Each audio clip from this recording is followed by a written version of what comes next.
surgery, $12,000. Just to give you an idea, where we collectively assisted. But if you were in a social security program that allowed for that, then you would be able to deal with another level of service.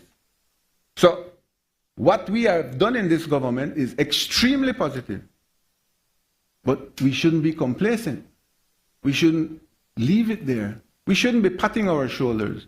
We should be catapulting to try to find solutions at a different level. And there is absolutely nothing wrong with that. There is absolutely nothing wrong with trying our best to do better for our people. I fundamentally believe that. And I am a part of the People's United Party that allows me to say these things. Because that is how we better ourselves. That is how we learn from each other. That is how we make the government even better. Why do you think we are here and they are there? I mean, they got a lot to do with it too, but we are here because the people believe in what we are doing. And if we want to be here again, then we have to lift up the ante. You can't just remain at the same level. First, we used to drive from rough road in a mule and cat. Then we gravel the road. Then we get into, what do you call it, the Model T. Then we started to pave the road. Now we just don't want chip and seal, we want what? Hot mix. And then hot mix not enough, then we need concrete. Then after that, we get to your level, remember if I mess up, and we have to fly the helicopter. Nothing wrong with that. Nothing wrong with that. We cannot be complacent of the positive achievements that this government has done. And it has been great. But we have to aspire for more. And our job is to fight for the ones that can't fight for themselves. Everyone here does that. And we will do it more, and that means quarrel. That means differences of opinion. That means whatever. But I don't live in a country where you can't raise your voice. I live in a democracy. George Price teach me that. And better ideas come out of vigorous discussion. That's why I like when I go in a meeting, everybody bow their head. Nobody wants to say nothing. I like a meeting where we got energy. And when we move out of that, we shake hands. You understand the Deputy and Prime Minister? We shake hands. And say, all right, you go and do that, you go and do that, you go and do that, for and on behalf of the people. So, why was I here today? To support and to report. I think I report enough. So I support. Thank you very much, Mr. Speaker.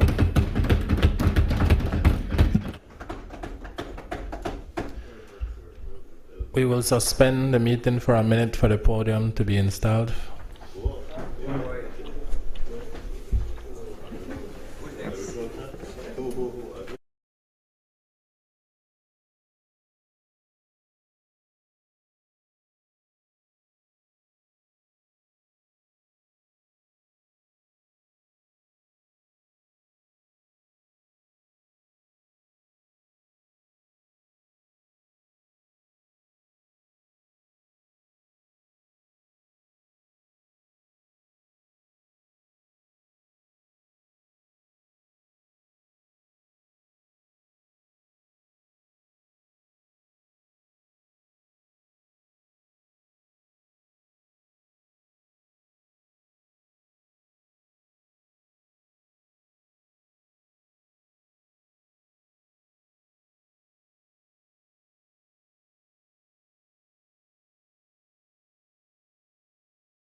I stand as a product of Khaled. I stand as a son of Iguana Street Extension that we are born. I stand today as a dreamer whose dreams were molded on cracked pavements, clay courts, and under the stern but loving watch of a mother who never let me forget who I was and what I was capable of. This isn't just a speech, this is a testimony. I came from red clay to Parliament. My story, our story, the Khaled story. I firstly want to start by thanking all the people of Khaled. No red, no blue, everybody who support me. My team, I love you no bad. Got a war for me every single day. I don't know that. Call me at any time. My family who supported me all the time. My journey begins where the streets were battered and beaten and gunshots could be heard almost every night while I tried to sleep. Remember those evenings, barefoot, ball in hand, running drills on a red clay court that was more mud than rim. A makeshift basketball rim on a crooked pole. We didn't have much, but we had each other. We had hope, and we had a fire in our hearts. We knew deep down, that greatness could be born from the ground we walked on, even if it was red clay and gravel. It was on that court that my ambition was forged. And that's why when I tell young people from Khaled today, if I can make it here into this honorable house, I definitely guarantee that each and every one of you can. From Nations Primary, and I must say, the honorable member from Queen Square, when I was a very young boy at St. Ignatius School, which I firmly believe is the best primary school in the world.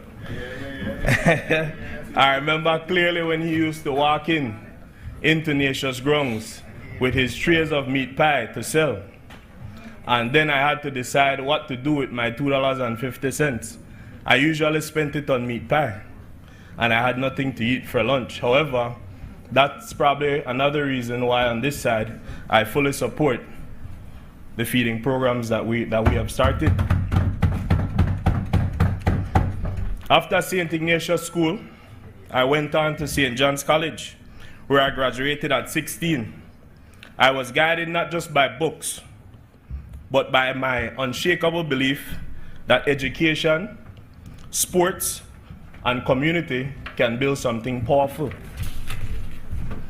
I left Belize at a very, very, very tender age, where I earned a scholarship to study abroad and play basketball in the state of Michigan. I was not the best player from that team when I left Belize. However, I was the only player that understood that this was my only way out. This was my opportunity, and failure was never an option. My mother, I forgot our script for this, Miss Jackie, I know the watch. Hopefully they give you a break. I love you bad, man. Seriously. While studying abroad, my mother ensured that she sent my 150 USD a month that I had to survive on for my personal supplies and, moving around the university, because it was a full scholarship. She didn't miss a single one. She never complained, so I never knew if she didn't have it. And I must say, she ensured that I had what I needed so that I could so that I could focus on my education and my sporting career. But I was not just her son. I was a son of Khaled. And everybody from Khaled prayed for me every single day, I'm sure. Now here I am, from Ali, black boy. Strings they used to call me, because I'm very skinny. I bet I can't say that now. Shooting hoops on Iguana Street Extension, to playing professional basketball in Europe, to now standing in this honorable house among these great folks, representing the very community that shaped me. A product of Khaled, here now with the opportunity to mold and reshape my community, so that more Devondaleans can emerge to mold our country, believes into unstoppable greatness. March 12, 2025 was not just an election, it was a declaration. It was the people of Khaled saying loud and clear, we are ready. We believe in something different. And Devin Daly, Devin Nawana we. That wasn't just a slogan. That was a movement. People say I broke the rules of political tradition, that I had no experience, that I was just a young man with a dream. People say I broke with a dream. And to them I say, you're absolutely right. That's all I have ever been. Just like my brothers and sisters from Khaled, young dreamers with great potential, waiting for an opportunity. I didn't have a transfer period. I didn't have a political dynasty. I do not come from a bloodline of politics or politicians, and I didn't have decades long of machinery behind me. I thank my team for that. What I did have was the people, their faith, their hope, their confidence, and most importantly, their love, and for sure now, their vote.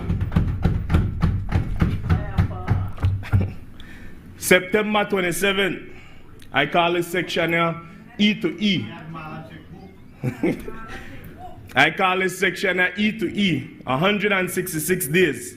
That's how long I had from endorsement to election. The naysayers said I was crazy.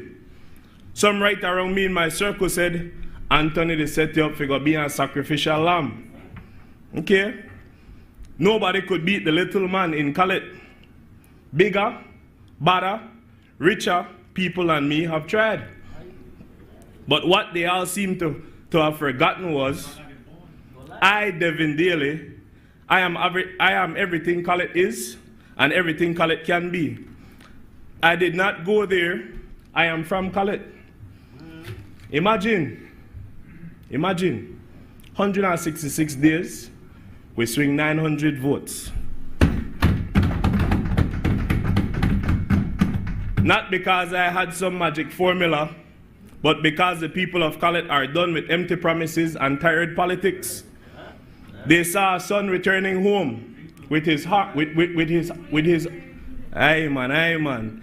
They saw a son returning home with his heart open and his sleeves rolled up, ready to work. I showed them daily what Devin brought to the table. I showed them daily how we together can transform our community. So, I hear the commentary on the next side. And so, this section is for you. To the member from Albert, I said I would have ignored it because not every insult deserves a response. But let me sidetrack a little and address the member from Albert directly for some comments she made. Member from Albert, you suggested misconduct from my team and I on election day. You hinted at interference. Hey man, hey man. You Member. You want to make a finisher? All right then, we'll talk about it after, man. Yes, man, but I fully understand. Don't make we mince words, man. Member from Albert. You hinted at interference and election fraud and misconduct. You pointed at fingers to the wrong team. Your fingers should have been pointed to the little man in Khaled. Let me say this clearly and loudly without coming out of character. You are underestimating the youth in Khaled. You, just like the little man, underestimated the power of the people. You are underestimating their intelligence, their voice. Aye, man. And their thirst for better. Their thirst for better. Member from Albert, please allow the member to continue. No money, no house, no stove, no land, and in the recent, no septic tank could buy the conviction of the people of Khaled. They knew what they were doing. They knew who they were voting for. They voted for hope over fear, for future over familiarity, for truth over disrespect, and continuous public embarrassment of the then era representative. So I fully know that DPM agreed with me when I said this next statement. And I said this with much humility and strength. The people do not have the last say. The people have the only say. The work has already begun, my people. Even before taking office, we haven't waited to get the work for the people done. We start off with DPM. Thank you for the many Saturday mornings where we sit down and drink coffee and allow me to pick your brains. Seriously, wealth and knowledge. He gave us over 200 house lots for first-time landowners in Khaled. so that we can start some more of those Lovell's houses, right? Continued housing repairs and assistance, because a roof over your head is not a privilege, it's a right. Health assistance, school fees, uniforms, and yes, we are working to deliver on a promise of free education right at Unity Presbyterian with my fellow brother, Minister Oscar Rekenya. The long overdue rehabilitation of the Hard Rock basketball court on Iguana Street extension is 90% completed. Because if my story started off on a clay court, imagine where another youth from Khaled could reach if it help our foundations are better floors. Let's be clear, Khaled has been neglected for far too long. The statistics don't lie. The highest percentage of unpaved streets in Belize City. No new government housing since 2003. No public transportation access through some of our hardest hit extensions. Communities without potable water, that's not only one rural issue. I have that issue right in my constituency. Right at Crewman Lagoon. And the neglect can be highlighted by the fact that Khaled had the second highest transferred out votes in 2024 in this entire country. That's what that little man should have been more focused on, right? To the people, my brothers and sisters in Khaled, I say, it's time to come home. I understand why I may transfer. No, at the backyard, at the evening. Together we will transform our community. Together we will make Khaled great. We're not waiting for permission to do the right thing. The people of Khaled gave us the permission with their vote. And I intend to use every minute, every dollar, every opportunity to prove that their faith was well placed. Mr. Speaker, allow me to now transition to my role as the Minister of State for Youth and Sports. A ministry born from purpose, not politics. Yep. For me, I firstly want to thank our Honorable Prime Minister, John Bracena, for entrusting me, for trusting me enough with this appointment. But in all honesty, PM, this post is not a political appointment. It's a personal calling. The very first time I bounced a ball on the mud clay court on Iguana Street extension, that was the first step that led me to this honorable house today. I spoke with a member from Kaya South, I believe it was Monday or Tuesday, and he referenced to me a very important point, speaking about mentoring our youth in politics, in these positions, in the House. And I appreciate that very much. Being there for our young people. And one person that embodies that is no other than the member for Livestock. I'm sure the member from Albert will agree. He made sure that I understood what I was getting into. He made sure that I had the support that I needed while I traveled through uncharted waters. He made sure that he did not turn his back on me when times got rough, and I appreciate that very much for him and his team. I, Devin Daly, am here because I know the transformative powers of sports. I've lived it. That's no script. I'm the product of a ball, a court, and a community that believed in me when nobody ever knew my name.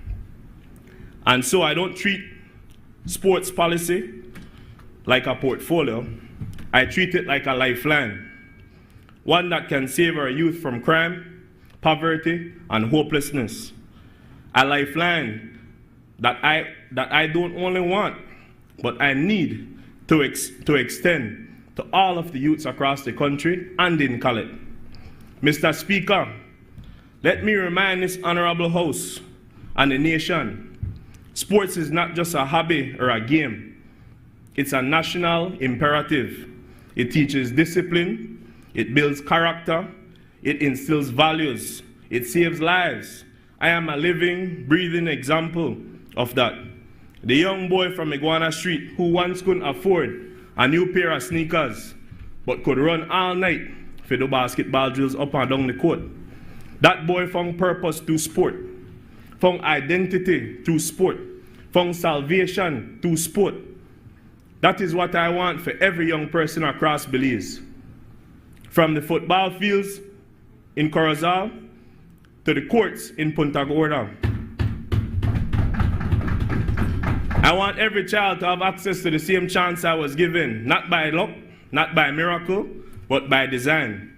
And my first step toward that is I have to welcome the head coaches from the University of Lake Superior State University. They're in Belize right now. We have a basketball recruitment day tomorrow, whereby they've brought a male and female full athletic basketball scholarship for them to be recruited to the same university I went to. We're talking about true succession, right? Under the leadership of Prime Minister of Honorable John Briceño and Plan Belize, we are seeing incremental increases in the sports budget. For the first time in over a decade, the recurrent budget of the National Sports Council have moved upward after sitting stagnant for 13 years under the previous administration. Ironically, the same person who served as Minister of Sports for many years was also my predecessor in Khaled, and yet sports and Khaled were consistently underfunded. But still, I must be honest with the Belizean people, and I want to say it two ways, fancy way and the layman way. Over 90% of our current allocations in ministry go toward personal emoluments and the basic operation of sport facilities, salaries and the basic upkeep, my people. That's not a flaw. It's a reflection of the reality. The ministry manages 28 sporting facilities across this country, from stadiums to community centers. Maintaining them isn't optional, it's critical. Still, this leaves too little for talent development, for coaching programs, for national athlete support, for grassroots engagement, for structured youth leagues. The real work, a true transformation. This is not acceptable, and that is why, Mr. Speaker, I will not sit passively behind a desk in Belmopan waiting for change. I will be in the trenches, knocking on the doors of the private sector partners, engaging international development agencies, and sitting in boardrooms and embassies to seek support our young people deserve. Critical infrastructure, what must be done? We have major priorities to address. The MCC grounds, once a beacon of sports in Belize, football, is crying out for investment. Thanks to the support and advocacy of my colleague, Honorable Anthony Mala, plans are being revitalized. This must be a national effort. The Mexico Belize Sports Center, still unusable after Hurricane Lisa. That center should be a source of income, engagement, and inspiration. We will prioritize its restoration. You can count on that. lighting across fields. Too many of our youth cannot play after dark. Courts and fields must be lit. Kaya, we are coming back. Norman Brasta will get the love it needs and definitely deserves. Night leagues must be encouraged. Safe spaces must be accessible beyond school hours. Court and facility upgrades.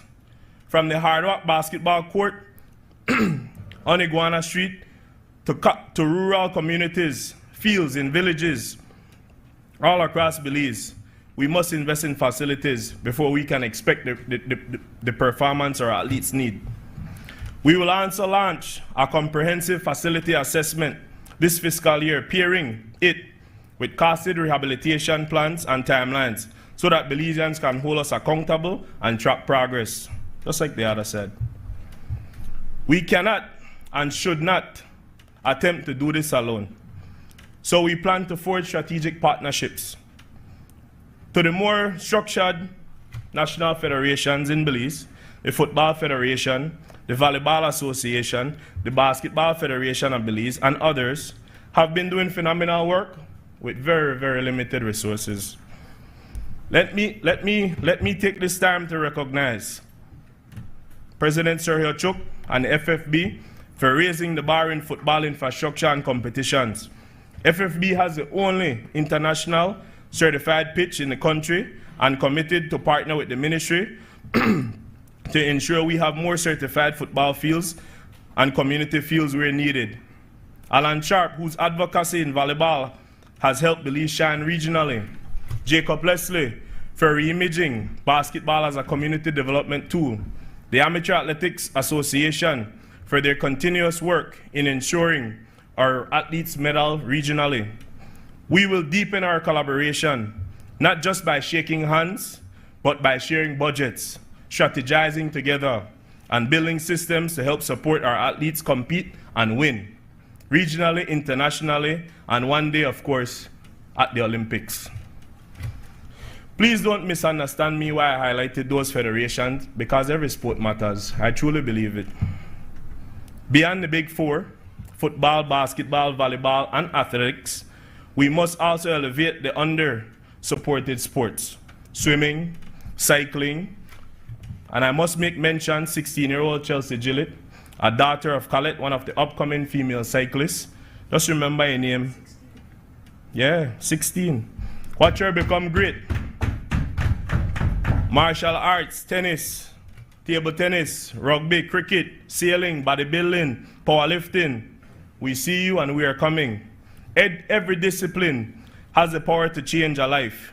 And myself and Honorable Anthony Mala, aka the Minister Everything, my brother and mentor, we are committed to meeting each sporting body to understand their needs and develop tailored support plans.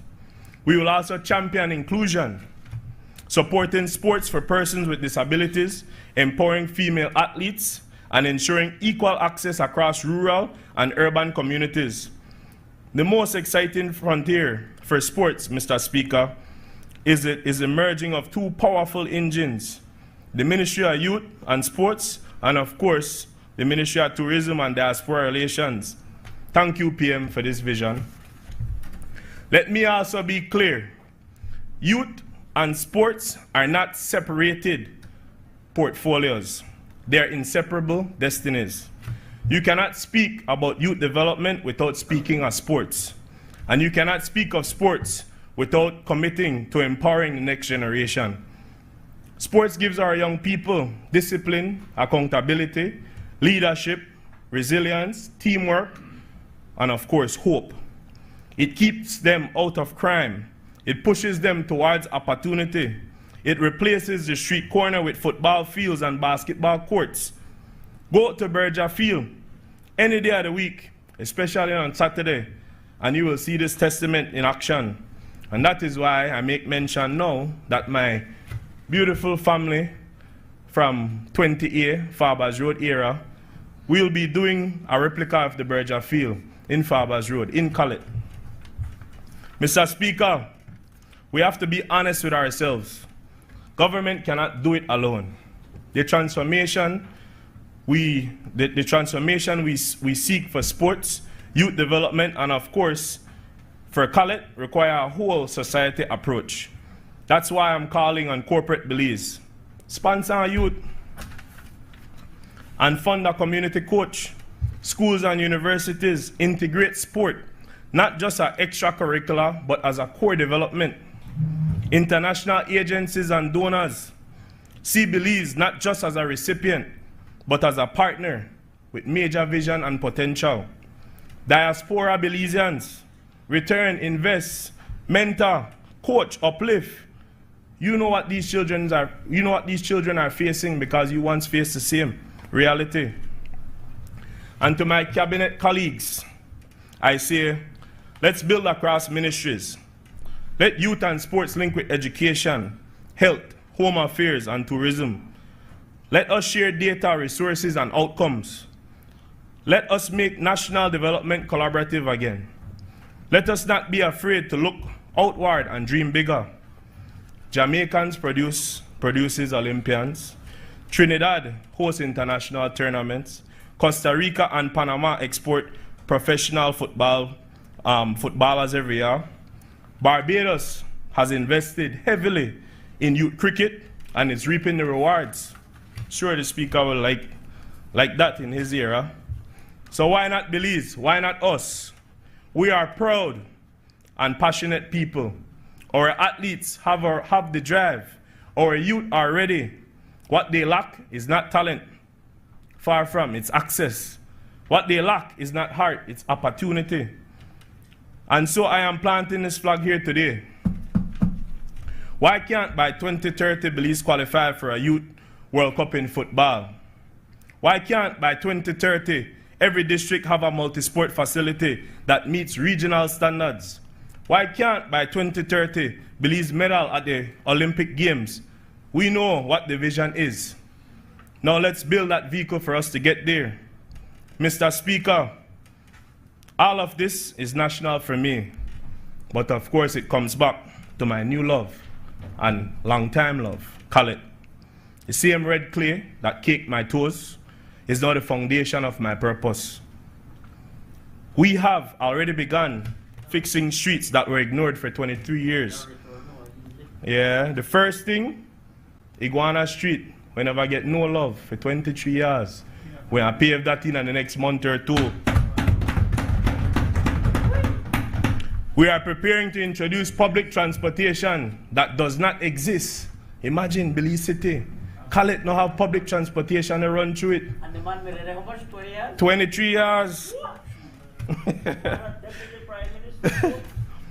We bring public transportation to areas where grandmothers had to walk through potholes just to get a taxi.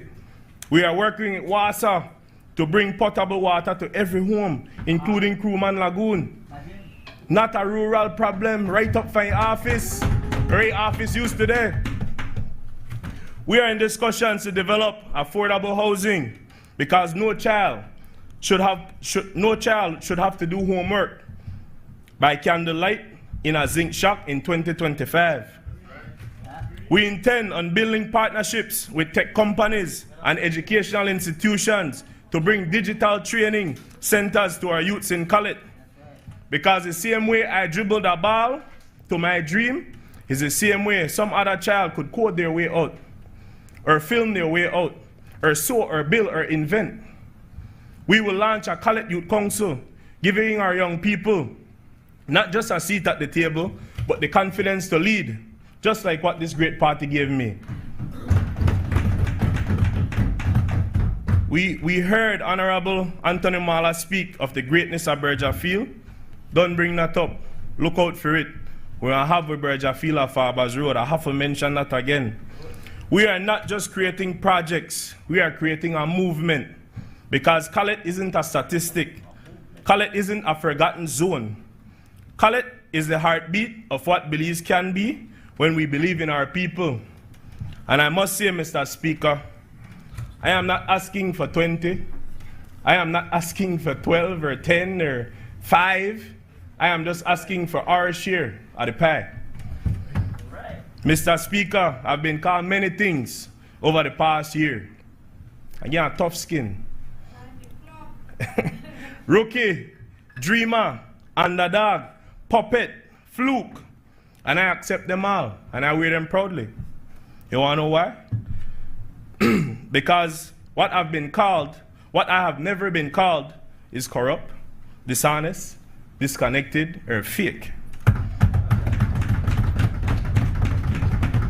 This journey has been humbling, it has been challenging, but it has also been one of healing. Healing for a boy who never thought he'd stand in this great house of representatives. Respect. Healing for a family that sacrificed so much. Healing for a community that finally sees itself reflected in power. And like I say again, they're happy because they know the PM and Deputy PM and the rest of colleagues and make sure they get a piece of the pie. I am not perfect. I will make mistakes. But I promise the people of Khaled and Belize, I will never take this position for granted. I will never lose sight of why I'm here. And I will never forget where I come from. To the youth of Belize, to the young man sitting on the street corner, wondering if his life matters. It does, young man. To the young woman, raising siblings while trying to finish school, keep pushing, the support just reach. To the ballers, the runners, the singers, the thinkers, the fighters, the quiet leaders, I am you, I see you. And if I could come from red clay to hardwood courts in Europe to the floor of this parliament, so can you. Mr. Speaker, people like to say that the people have the last say. I will say it again, Deputy PM, I know you agreed with me. But let me repeat what I said. The people have the only say. And the people of Khaled, they didn't just speak, they shouted. They said they were tired of stagnation. They said they didn't want handouts, contrary to other side beliefs. They wanted hand-ups, not handouts. They didn't want perfection, they wanted progress. They didn't want a man with a promise and a checkbook on election day while they lived in the United States every other day of the year. They wanted a man who'd represent them in Khaled every single day. They wanted real change. And they wanted change to come from within, one and all. Because they so powerfully said it, Devin, that one are we. And so I stand for Khaled, I stand with Khaled, and I stand as Khaled. Let us rise. Not just for 5 years, but for generations. Let us rise together. Together we will make Khaled a great community that our children and grandchildren can be proud to call home. Let us work together. Let us dream. Let us deliver. And let us come together. I want to say thank you again to the Prime Minister for this opportunity. It has been a long 166 days to get here. And I fully support this budget because I really and truly believe that this party will make sure my people, among many others, get their share of the pie. Thank you.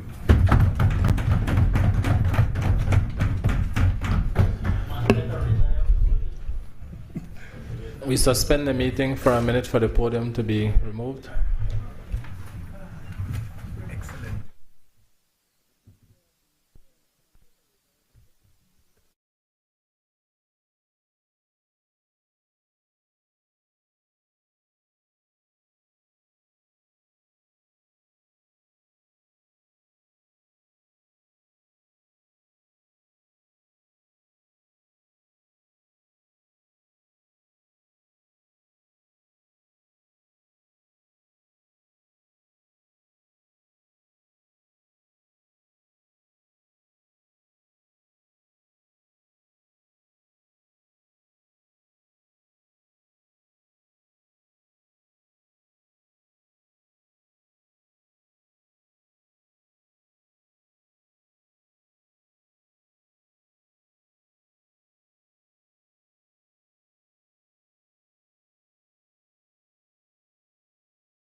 2024-2025, and to present a report on the achievements in the agriculture and agro-processing sector, as well as the progress made by the supporting agencies and statutory institutions within the ministry, such as the Cooperative Department, Belize Agricultural Health Authority, the Belize Marketing and Development Corporation, Belize Bureau of Standards, Supplies Control, and the Corozal Free Zone.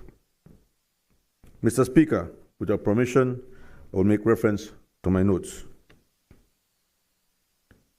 As we discuss the elements of our country's very foundation, which is agriculture, we will highlight the priorities of Plan Belize, a reflection of our commitment to food security, rural development, and economic resilience. Agriculture is not only a sector. Agriculture is not any sector. It is the lifeblood of any country. Agriculture is the lifeblood of any country. It employs thousands. It feeds our population. It feeds millions and keeps the industries going. Our plans and programs, Mr. Speaker, within the ministry are designed to face the unprecedented challenges of today. These include, but not limited to, climate change, pests and disease, the rising input costs, water scarcity or too much water, market volatility, and the growing needs of a rising population. Variable weather patterns, Mr. Speaker, are also the challenges that farmers face today. This budget will address those realities head on. This budget allows us to invest in capacity building for modernization and innovation, so that farmers are not left behind in a digital technology. Drone technology for greater efficiency and cost reduction. Climate resilient practices and infrastructure so that the sector can withstand extreme weather and environmental stress. Access to credit so small farmers can thrive, not just survive. Using projects like our CRESAP, in fact, we have expanded the CRESAP to include the southern districts of Stag Creek and Toledo. This budget, Madam Speaker, and the actions of the ministry advocate for fair market access so that farmers receive the value they deserve for their labor. A classical example of this today, Mr. Speaker, is the price of sugar sold locally. Belize has the lowest price of sugar in the entire region, while our neighboring countries like Guatemala and Mexico market their local sugar for 3 times what Belizeans have access to. So this ministry, Mr. Speaker, advocates for fair market. We also advocate for youth engagement and agriculture education to ensure that the future of farming is secure and dynamic. Numerous schools across the country are now engaged in gardening. We have commenced a school garden competition with great participation. Madam Speaker, the children today have to know that when you plant your own food, it's like you're printing your own money. Mr. Speaker, every dollar we invest in agriculture has a multiplier effect on food security, on rural livelihoods, through gainful employment. Not any employment, Mr. Speaker. $3 an hour is far gone. $5 an hour is far gone. Gainful employment means a decent wage. This budget reflects a plan, a vision of a robust, equitable, and sustainable agriculture future. It reflects Plan Belize, from the farm to the table. Mr. Speaker, it is no secret that, as outlined under Plan Belize, the sustained efforts to support farmers and the agriculture sector is yielding significant harvests. Plan Belize, from farm to table approach, instilled much needed confidence in Belize's agriculture opportunities, and as a result,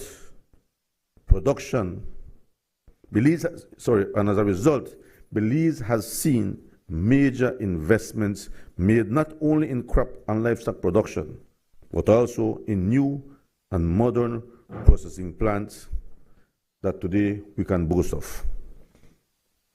I will report on the opening of new markets to Mexico, the Caribbean, Taiwan, and Guatemala. Mr. Speaker, new investments have been made in the processing of poultry, in dairy products, in soybean meal, refined soybean oil, coconut water, coconut oil, pasta products, corn chips, corn flour, dog food, and others. All these under the agriculture sector.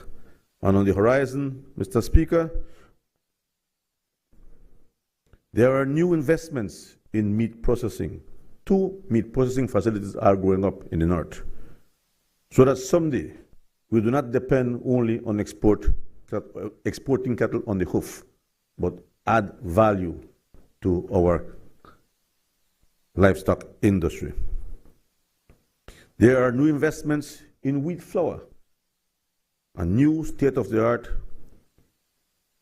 wheat mill, flour mill, is being installed in the north. Fine chocolate investment, fine chocolate manufacturing, confectionery, coconut, hemp, oil products, and others. Mr. Speaker, all these are investments in the agriculture sector.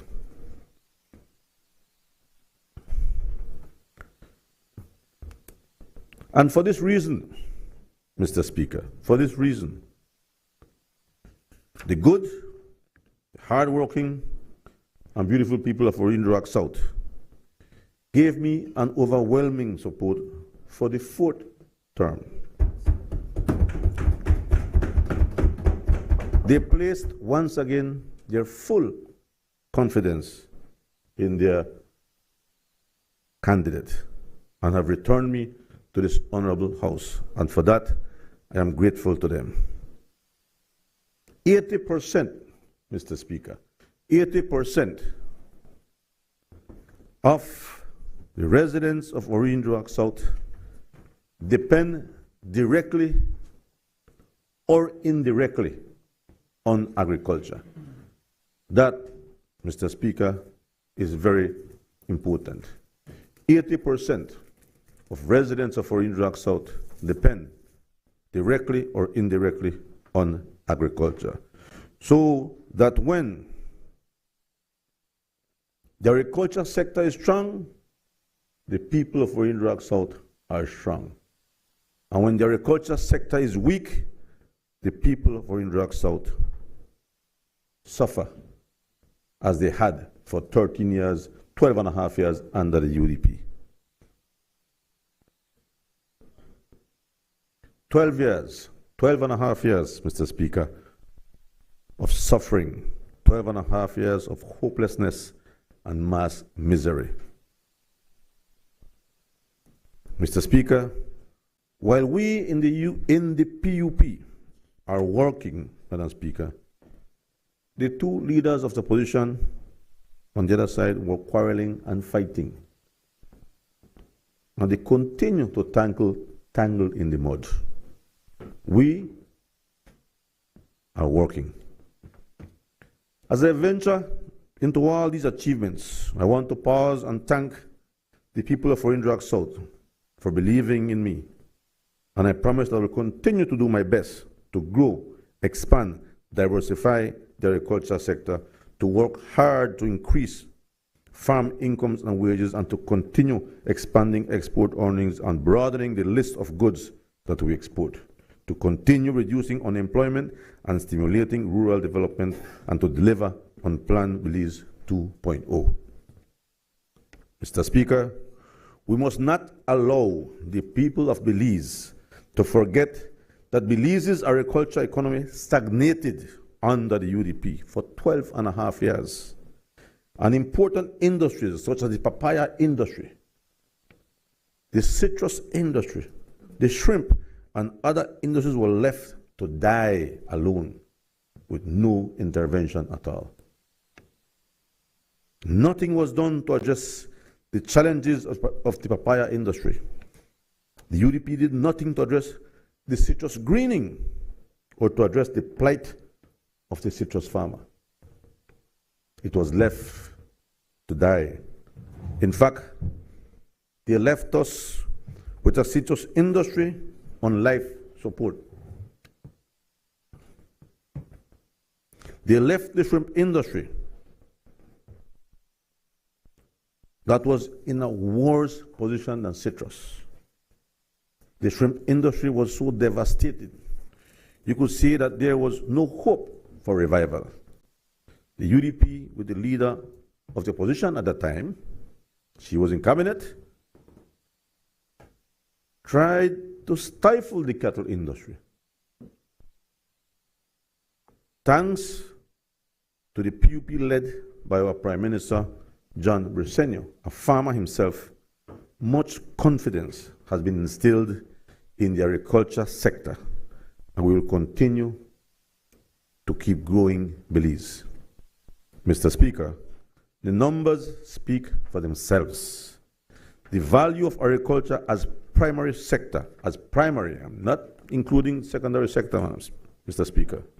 The value of agriculture as a primary sector, excluding the manufacturing, to the economy of Belize has increased from $560.8 million in 2020 to $842 million in 2024. This is a whopping 281.6 million dollar increase in just 4 years. Imagine from 560.8 million to 842 million. An increase over 4 years, or a 50.2% expansion in the contribution of the agriculture sector to the economy of Belize.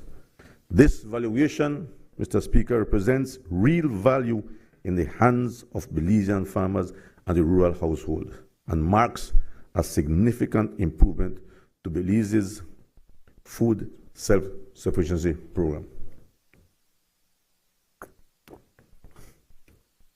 Like Plan Belize, farm-to-table approach highlights we are producing what we consume, and we are consuming what we produce.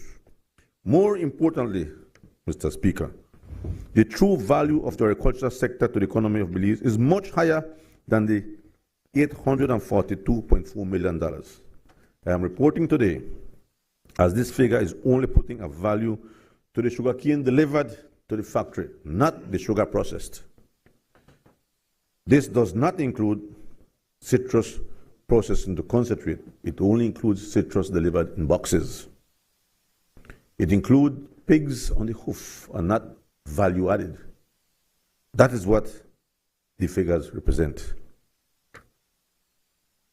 Mr. Speaker, let me now move on to Belize's export agriculture sector.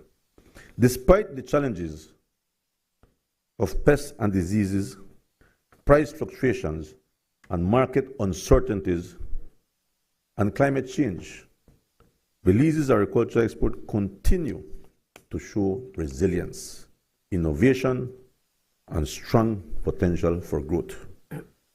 Let me begin with sugar, Mr. Speaker. In 2024, we saw earnings from sugar exports increase by 15.4%. That's an additional 24.3 million, moving from 157.9 million in 2023 to 182.3 million this year. Molasses also contributed significantly with an increase of 6.3 million, bringing its earnings to 22.1 million. However, not all is sweet in the sugarcane fields. In 2024-25, particularly in the north, the industry is under severe pressure due to the impact of excess rainfall in 2024 and climate change. Fusarium disease was recently detected. Fusarium was never known to affect sugarcane in Belize. It has been known to affect many other crops, but never has it affected Belize as a pathogen. It lives in the soil, but had no effect. But the extreme weather conditions has caused it to become a pathogen, and so the industry is in crisis. This year, we may not be able to reach the 900,000 ton mark. In years before, we've reached 1.38 million tons. This year, we are very doubtful that it will reach 900,000 tons. And on top of that, Mr. Speaker, the quality, which is measured by TCTS, tons cane to ton sugar, is very poor. We may end up with a TCTS of 11 tons of cane to 1 ton of sugar. The higher that figure, the poorer the quality. Three things. First, Fusarium disease. Second, stem borer. Third, fraghopper. And fourth, the unavailable manpower to harvest sugarcane. Mr. Speaker, the last time we had a TCTS as poor as 11 was when Belcogen was commissioned in 2010. We were unable to deliver the cane because of technical problems, and we ended up with like 12.53 tons of cane for 1 ton of sugar. That was horrible. We thought it was an experience that will never again repeat itself. But lo and behold, we have a TCTS of 11 today. Mr. Speaker, the cane farmers of the North need our help. They need our help if they are to survive in the industry. On the brighter side, the industry in the West, here in Cayo, is showing some resilience. They do not seem to have the disease as yet. And they have a production that may rise up to 700,000 tons. This is up from 642,000 tons. And as the disease progresses, the labor becomes even scarcer. The energy used to cut 1 stalk of cane that weighs 1 pound is the same energy used to cut a cane that measures weighs half pound. And so at the end of the day, the cane cutter gets paid by weight. So he may advance 200 yards and work very hard to harvest very little. And that is a disincentive for anyone to work in the cane fields. And so the labor becomes scarce. But we are working on other sources of income for the cane farmers. I had the opportunity to be in Azerbaijan for COP29 and met some very interesting scientists. One of them had shared with us that Peru had banned the burning of sugarcane because of all the environment and smoke and so on. And that entrepreneurs are now converting the biomass left in the field using harvesters to convert into biochar. and in doing so would then attract funding for carbon sequestration, carbon credits. The farmers in Peru are paid between $8 and $10 US per ton of biomass. This is leaves left in the field after you've harvested with a machine. We have had the first meeting with these scientists, and it may well be in the near future that we have to resort to this type of technology to add value or to add an additional source of income for the cane farmers. Slowly, Mr. Speaker, Belize is reaching the point where mechanized harvesting will be required. Transitioning will take time, but it is a matter of time before it occurs. No one anymore is interested in cutting cane in the hot sun. In Guatemala, the government, I think, enforces that the companies provide extra benefits to the cutters, health benefits.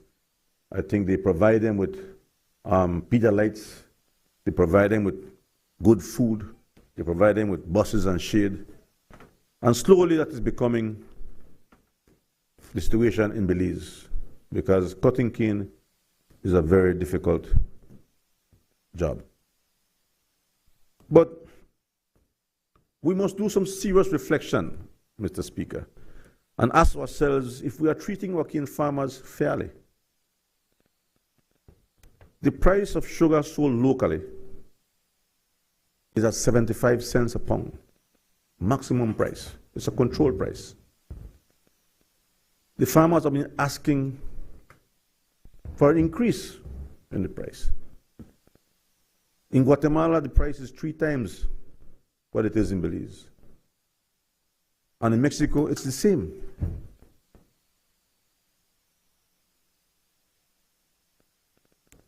If we were to divide or calculate the consumption of sugar per capita, the argument is that, oh, we will get poorer. But it's unfair for the cane farmer to be subsidizing everyone else. It's unfair. They have families, they have commitments, they create employment. The per capita consumption of sugar is 64 pounds per capita. In 1 year, that, if you were to consume 64 pounds, which is a lot, by the way, sugar causes diabetes and other diseases, it's $48.17 a year. That's what a person pays if he consumes 64 pounds of sugar in 1 year. That comes down to 13 cents per day. So if you raise the price of sugar, how can that impoverish someone? As a matter of fact, we should encourage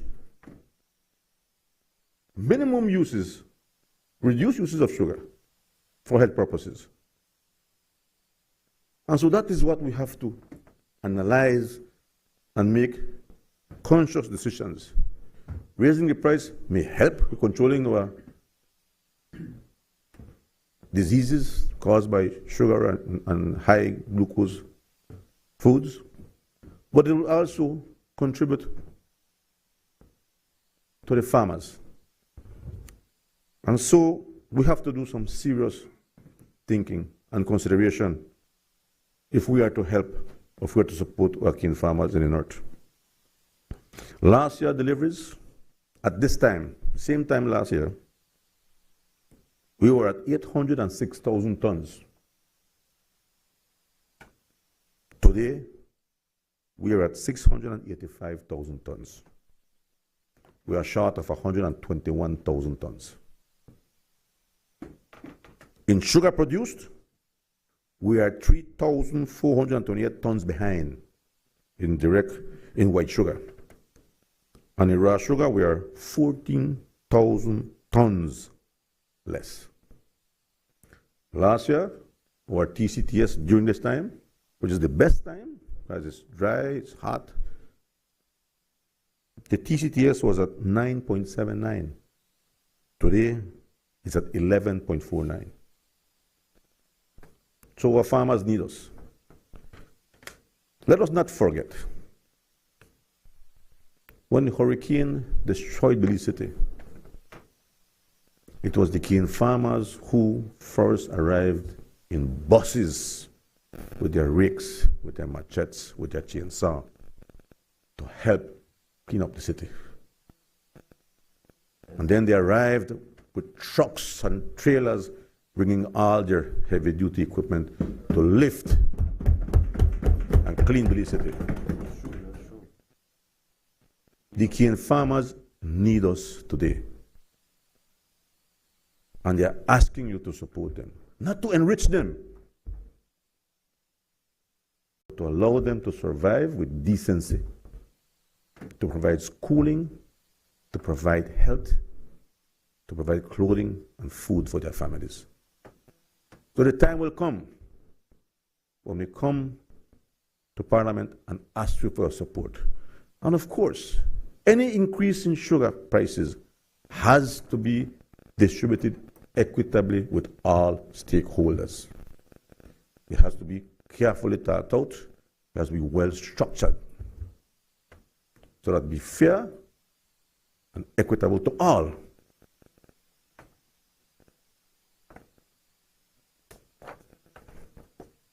Mr. Speaker, the shrimp industry sector 10 years ago was at $100 million. But in 2015, we had a disease.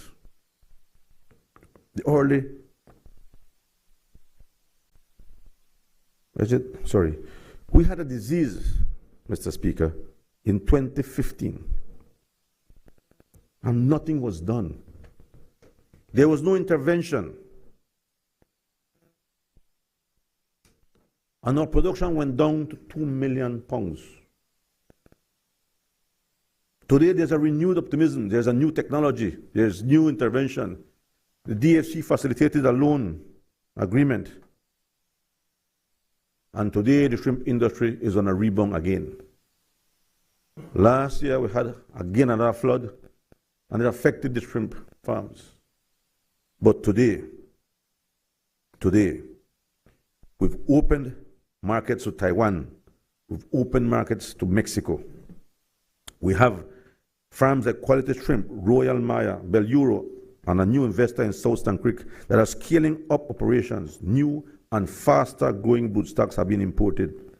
And Baja has been doing commendable work with disease surveillance and monitoring. These efforts, Mr. Speaker, have allowed us to maintain access to the very important markets.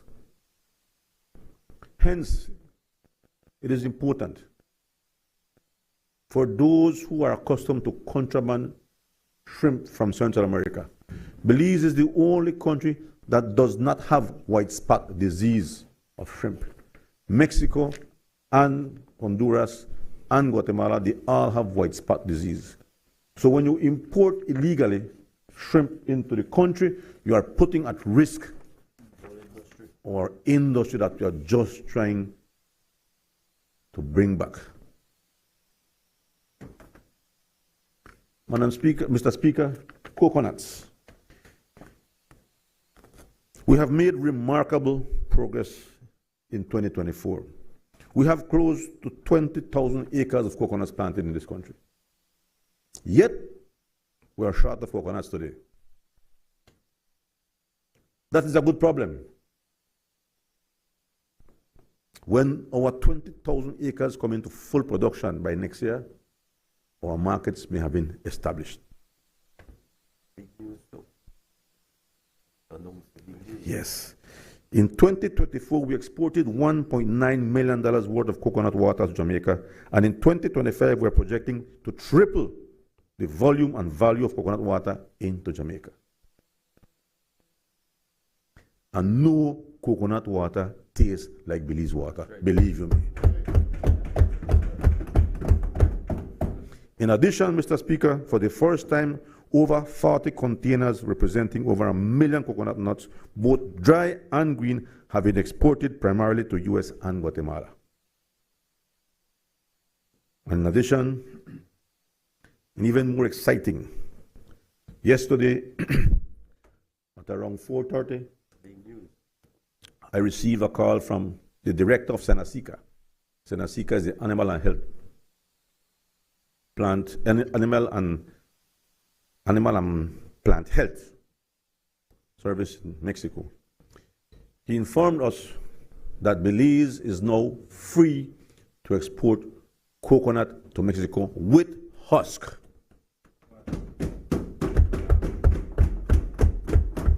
We had green light before to export coconut, but without husk, which has an added cost.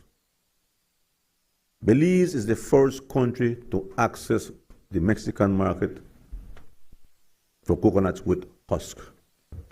And this we did through negotiation with President Obrador and now his predecessor, President Sheinbaum. We are grateful to the people and the government of Mexico for giving us such opportunity. This means, Mr. Speaker, that any person that is growing coconuts in their backyard, 10 trees to 10,000 trees, can harvest coconut, take it to a packing plant. It is washed and packed in a box and sent away. This puts the coconut industry in a total different direction. So it is good news for this country. And, Mr. Speaker, we expect to begin this exportation of coconuts to the US. We are waiting for their final approval, which they haven't given to us yet, but it is in the pipeline, and we hope to receive good news from the US government, USDA APHIS, in the next few days. Already, you would have heard cattle being exported to Guatemala, pigs, corn, sorghum, but never had we heard of coconuts. Today, the Guatemalans are buying from us any amount of dry coconuts. And so those who are doing coconut oil in their backyard, what we refer to as cottage level processing, have a problem because they cannot find dry coconuts to do the coconut oil. That again is another good problem. And so that is where we are today. But up to date, we have exported to Guatemala 500,000 coconuts.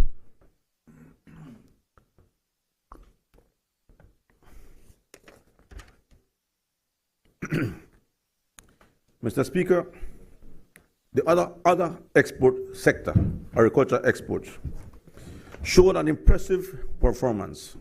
These exports grew by 10.6 million from 77 million in 2023 to 87.5 million in 2024. This, Madam Speaker, includes cattle.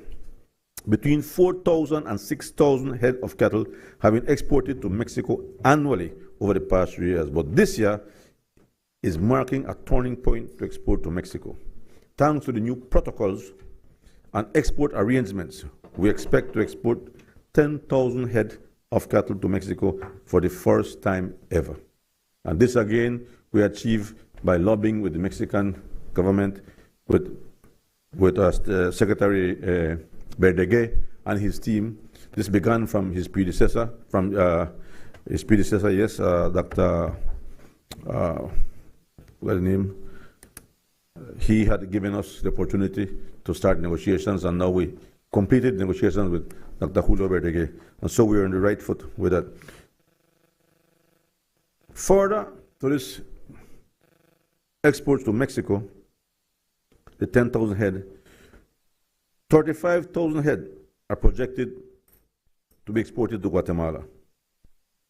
Similar to last year's figure, although Belize's cattle industry is now contributing approximately $80 million in export earnings, we are not ending there. We are working closely with BLPA and ORISA in building new inspection corral at the border that will facilitate inspection of cattle so that it goes into Mexico free of diseases, free of screwworms. The member for Queen's Care yesterday mentioned screwworm and the plan. Even though Belize has been having cases of screwworms, not a single day have we stopped the exportation of cattle to Mexico. Again, that arrangement was done before we had screwworms in the country. Belize was the last country to be infected with screwworm. Even Mexico, which is considered North America, was infected 1 month and 5 days before Belize. We have 5 months that we had our first case. On December the 26th, 27th, we had the first case reported in Belize. Since then, we've had cases, sporadic cases, but our numbers are still the least in the entire region. We have, up to date, about 100 cases. As a matter of fact, last night, my son called and said that my dog has screwworms. He took it in Belapan. He took it to the vet. He believes it's screwworm. It has to be sent for to the lab, but we already know what it is. So it is in Belapan. It is in Camalote. It's all over. The north remains free. We have 2 cases only. Corozal has none. And so we have about 90 cases, or maybe 100, not more than that. Mexico has 1,500 cases of swarm. That is because they are dispersing sterile flies in Mexico. We have had no sterile fly dispersal. So all the effort to contain this spread of screwworm is being done on the ground by BAHA, the Ministry for Agriculture Technicians, BLPA, ORISA, and ICA. So the job that we are doing on the ground is really commendable. BAHA is leading that effort. So we have done a hell of a job. The entire region is surprised. How is it that you have 5 months, the first infection, and you're only at 100? We have been doing a good job on the ground. It will be a matter of time before it spreads, but it will spread because it is in Belize. But up to now, we are containing the spread, and I have to congratulate BAHA and the Ministry of Agriculture and all the people who are involved for doing such a good job. Mr. Speaker, the achievements in expanding our agriculture export didn't occur by chance. They are a result of strategic planning, public and private collaboration, investment in research and infrastructure, unwavering determination in the face of adversity. Never, ever have I seen such challenges in the agriculture sector. Can you imagine, Mr. Speaker, you're about to harvest a soybean, a very good crop of soybean, and just before you get into the field, it rains for 3 consecutive days. And all your investments done is gone. This is what happened last year in soybean. So we had a reduction in our yields, but nevertheless, we are still self-sufficient with soybean.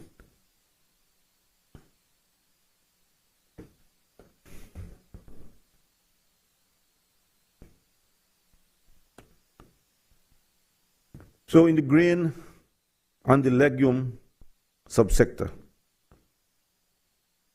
Mr. Speaker, yellow corn production saw a slight decrease of 9.4% from 22.85 million pounds in 2023 to 201.86 million pounds in 2024. White corn production, however, saw an increase of 17.6% from 24.97 million pounds in 2023 to 29 million pounds. Now, white corn in this country is produced for export. Belize is in Central America, but uniquely, we're not a country that consumes much corn. 80% of the corn consumed in Belize is consumed by animals, or 80% of the corn produced is for animal feed. in Guatemala, 80% of the corn is for human consumption. And they have a white corn consuming community. So our white corn goes to Guatemala, our yellow corn is for animal feed. So when you see the white corn stats go up, it's because the exports are greater to Guatemala. Rice production decreased by 5.2% from 39 million pounds to 36 million pounds. But the important thing here, Mr. Speaker, is the success story of the rice industry in the Toledo district. In 2024, Big Falls Mill purchased 2.7 million pounds of paddy. This is last year, 2024, benefiting over 200 small farmers. This is a significant increase from the only 290,000 pounds produced in 2021. So when we inherited the government, all the rice produced in PG in Toledo was 290,000 pounds. They had closed down the rice mill. They were about to sell it out. But God is great. Election came, the PUP won. And we cranked up the old machine. And we started to produce rice. And today, there are 200 farmers benefiting. And very importantly, that not a single penny has come from the government coffers to subsidize rice in Toledo, like was done many, many years ago. The farmers of Toledo have understood that for them to be successful, they have to also be competitive in quality and in price. Today, the farmers are being paid 40 cents a pound for paddy. In 2020 and before, they were only getting paid 29 cents a pound. 29 cents a pound under the UDP to 40 cents a pound under the PUP is a significant improvement for the farmers of Toledo. And so we are happy. Now that we are milling more rice, there is a need to get a new mill. Because the mill is old, it's outdated, the parts are unavailable. And so we've ordered a new mill to come in to meet the increased production of rice in Toledo.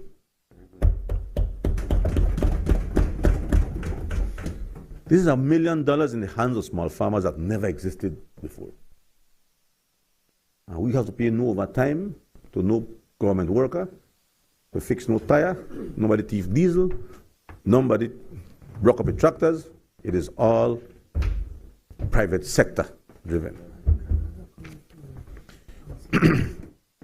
Land preparation for 2025 is complete, and the rice industry in Toledo is expected this year to propel to 3.5 million pounds.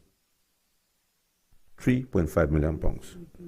And the following year, we'll take it to 6 million pounds until we reach where we were many years ago. And the upgrades in the rice industry at Big Falls include rice sorters, separators, and all the technology that goes into making rice a good quality. New hybrid varieties are being tested in the south, and of course the rice mill is coming in. And now from selling the rice bran, which is sold as animal feed, we are adding value to that. We are converting the rice bran to pellet, which can be used directly for livestock consumption. That again is another achievement that we are about to make. Mr. Speaker, in red kidney beans production increased by 13.6% from 5.2 million pounds to 6.1 million pounds. As we all know, red kidney beans is the cheapest source of protein in this country, vegetable protein. The cheapest source of meat protein is poultry. If you cannot eat the beans, you eat the poultry to get the protein.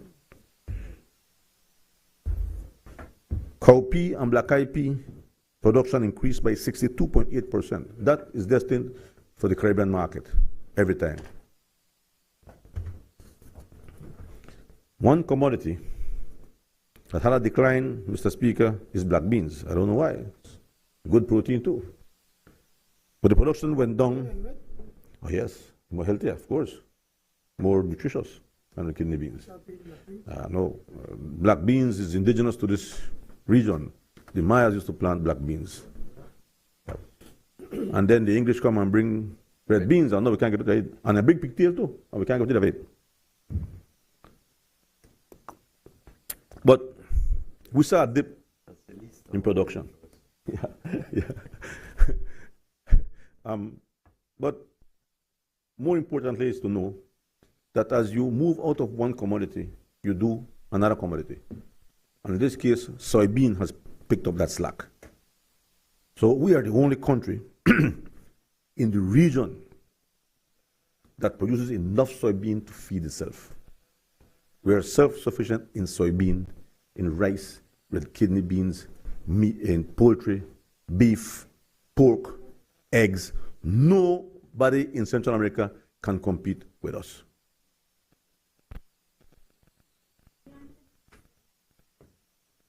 Soybean meal.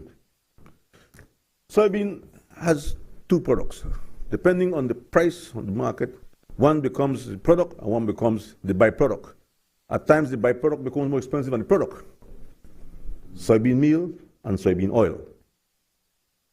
Today, from not producing any soybean at all, Belize in 2024 produced 58 million pounds, falling from 64 million in 2023. How much was in 2020? In 2020, it was 3 million. What? 3 million. 3 to 54. We imported soybean meal. We imported soybean meal. Today, there's no need for that.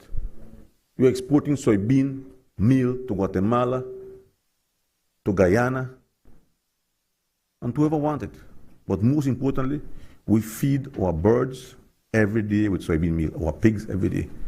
And that is the reason why our poultry in Belize is still cheaper than poultry in Guyana and any part of the Caribbean and in Guatemala. Because the highest cost in any livestock activity is feed. If you import your feed, you are paying for it. In Belize, we produce our own feed for animals. And so, but very importantly,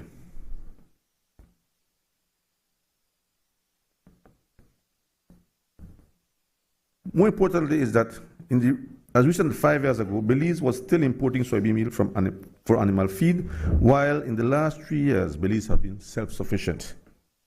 We are the only country that has that ability. The story of soybean is a story of resilience of both the Belizean farmer and the PUP government. We tried this years ago. We were learning. Now we've perfected the growing of soybean. And with the help of our Mexican friends again from INIFAP, we acquired 7 varieties, the Huasteca varieties, which were developed in Veracruz.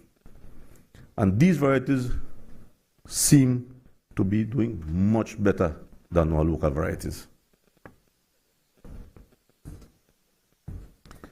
And most notably, the investments, Mr. Speaker, in soybean are a state-of-the-art soybean plant in Blue Creek. This plant in Blue Creek is chemical extruder, which extracts every single bit of oil out of the meal. That if you need to use the soybean meal to feed animals, you need to put back some oil in it because it extracts everything. It's a very efficient system, state-of-the-art. But when you have the oil, what do you do with the oil? It is raw form. So the other company in Spanish Lookout invested in an oil refinery. And so that oil now, after being refined, is placed in containers, in bottles, and sold on the shelf as refined soybean oil. Mr. Speaker, it's only a matter of time before we start to tarify 1, 2, 3 oil, to give our local oil the benefit.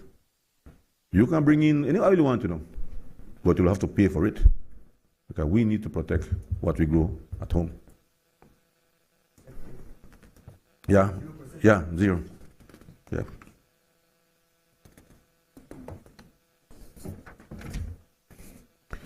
Very important grain. Mr. Speaker, are you aware that the most consumed grain in the world is wheat? Belize is very unique in the sense that we're in Central America, but we're a flour-eating population. We want bread. Bread for tortillas and a cake, fried jack. While the Central Americans is corn. We import far more flour and wheat than we import cornmeal. The growing Hispanic population, though, is getting there. But even they now do their fried jacks. Even they now do their pancakes and their Johnny cakes and their waffles and bread. And the recent trends in wheat and the war in Ukraine and Russia has caused the price of wheat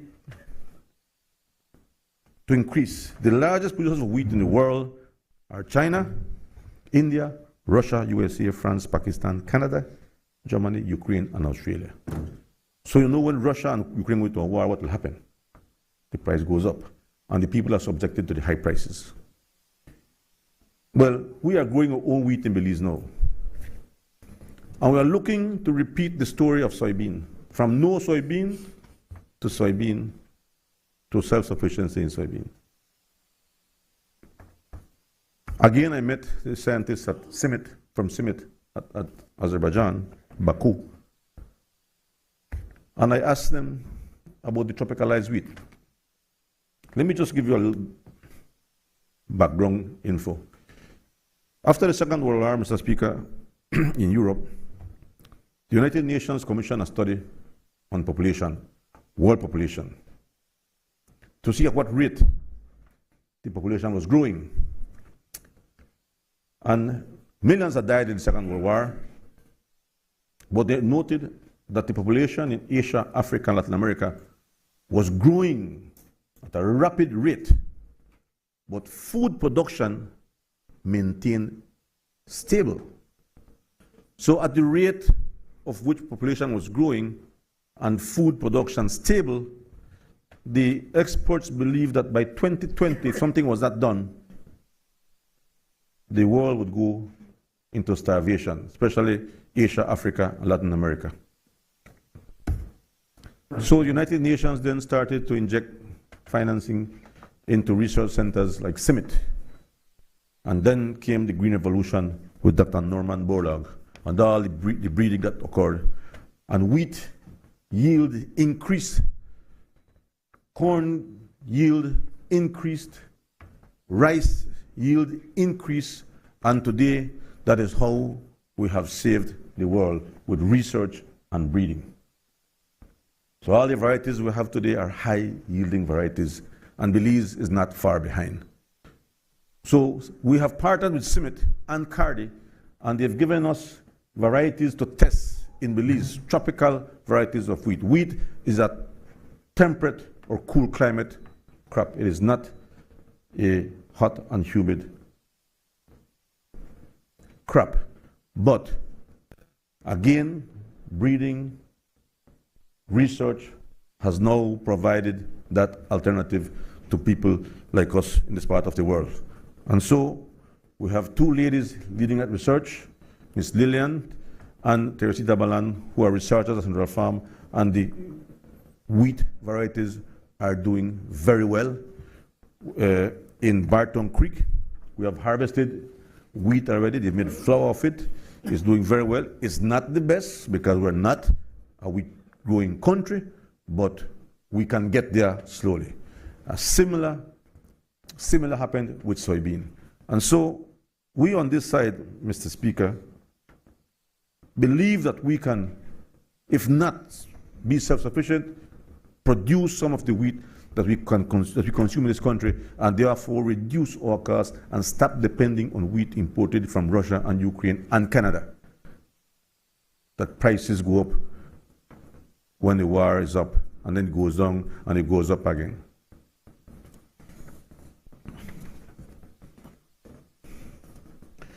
Mr. Speaker, vegetables and root crops saw a 9% increase in value, primarily due to significant increase in production of onions, carrots, sweet pepper, lettuce, plantains, and cocoyams. Onion production increased by 89% from 1.7 million pounds in 2023 to 3.2 million pounds in 2024. Carrots also increased from 0.9 million pounds to 1.3 million pounds, representing a 52% increase in production. And lettuce production increased by 40% from just over 500,000 pounds to 0.75 million pounds. All these are perishables. And therefore, when there's too much production, there's an oversupply and there's losses. And therefore, we have had to resort to value-adding, processing.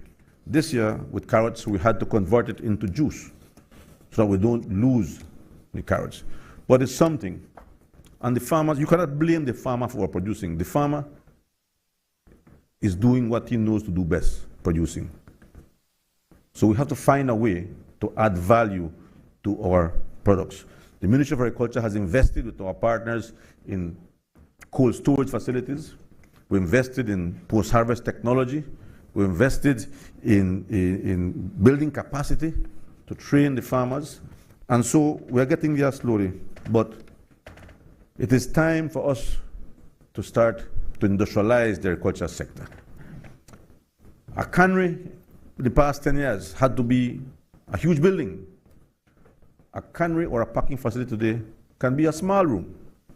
And that is what we hoped to be investing in the next few years.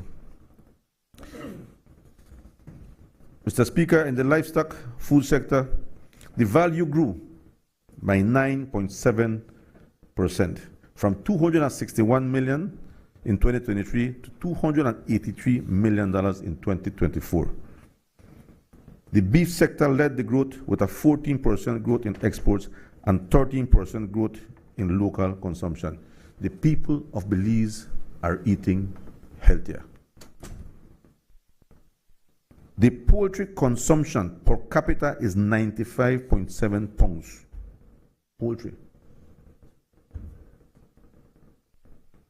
The eggs consumption is, the consumption of poultry in 2021 was 95.74. Today, that is at 120 pounds per capita. It means that the people are eating more protein. Eggs moved from 146 to 193. It means that less ramen is being consumed and more poultry and eggs, which are healthier, are being purchased and consumed by the public. It also shows, the records also show, Mr. Speaker, that neck and back now is selling less than a whole chicken. People are buying more whole chicken than neck and back. It means that the quality of life is improving. It means that there is purchasing power. Or else these figures would not be the same. The poultry experienced an increase in production from 30.3 million to 31.1 million pounds, 11% more in value to the Belizean economy. Turkey, sheep, eggs were marginal. Milk production fell because of the dry weather and drought. Milk production fell by 21%, from 14.4 million pounds to 11.5 million pounds in 2024. So, despite the noise in the market about the unavailability of pigs for processing, we don't know where that's coming from. Did you eat pork today? You had pork to eat today? right? We had pork today. You go to the supermarkets and there's pork in the freezers. There's no scarcity of pork. There's who you prefer to sell to. You prefer to come to the agriculture show and sell, or you prefer to sell your customers? It's a matter of preference. So there's no shortage of pork, Mr. Speaker. But the Ministry of Agriculture continues to support the processors. Pork bellies. Pork bellies is limited. They use it for to make bacon. When we are short, then we would import so that the bacon can continue to be manufactured. When it's time for Christmas and they want the hams and the picnics, we also provide them with license to import picnics green so that they can process and then sell it on the market. So we continue to support in that way. But whenever they say they are short, we would allow them to import. One of the most touching, I believe, activities, and I don't see Emilio here, is the school gardening program. This initiative is fully supported by the ministry, and as we advance Plan Belize 2.0, the school gardening program, I wish that we had more hands. I wish I had more staff, because nothing gives you the satisfaction to see the glare and the happiness in a child's face when they're in the field, working the plants, planting, weeding. Today we have 60 schools all over the country that have gardens. We are actively working with 35 of these schools, 7 in Corozal, 6 in Orange Walk, 5 in Cayo, 6 in Stan Creek, and 11 in Toledo. In order to keep the school garden spirit high, Mr. Speaker, we encourage more schools to get involved. As a part of the agriculture show, we have launched the National School Garden Competition. Amazing to see these gardens and the children working in the gardens. This year, San Victor Primary School from Corozal won the first place. San Antonio Government School, second place. Sandy Creek Academy in Stan Creek, third place. Chan Chen Government School, Corozal, is fourth place. And Boletri Seventh-day Adventist School also won fifth place. In the high school category, Mr. Speaker, of course, the Belize High School of Agriculture in my constituency won first place. And Benopan Comprehensive School, second place. Congratulations to all these schools who participated. And in agroprocessing, again, we cannot speak agriculture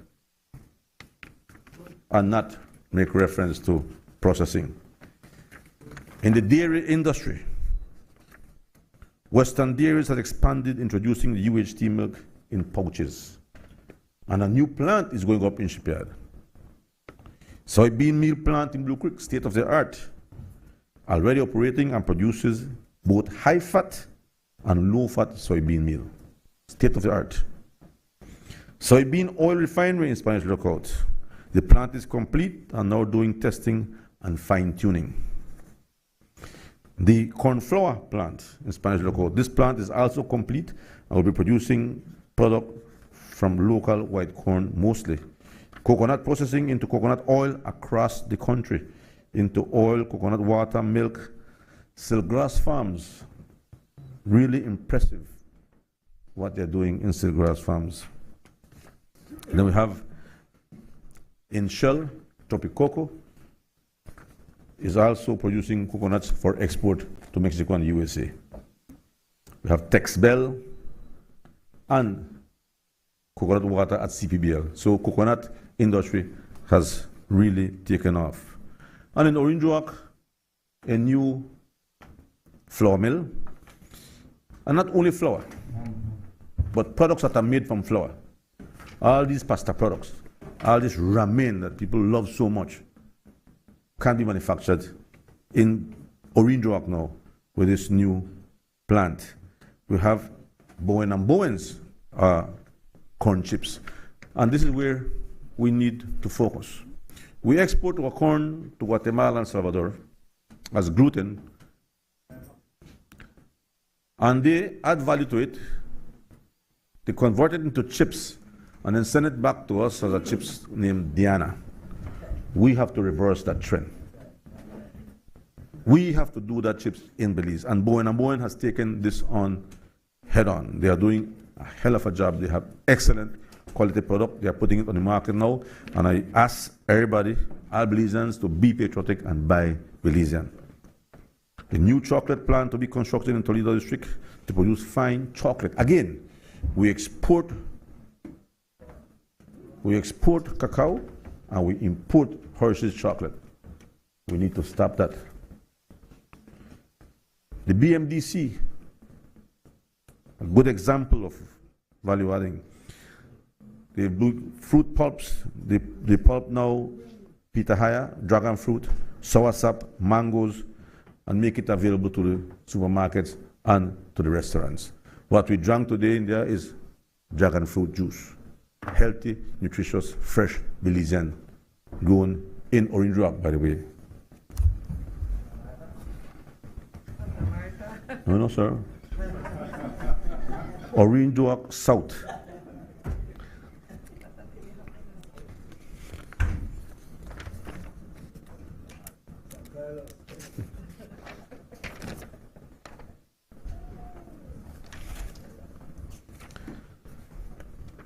It's important to mention the achievements of the Belize Marketing Development Corporation, a corporation that has really transformed the lives of producers, small producers. They have value-added carrots through Silkgrass, partnering with Silkgrass. We did the carrot juice. Belize Jewels, investment in 60 juicers and slush machines, supported by introduction of healthy beverage in schools. We targeted both tourism and youth markets to expand reach and improve national nutrition. Diversification into value-added byproducts from fruit pulps is ongoing. The packaging of beans under the Belize Jewels brand now serves the San Pedro market. Beekeeping, we have signed contracts with the honey producers to bottle their honey and to sell locally, and if possible, we can export. And now, we are now converting the BMDC into a packing plant, which will be used to export, to pack and export coconut to Mexico in the time being until we can put a big facility for the processing of coconuts. Mr. Speaker, I want to highlight the importance of BAHA in animal health and plant health and food safety. BAHA made a very important intervention. We had to register the products that are being used for livestock if we were to maintain our exports to Mexico.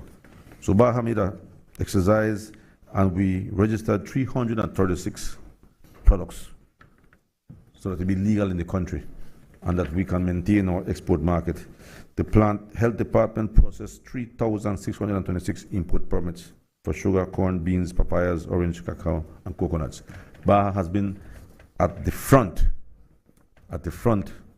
protecting the agriculture sector, protecting from diseases and from pests. I want to thank the staff of BAHA, Managing Director and her technical team for doing such a wonderful job. We are indeed the envy of the region. BAHA has done significant work in shrimp, in cattle, in pigs, in poultry, and this is the era of diseases, so many diseases, and BAHA has done such a wonderful job. The Bureau of Standards is also a part of my ministry. A major milestone achieved during this reporting period in the government of Belize is formal endorsement of Belize National Quality Council in November of 2024. And this marks a critical step in advancing a national culture of quality and strengthening Belize's quality infrastructure. If we are to again continue to export, we need to have these standards in place, and Bureau of Standards is doing just that. I want to thank Samantha and her team for again raising to the challenge and helping the agriculture sector to move forward. And when it comes to the Bureau of Standards, Mr. Speaker, the Bureau of Standards has been, so to speak, the whip for all those who try to price gouge. In so many years, I think from 2008, from 2014 and on, I think only 13 people taken to court. We, with the new mandate we gave them, they have taken hundreds of people to court, ticketed and given them ticketing and penalizing them for gouging. And I think that that must continue if we are to try to keep price gouging controlled. Mr. Speaker, I want to mention the last organization which my ministry is responsible for, which is the Corozal Free Zone. Again, Mr. Neri Ramirez has done significant work in the free zone. If you will remember, we inherited a government in 2020. The free zone was closed. There was no action, no employment. Neri and his team worked tirelessly to reopen the free zone, vaccinate everyone, put control measures in place, reopen the free zone, and today the free zone is a shining entity generating employment for thousands of Belizeans today. Where the upgrades of the Santa Elena access road leading to the zone was paved under Cabay financing. It was at the cost of $3 million Belize dollars. The government of Belize supported with $150,000. Cabay provided the rest, and so it's a pleasure now to drive into the free zone on a beautiful, well-kept, paved road. I want to thank Neri and his team for such a wonderful job. I want to wind down. I want to close off my presentation, Mr. Speaker. And it's a pity sometimes that we politicize food. Food is not partisan. It's not PUP nor UDP. It should not be kicked around like a rotten pumpkin. There are countless examples of our government showing that we value Belizean farming. A small farmer or a big farmer is no difference. To produce food for a hungry nation. Farming and food security are the foundation of our economy. It is the foundation of our communities and our environment. Agriculture is that beacon of hope that provides quality livelihood for the rural community and food for the entire nation. Madam Speaker, we should not politicize food and agriculture. And I want to close off by highlighting the many achievements now in Drag South. Guinea Grass can now boast of a modern highway. No longer do teachers arrive at school dusty up. A modern highway. Guinea Grass can now boast of a modern water system expanded to meet the needs of water from all the villages. And now we are in the process of acquiring land to expand the village. There's a need for expansion of house lots, and we are working on that at the same time.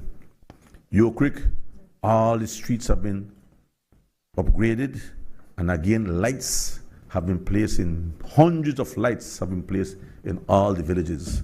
So darkness is slowly becoming a thing of the past, Minister. We're almost reaching it with so much lights. And I said once, why is it that in Belize there is a light on every lamppost, but in the villages there's a light at every half mile? What is the difference?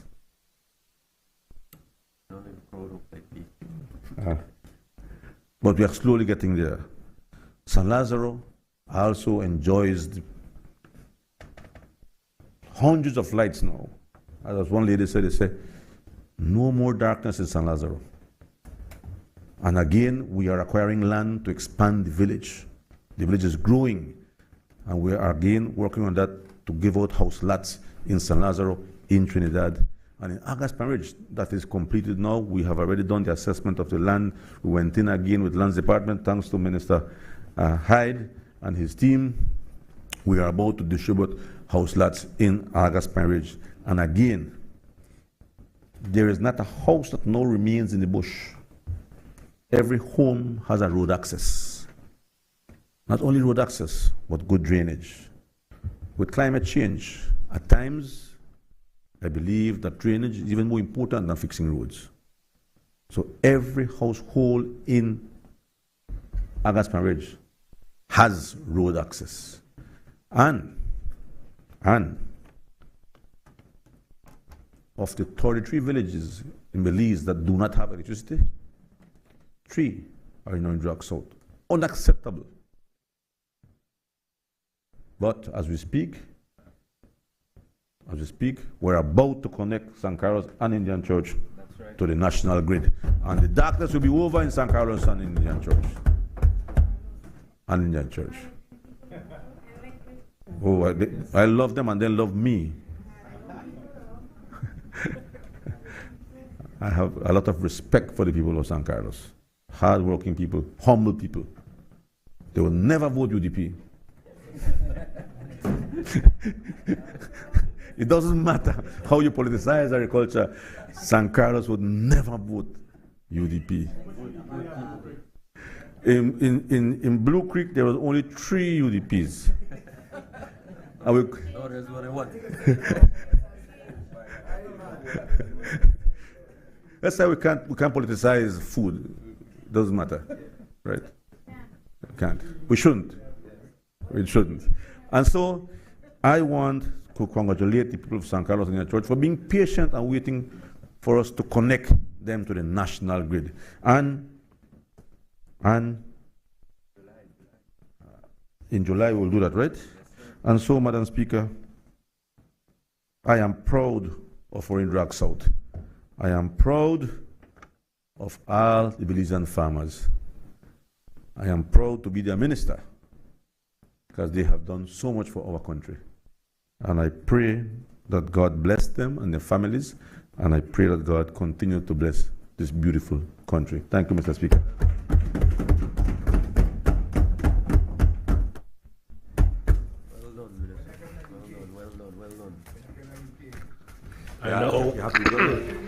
I now recognize the member for Kaya West.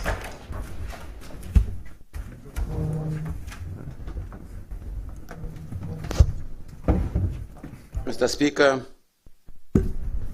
members of this Honorable House, I stand before you today to express my sincere apologies for my absence during yesterday and day before session due to an urgent and personal matter with my family. I was unable to attend and participate in the discussion as I had to intend. Mr. Speaker, it is and it will always be my duty and privilege to represent my beautiful people of Kaya West and to ensure that their voices be heard in this honorable house. Missing the session was never my intention, Mr. Speaker, and I deeply regret not being present for such an important debate in this honorable house. I want to assure this house and I want to assure my beautiful people of Kaya West that I am ready and eager to continue contributing meaningful to the budget discussion, advocating for the priority and needs of my Kaya West constituency. I appreciate your understanding and professionalism, Mr. Speaker. I remain grateful for the opportunity to serve alongside with my fellow representatives in the pursuit of progress for our beautiful Kaya West and our nation of Belize. Thank you, Mr. Speaker, and esteemed members of this House. I want to congratulate everyone in this honorable House. I could congratulate you because I know the work it takes to put your name on a ballot and win a constituency. I congratulate colleagues on this side of the aisle for winning their constituency and showing the country that they are ready to serve despite the journey. I especially want to take this opportunity, Mr. Speaker, to congratulate one of the history-making ladies of our lifetime. I congratulate the Honorable Tracy Tiga Panton for becoming the first female leader of the opposition. Honorable Tracy, congratulations. I rise to publicly thank the people of my beautiful Kaya West. This includes my people of Benqueviejo del Carmen, San Jose Socot, Arenal, Calacreek, and Corosalito. I say to the people of Kaya West, from the bottom of my heart, that I will show them what leadership is. From the bottom of my heart, I will lead by God and put the people of Kaya West first. If you allow me, Mr. Speaker, I would like to say some word in Spanish. Para mi gente de la división de Kaya Oeste, quiero darle gracias a Dios por la oportunidad de tenerme aquí y quiero que sepan que les voy a representar con respeto y dignidad. Thank you, Mr. Speaker. I especially want to thank, Mr. Speaker, my wife and family who stood by me and supported me on every step of the way. I look forward to continued support. I also want to thank my campaign team and everyone who contributed to my success leading up to on the day of election. I must thank the people who do not even know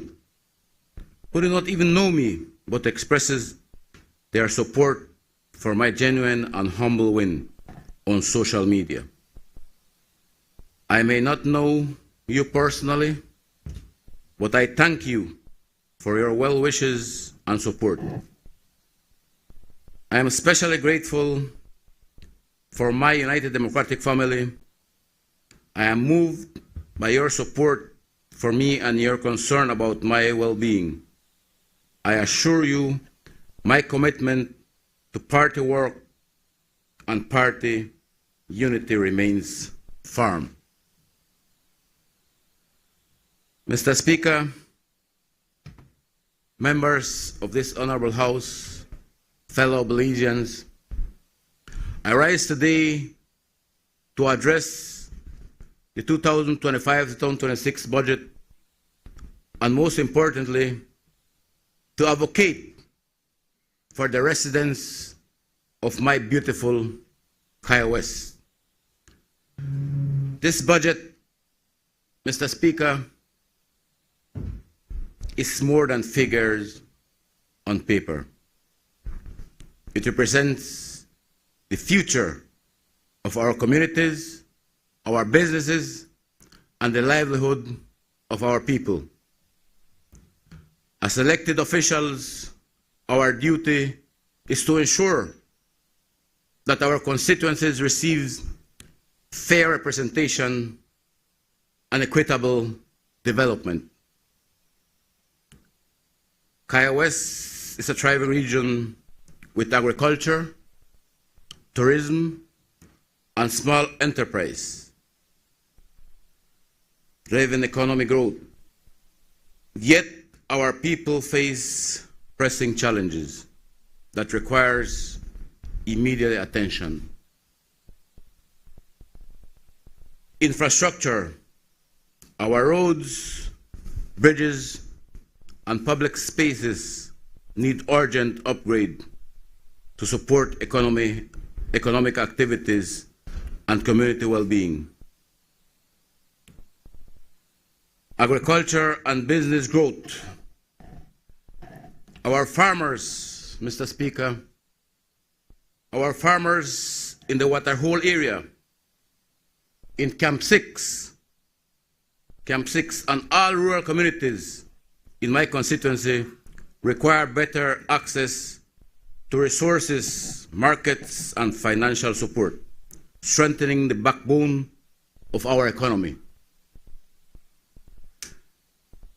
Furthermore, Mr. Speaker, I call on this honorable House to allocate the necessary funds to open and rehabilitate the sports fields serving the communities of Arenal, Cala Creek, San Jose Socots, Corosalito, and also the Amin Egar Stadium in Benque Viejo.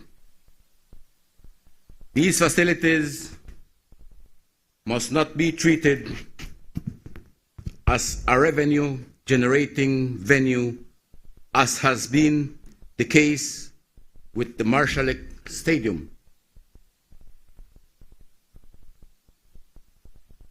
but rather develop as a free and open space available to all players, regardless of background or ability. Mr. Speaker, sports must be a right, not a privilege. If we invest in our athletes, that means we are investing in our future. A national budget meets the needs of our citizens, while investments and infrastructure, security, and healthcare are commendable. We must ask, Mr. Speaker, are we truly addressing rural communities like Kaya West, where basic necessities still lag behind? I would like to mention one of my smallest village. It's Cala Creek. Mr. Speaker, I have been to Cala Creek about 10 times. When people die, when they pass away, Cala Creek doesn't even have a cemetery. The families have to bury their loved ones in their own backyard. Incredible, Mr. Speaker, but this is what is happening in the Kaya West constituency. I'm not blaming anyone, I'm not criticizing anyone. With all due respect, I urge the Minister of Natural Resources to look into this matter. Exactly. This is not about PUP or UDP, officer, Minister. This is about the need of my constituency. It is not Contreras anymore, it is Miguel Guerra, the honorable representative. And I'm not a PUP or UDP. Here, in this house, I represent the people of Kaya West, not any PUP or UDP. This budget, Madam Speaker, are we ensuring equitable distribution of resources across all constituencies, including those heavily dependent on agriculture and tourism.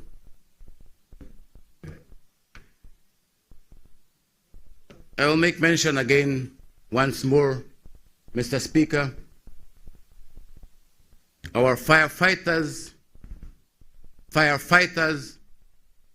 in the west, in the town of Penqueviejo where I live, I can't call them firefighters anymore.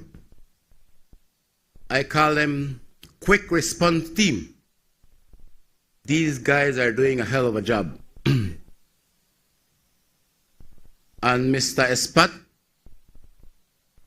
who doesn't allow me to lie, was along with me when the landfill was on fire, because we assisted these firefighters with water, with drinks, with food, just to get to know when I reached Benke fire station that their boots are rotten, Mr. Speaker. These are the people on the front line, on emergency. We need to take care of this quick response team. And I am telling you again, they are doing a great job in Kaya West.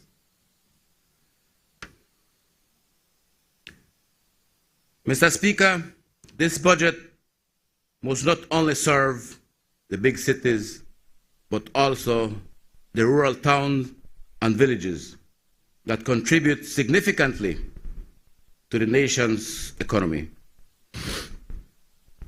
The people of Kaya West deserve a budget that uplift, empower, and protect their livelihood.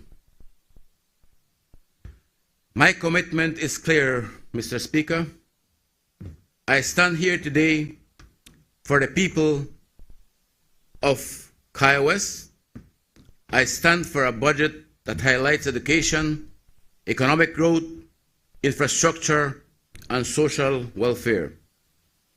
I urge this honorable House to take bold and immediate action and ensure that funding reaches the communities that need it most, like my constituency of Kaya West. Mr. Speaker, let this budget be a document of hope, fairness, and opportunity for all Belizeans. Let us work together to build a strong and more equitable future for Kaya West and for Belize. Mr. Speaker, I would like to take, and please allow me to congratulate our national team, national football team. I also have a son in the national team, Najib Guerra, very proud of him, and I just wish them luck. With that said, Madam Speaker, Mr. Speaker, pardon, I would like to once again thank my beautiful people of Kaya West. May God bless you all.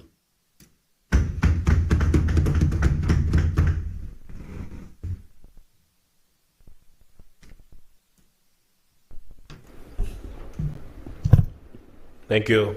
I now recognize the member for Corozal Southeast.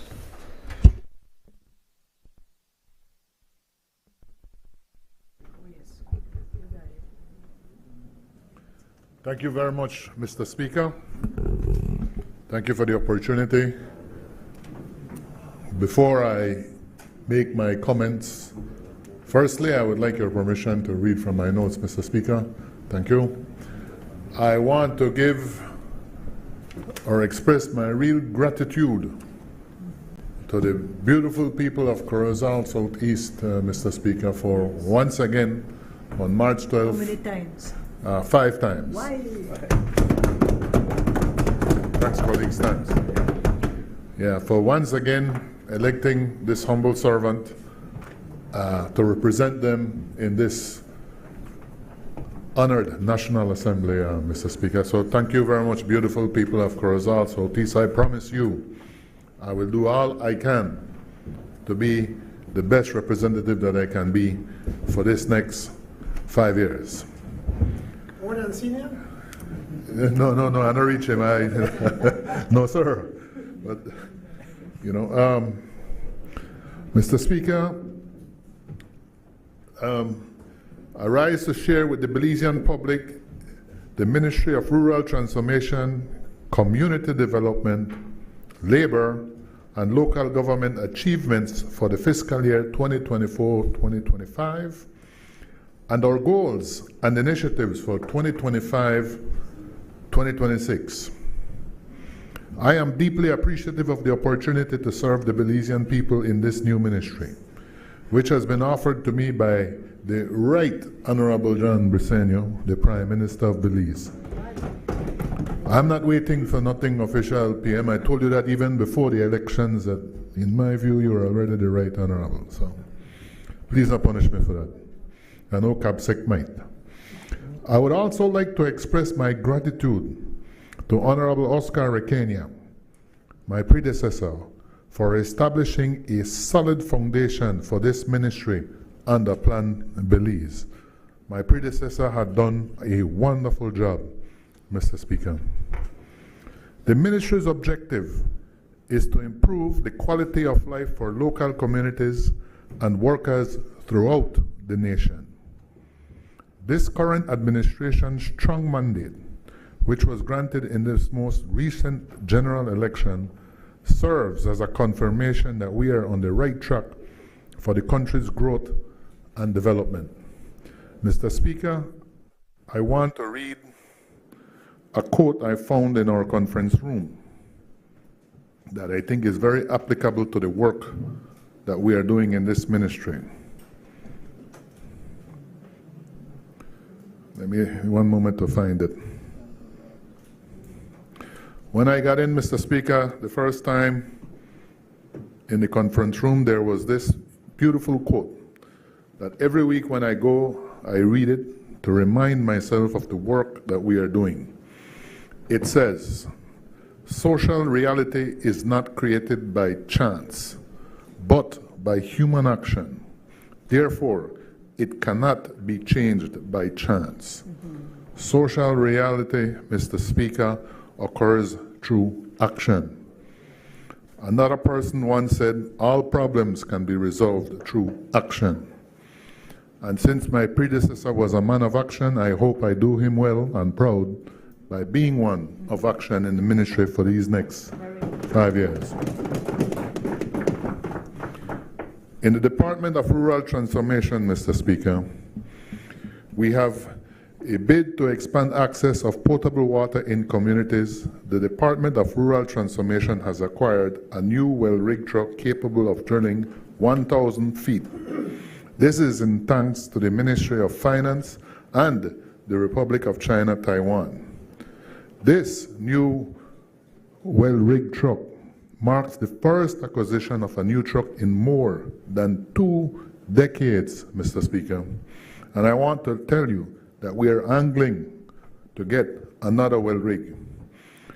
Through the expansion, construction, rehabilitation of rural water systems throughout the nation, we have been able to enhance the quality of life of more than 30 communities, such as the far reaches of Machakila in the south, Armenia in the west, in Progreso and Chunush in the north, just to name a few communities, Mr. Speaker.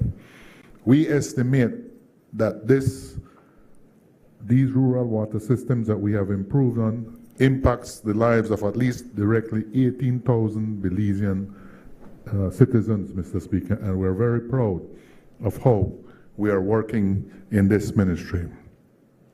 One of the abandoned communities in the north once, before Honorable Kevin got in, which was Santa Marta, the water was very rusty orange. I was informed that the water actually looked like some kind of a carrot juice. But now, thanks to UNICEF and our ministry, they have clear, potable drinking water flowing in their homes. By connecting households in 6 rural communities such as Dolores and San Vicente to mini-grids or standalone solar systems, we have made possible their access to renewable energy. This initiative, Mr. Speaker, has been accomplished as a result of an effective partnership with the Department of Energy, and it is in part of our overall endeavor to ensure the sustainability of our water systems. Mr. Speaker, we have acquired and installed more than 1,500 water meters to enhance the fiscal administration of the systems and to safeguard and conserve the supply from our aquifers. These include San Pablo in Orange Walk. For the first time in many years, water systems are now displaying surpluses as they have paid down their expenses. Mr. Speaker, when the government got in, revenues collected was about $3 million. To date, revenue collected now is about $6 million. A 100% increase, all increase in collection of revenues thanks to prudent financial management and as well proper supervision from the Ministry of Rural Transformation, Mr. Speaker. We, in our ministry, will further the vision of Plan Belize 2.0 by creating and implementing a digital accounting and billing system for water boards for the first time. This will enable us to further fortify and improve the operational and overall administration of water boards, thereby enhancing service delivery and accountability. Mr. Speaker, some of the stories you hear, I remember someone tell me they went to a village and when the system came in, you had certain people who would just abuse it. They would start to wet the streets, fill up the tanks, their water tanks and all that for their agriculture, but then they're not paying for the amount of water, and then they begin to deprive other households. With this accounting and billing system, Mr. Speaker, we'll be paying for the consumption of our water. Through the assistance of the Central American Bank for Economic Integration, CABE, we will establish and execute a national rural development strategy to facilitate the coordination of initiatives aimed at enhancing the quality of life in rural communities. To enrich the quality of water that rural residents receive, we will be collaborating with the Inter-American Development Bank and the Belize Social Investment Fund to implement a disinfection initiative for 21 rural water systems. Critical, Mr. Speaker, I don't want no one to overlook that. Implement a disinfection initiative for 21 rural water systems. By the end of July, BWSL, and this is important news for me and my community, BWSL will install a new reverse osmosis purification system on behalf of our ministry in the lovely village of Sartaneja. Thanks to the partnership with the Protected Areas Conservation Trust Pact, I don't see my colleague here to thank him, residents will have access to clean potable water in their homes. As part of our ongoing partnership with PAC, we will also be implementing a flood mitigation project that is designed to reduce hazards and improve climate resilience in vulnerable communities. In the Department of Labor, Mr. Speaker, we are dedicated to improving the quality of life for Belizeans. We have launched a new Decent Work Country Program, DWCP, in partnership with the International Labour Organization, the ILO, in our Labour Department. The DWCP offers a comprehensive strategic framework that is intended to foster decent, safe, and productive employment opportunities for all Belizeans. Also, there's a Prosper initiative which is funded by the European Union, and it will be the starting point for the implementation of this Decent Work Country program in collaboration with the ILO. This initiative is designed to foster sustainable economic development in the South through entrepreneurship and capacity building. The South is not forgotten, Mr. Speaker. We're still working with them, and I know Minister Kenya and Minister Osmond will not let me forget it, Mr. Speaker. We are committed to the ongoing modernization of the Department of Labor Services by implementing the electronic delivery of temporary employment approval letters. We have implemented an environmentally friendly solution that has enhanced the efficiency of our services.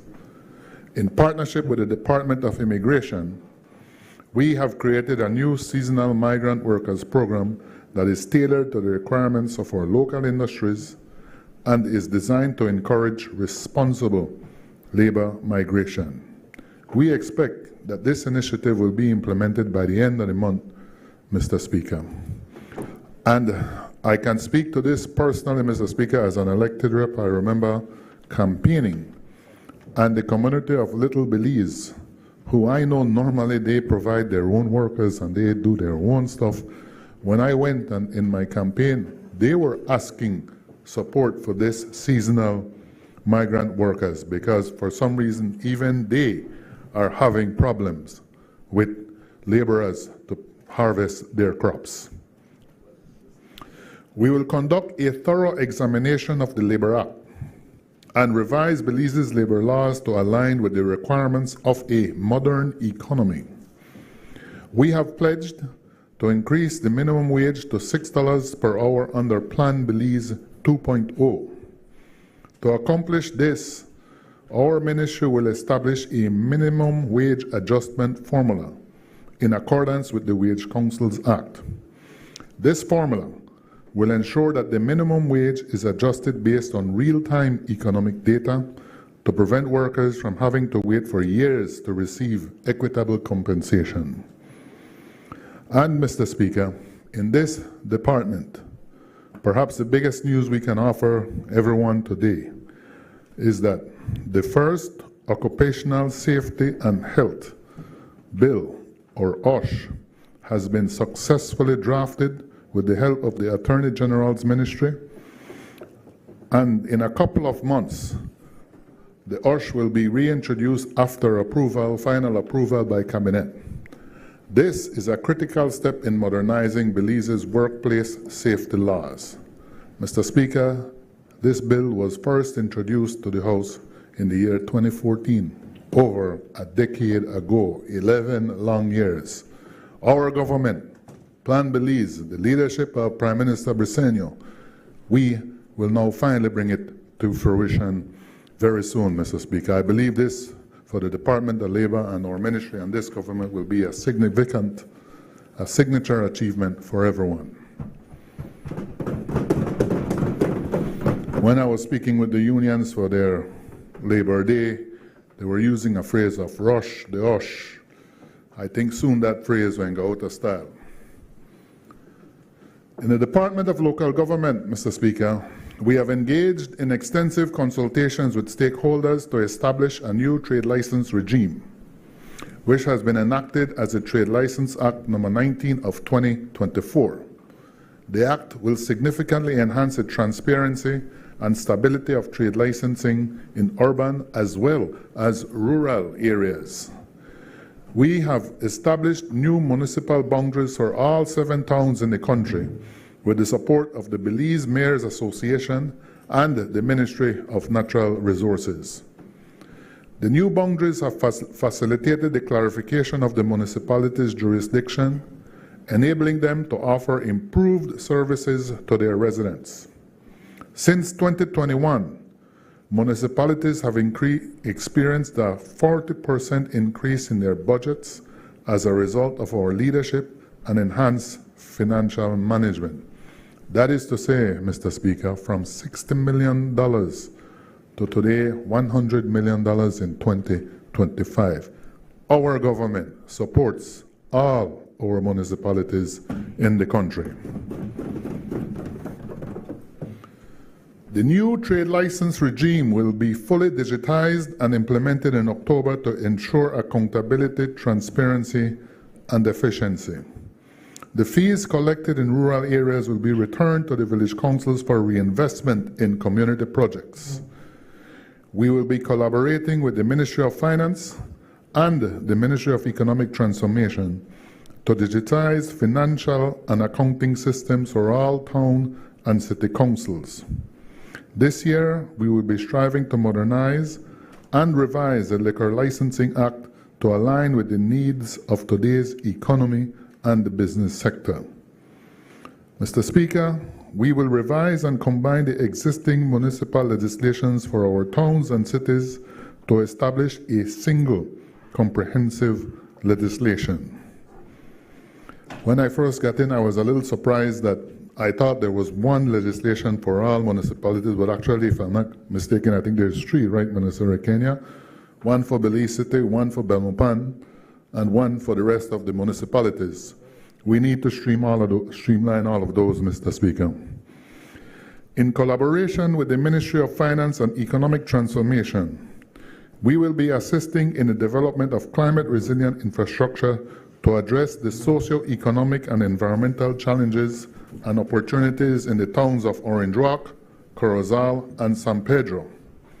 The quality of life for the residents and infrastructure of these communities will be significantly improved to serve as tourism destinations. Earlier, we heard the Minister of Tourism promoting how tourism is a huge deal in this country, and yes, we are going to be putting our part in helping these municipalities to be prepared for the tourist industry. As I close, in terms of reference to the Ministry of Rural Transformation, Mr. Speaker, I would like to end by thanking the exemplary work of our public officers, our teachers, our private sector partners, the NGO community, and especially our ministry staff who help build a better Belize every day. There's a few people in the ministry whose name I want to call because they work very hard. And they work very hard, Mr. Speaker, and they make the ministry look good. It is their hard work.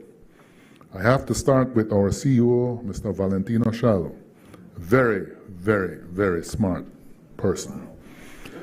Mr. Clifford King, who is our Director of Local Government and Acting Coordinator of Rural Development.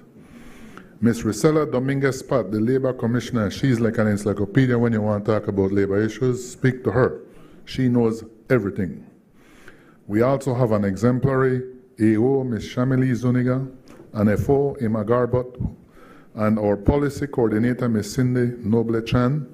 And of course, well, we have a young man named John Marin, who is junior, who is doing a lot of good work in the ministry, Mr. Speaker. So I want to thank all of them for all the great work that they have been doing in the ministry.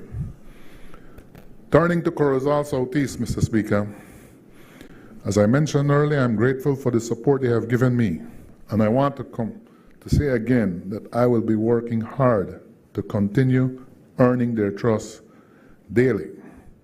One of the first things I want to speak about is that in the past 4.5 years, and in these next 5 years that we may have in government, we had invested heavily in sport activities in the division, and we will continue to do so, Mr. Speaker.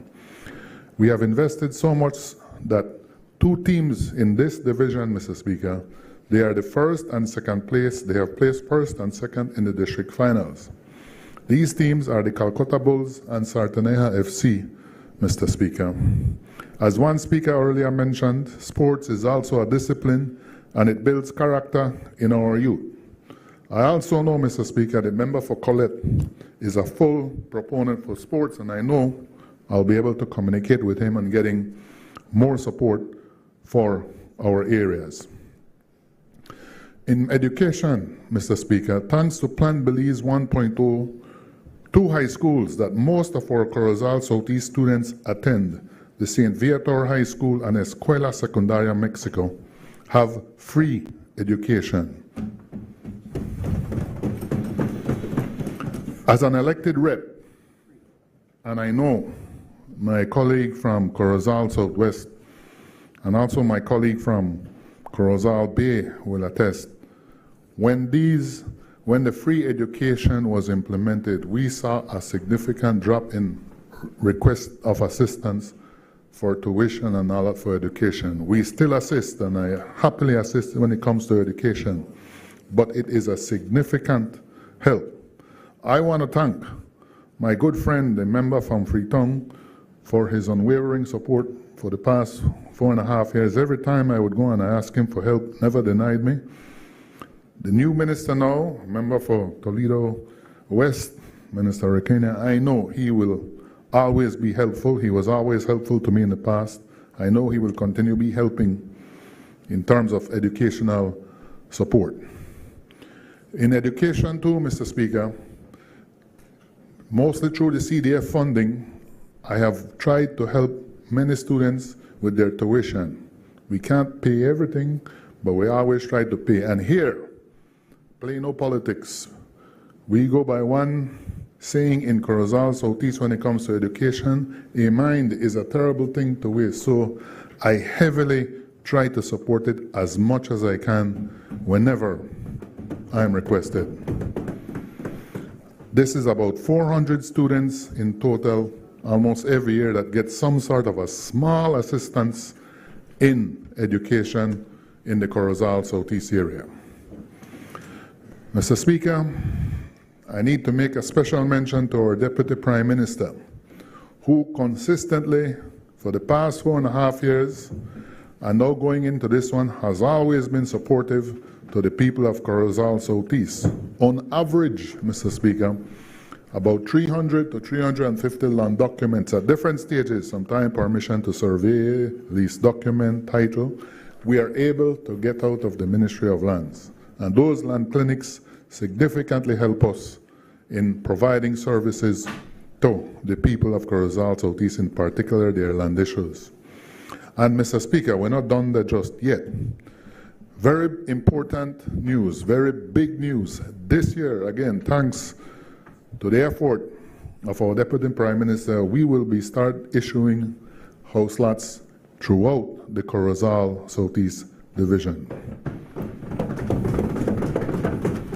This will become a game changer for Corozal Southeast, because for too long they have not gotten any land attention, and it only occurs under a PUP government, Mr. Speaker. So, de parte de la gente agradecida, Deputy Prime Minister, muchas gracias. He's not here today. In Chunush, Mr. Speaker, Plan Belize 1.0 and now Plan Belize 2.0 will have made major investments in terms of providing national health insurance. Again, the implementation of NHI in Chunush significantly impacted the requests for support for medical help in that area. You really felt the impact, how it just fell significantly. All right? I mean, we still assist people with medical stuff, but Mr. Speaker, NHI really is helping the Corozal Southeast Division. Free education and the new RO water system in Chunush. In Kapabank, Mr. Speaker, with the Village Council, we are working heavily to restore the lagoon front from soil erosion and the effects of climate change. In Progreso, we have this budget and previous budget have provided for the paving of the Progreso San Esteban Road. I heard it mentioned from the Minister of MIDH, and I want to personally thank the Prime Minister again, sir, because I know you have personal affection for that area, and I know you are the driving force in getting us to get that road paved. Thank you again, sir. In Progreso as well, we are working with the Village Council and a dynamic group of young people, Mr. Speaker, to be able to do a lot of community works. We have put up the little Progreso sign, painted beautifully, put little palapas along the lagoon front for make the people and come and they do them barbecue. We even do like a generic grill stuff there, so the people come and all they have to do is bring their own carbon and what's not, and then they do them stuff. All right, a lot of community work. We built a bathroom for the football field in the past. You know, you go play football, people would have to go beg the neighbors for use bathroom. Now, no, they have their own bathroom, so that is a thing of the past. In the village of Ranchito, we continue with works for a new village park, and as well to continue to repair the community center. In Carolina, we will work to continue supporting the needs of the villagers. In Calcutta, we will keep investing in sports. In Calcutta, I'm quite proud of the Amin Jamid Manzanero football field, Mr. Speaker. Amin Manzanero was a footballer, sadly cut down in the prime of his life, but he would have been a rising star in football, but he's no longer here, and so we put the name of the football field in Calcutta in his name. So we had invested heavily in the past 4 years, and we'll be investing more in the different football fields within the Corozal Southeast Division. In San Joaquin, we will be upgrading our football field, and we'll also be upgrading the grounds where the annual San Joaquin Fiesta is held. In Caledonia, again, thank you, Prime Minister. I can't thank you enough to have committed to paving from Caledonia to Buena Vista, sir. That is another game changer. That is not just a good support. That is not just a big help. That will be a game changer for the people of Caledonia, Mr. Speaker. And as well, sir, thank you for personally investing and personally pushing for the new RO system, the reverse osmosis system in Sartaneja. Very soon, this will be completed in August, and finally, Sartaneja will now have a modern water system that will be upgradable and upscalable to meet the needs of today and future needs for village expansion. In closing, Mr. Speaker, I want to thank the wonderful people of Corozal Southeast for the overwhelming mandate to this servant, and I promise I'll be working very hard, going from strength to strength, to continue working with them. I clearly did not do it by myself.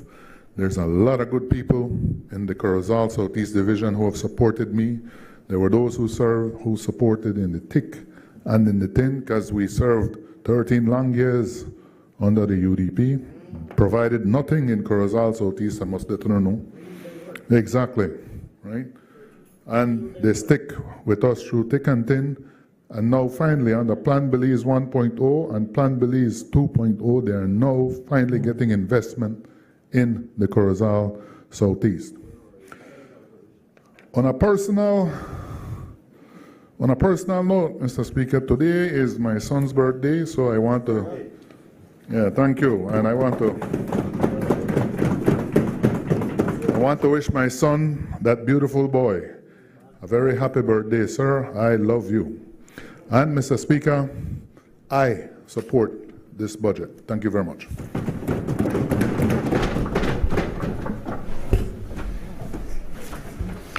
I recognize the member from Corozal Southwest. Thank you, Mr. Speaker.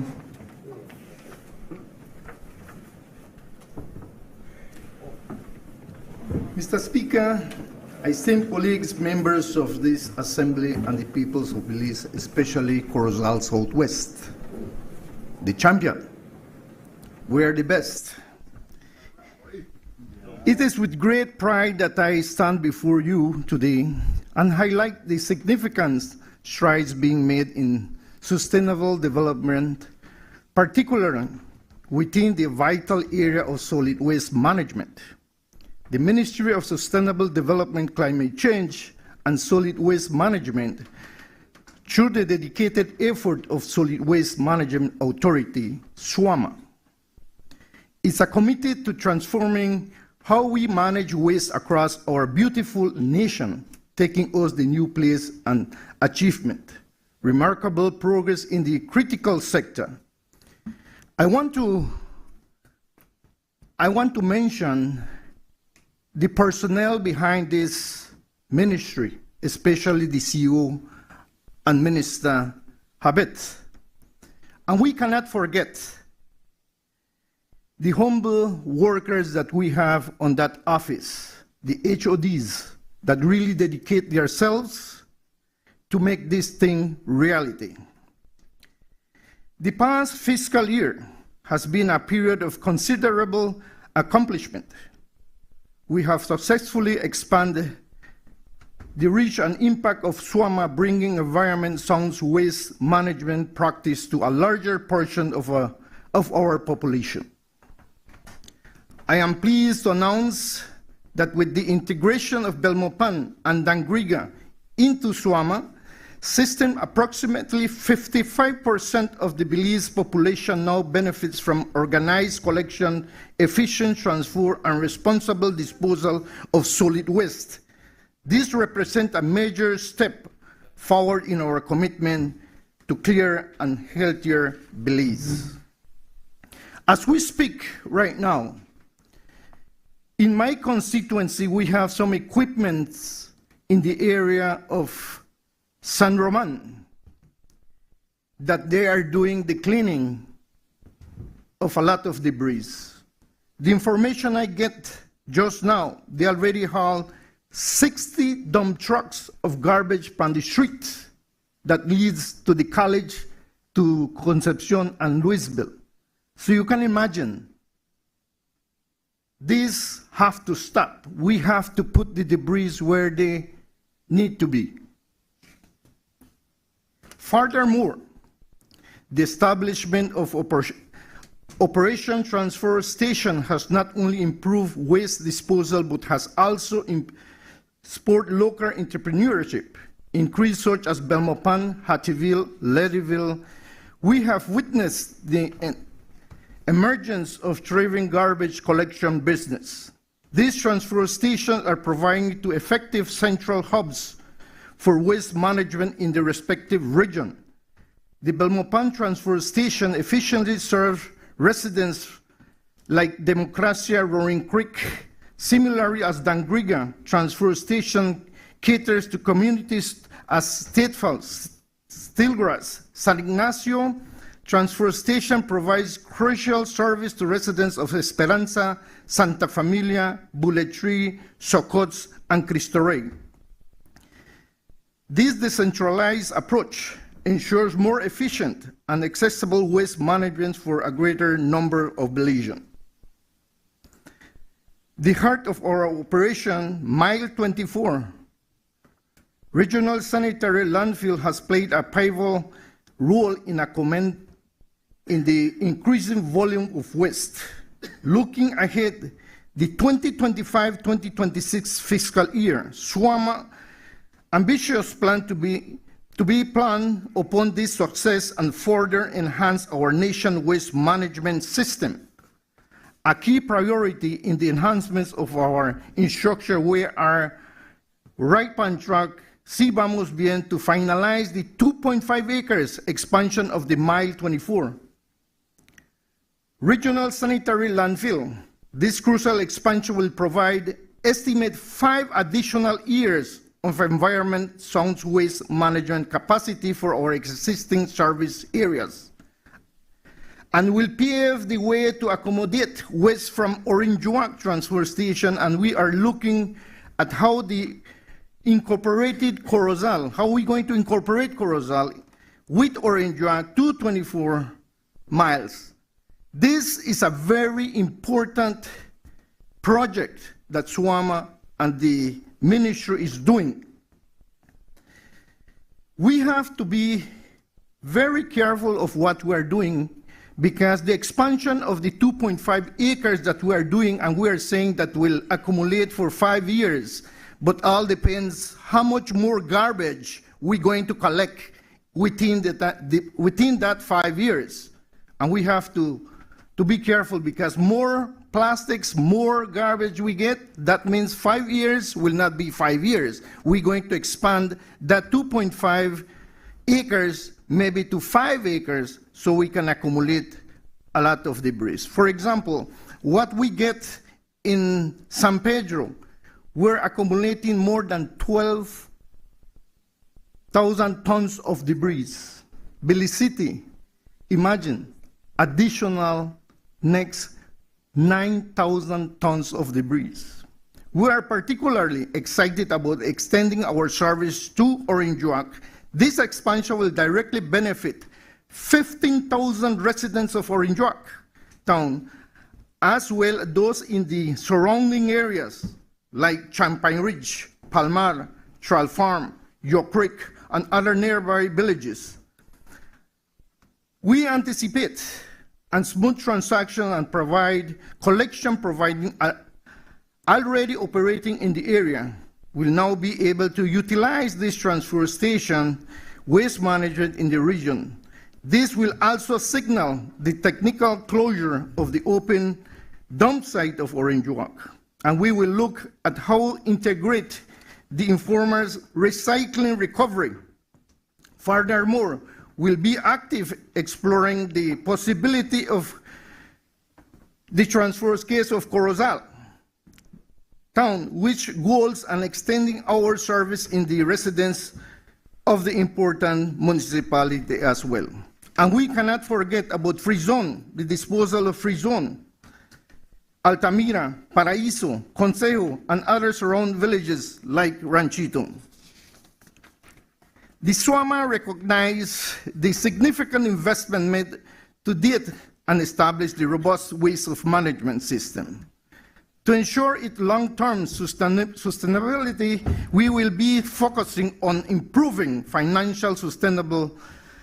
We will be diligently exploring and implementing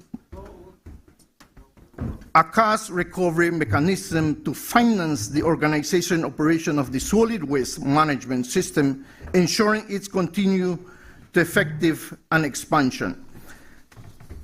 If we mention Orange Walk and Corozal, if I'm going to approve this budget, and I will approve this budget, PM, please support Orange Walk and Corozal for this new era, for this new venture. Mr. Speaker, if you allow me, I want to jump to my constituency. I want to give thanks to the people of Corozal Southwest for giving me the opportunity, the third time, to be here to represent them. In 2012, when I came here, I was begging for a police station. We heard the member of Caribbean Shore that is a reality. Thanks to the People's United Party now. The same time, I was begging to the Prime Minister. The school of San Narciso is more than 80 years old. I'll crack up. Now, I beg to my good friend here and colleague, member of Toledo West, you are the champion. You are the Minister of Education. Please, do not forget San Narciso RC School. We need a new one. But I cannot ignore my colleague, member of Freetown. And I will repeat myself. In 2012, the amount of money that we get per year for education was $9,000 per year. Colleagues that was here, remember that? Right. And they gave us how to spend that $9,000. You have to spend $4,000 on high schools and $5,000 on schools. Corozal Southwest, we have 13 schools and 3 kinders. Imagine to spend $5,000. Please, now we have free education in Escuela Mexico. And we cannot forget the amount of projects that we already did in Corozal Southwest. Thank you to the Prime Minister.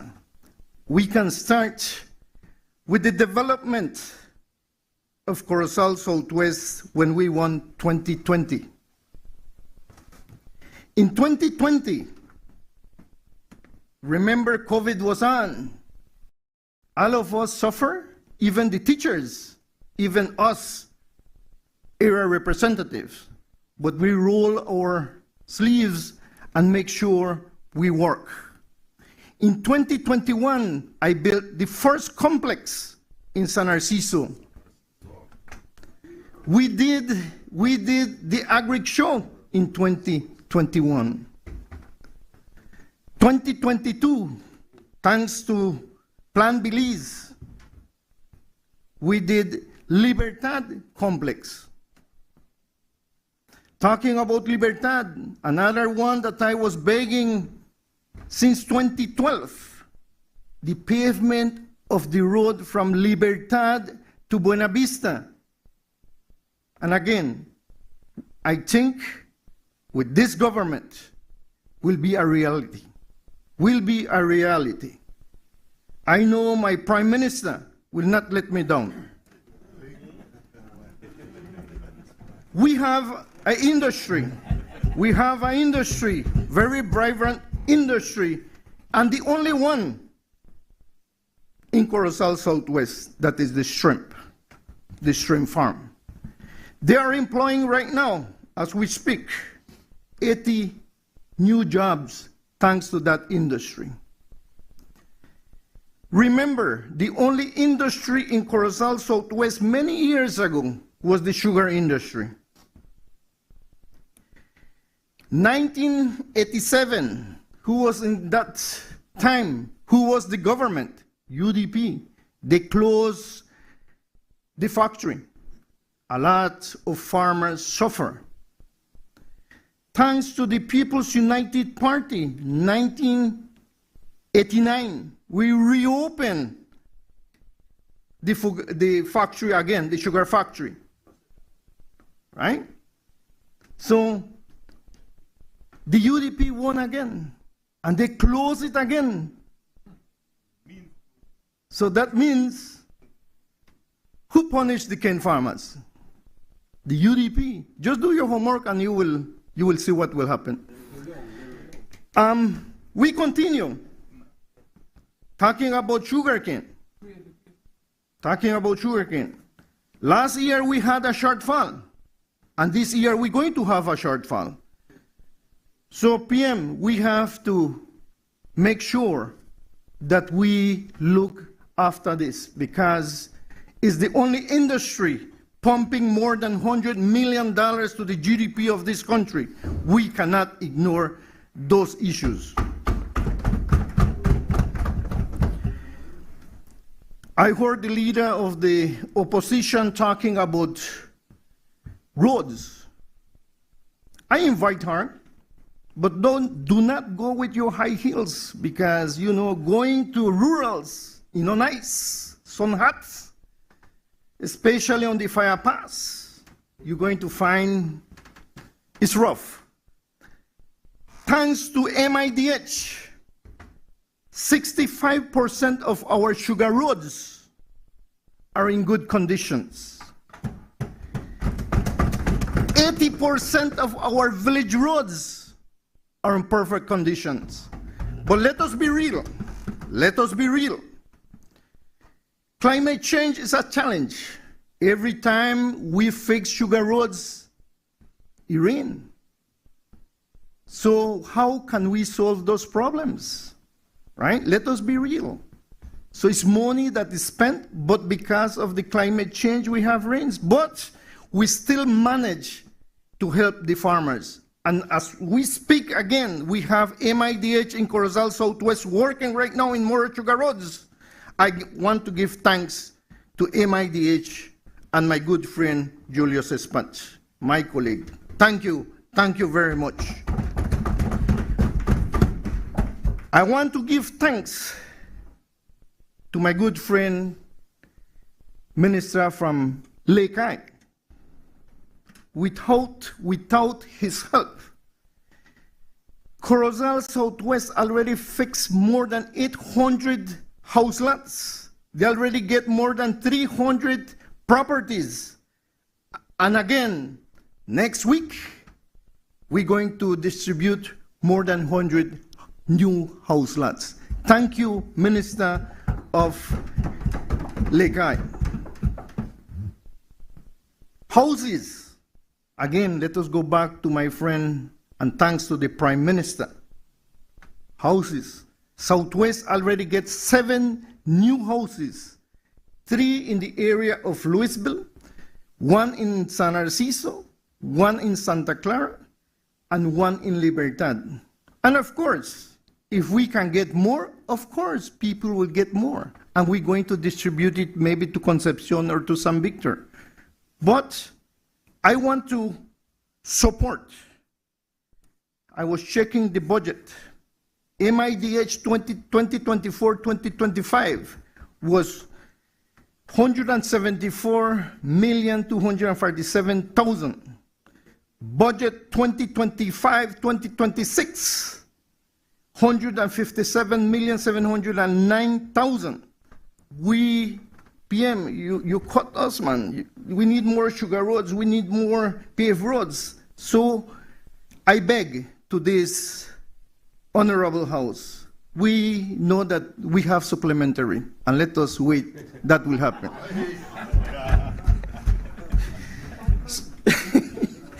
So let us work together. I want to give thanks to the past ministry, led by my good friend from Toledo West, Honorable Oscar Requena. 4 years and 3 months, we worked diligently with the CEO and the good staff that we had.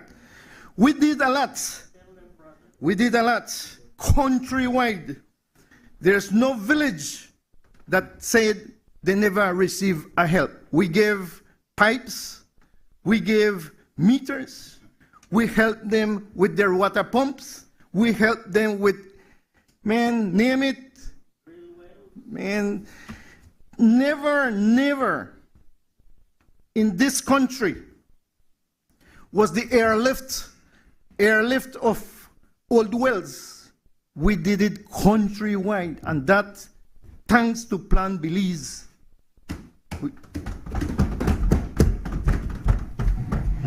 I want to give thanks to the Prime Minister. He sent me to another venture on the solid waste. It's a challenge. Yes, it's a challenge. No job is not a challenge.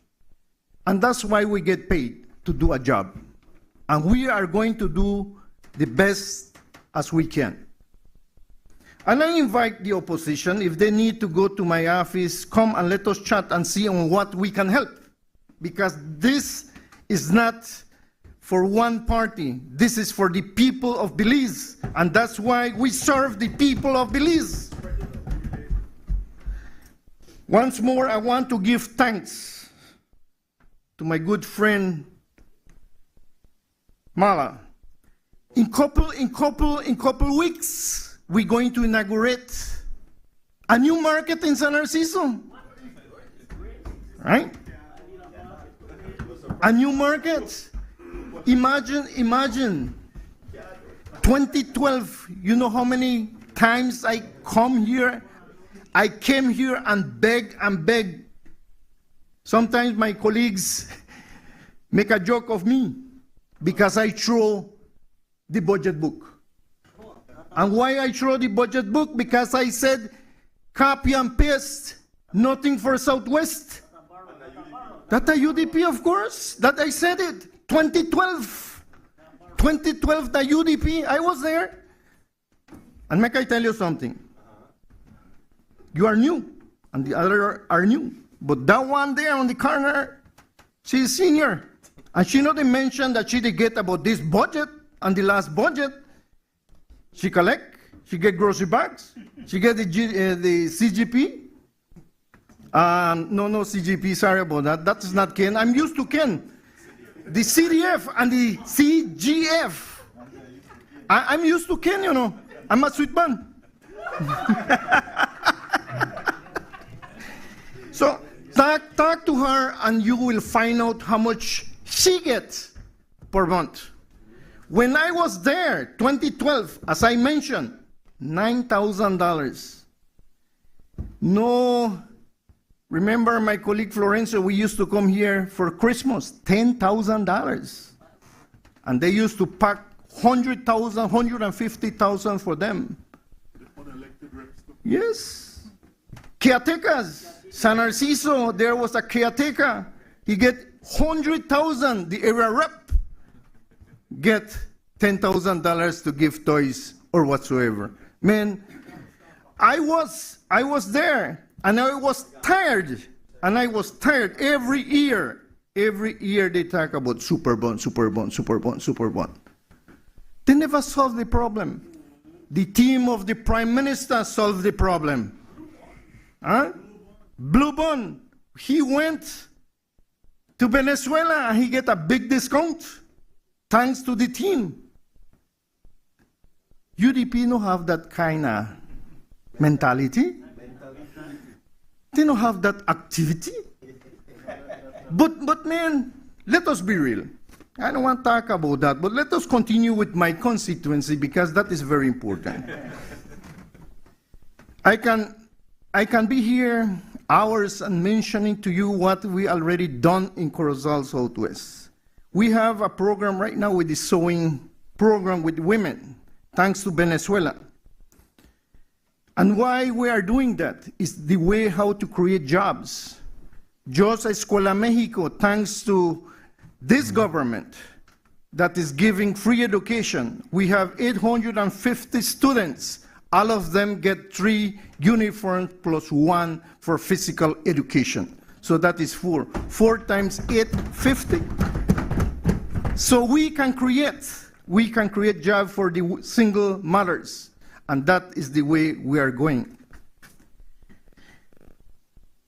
I want to give thanks once more, right, to my Prime Minister. Thank you, PM. Without your knowledge, without this great team that you have here, colleagues, my colleague from Caribbean Shores, thank you very much. Let us continue work. Let us show to these Belizean people that we are ready and we are planning for Plan Belize 3.0.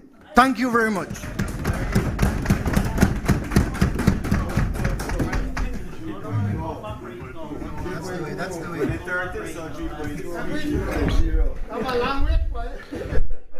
I recognize the member for Kaya North.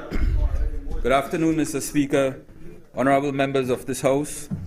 I rise today with a profound sense of purpose and optimism to speak on the budget for fiscal year 2025-2026. I do so on behalf of the good people of Kaya North, who I have the honor to represent. Mr. Speaker, I take this opportunity to thank the people of Kaya North who came out in the thousands on the 12th of March to once more deliver their trust in me and the People's United Party. And Mr. Speaker, we didn't scrape by with a mere 124 votes. No, we trounced them by nearly 1,000 votes. That's a beating, plain and simple. 2 general elections, back-to-back victories. No slippage in our support. The Red Hills are gone, and we are not looking back. No more lies, no more flip-flopping candidates, no turning back. But while I revel in this victory, I do so with humility, because I know that this victory belongs to the people of Kaya North. And so we must continue to work for them. Under Plan Belize, the people of Kaya North benefited from over 450 house lots. Over 20 starter homes were built. Over 10,000 school bags distributed to our school children. Education grants issued, housing grants issued, grocery bags given to needy families. We have seen unprecedented road construction from San Ignacio to Bullitree, and soon to come from Bullitree to Spanish Lookout. The highway between San Ignacio to Benqueviejo is under construction. We completed the cementing of Collins Boulevard, Consolation Boulevard, and 18th Street, and we rehabilitated countless streets in the Boyton and Santiago Juan areas. In the village of Bullitree, never has there been the level of work like that done by this area rep and this government. We have opened streets, dug drains, placed culverts, and laid over 8,000 feet of new water pipes. We are soon to complete the rehabilitation of the community center, Oh, and before I forget, we won all the boxes in Bullet Tree. And we will win again on the 29th of June. And the work continues, Mr. Speaker. I am proud to say that starting August of this year, free education will arrive at Sacred Heart College, where some 948 students attending high school will now do so for free. In June, we are set to open the Contiki Community Police Station.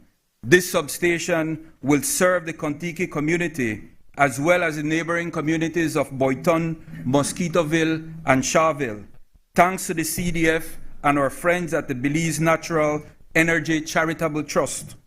As well, our people of Cayo will now be the beneficiaries of NHI. 8 primary care providers and 7 satellite clinics will be distributed in the San Ignacio and Santa Elena area, as well as the Benque and Belmopan area.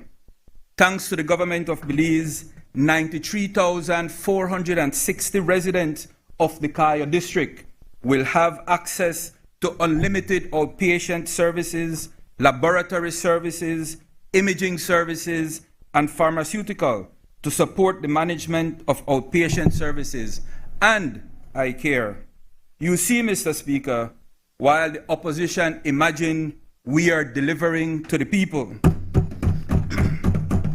Listening to the criticism from the leader of the opposition about NHI makes me wonder. It either reflects pure ignorance or it's playing politics with the health of our people. Let us look at the facts. The concept of NHI and the model of care was a product of extensive consultation and significant brain power brought in through the health sector reform process in the late 90s. This was started under the PUP government, but for 3 consecutive terms was supported by the present opposition. The only difference now is that this government is not only talking, but is putting its money where its mouth is.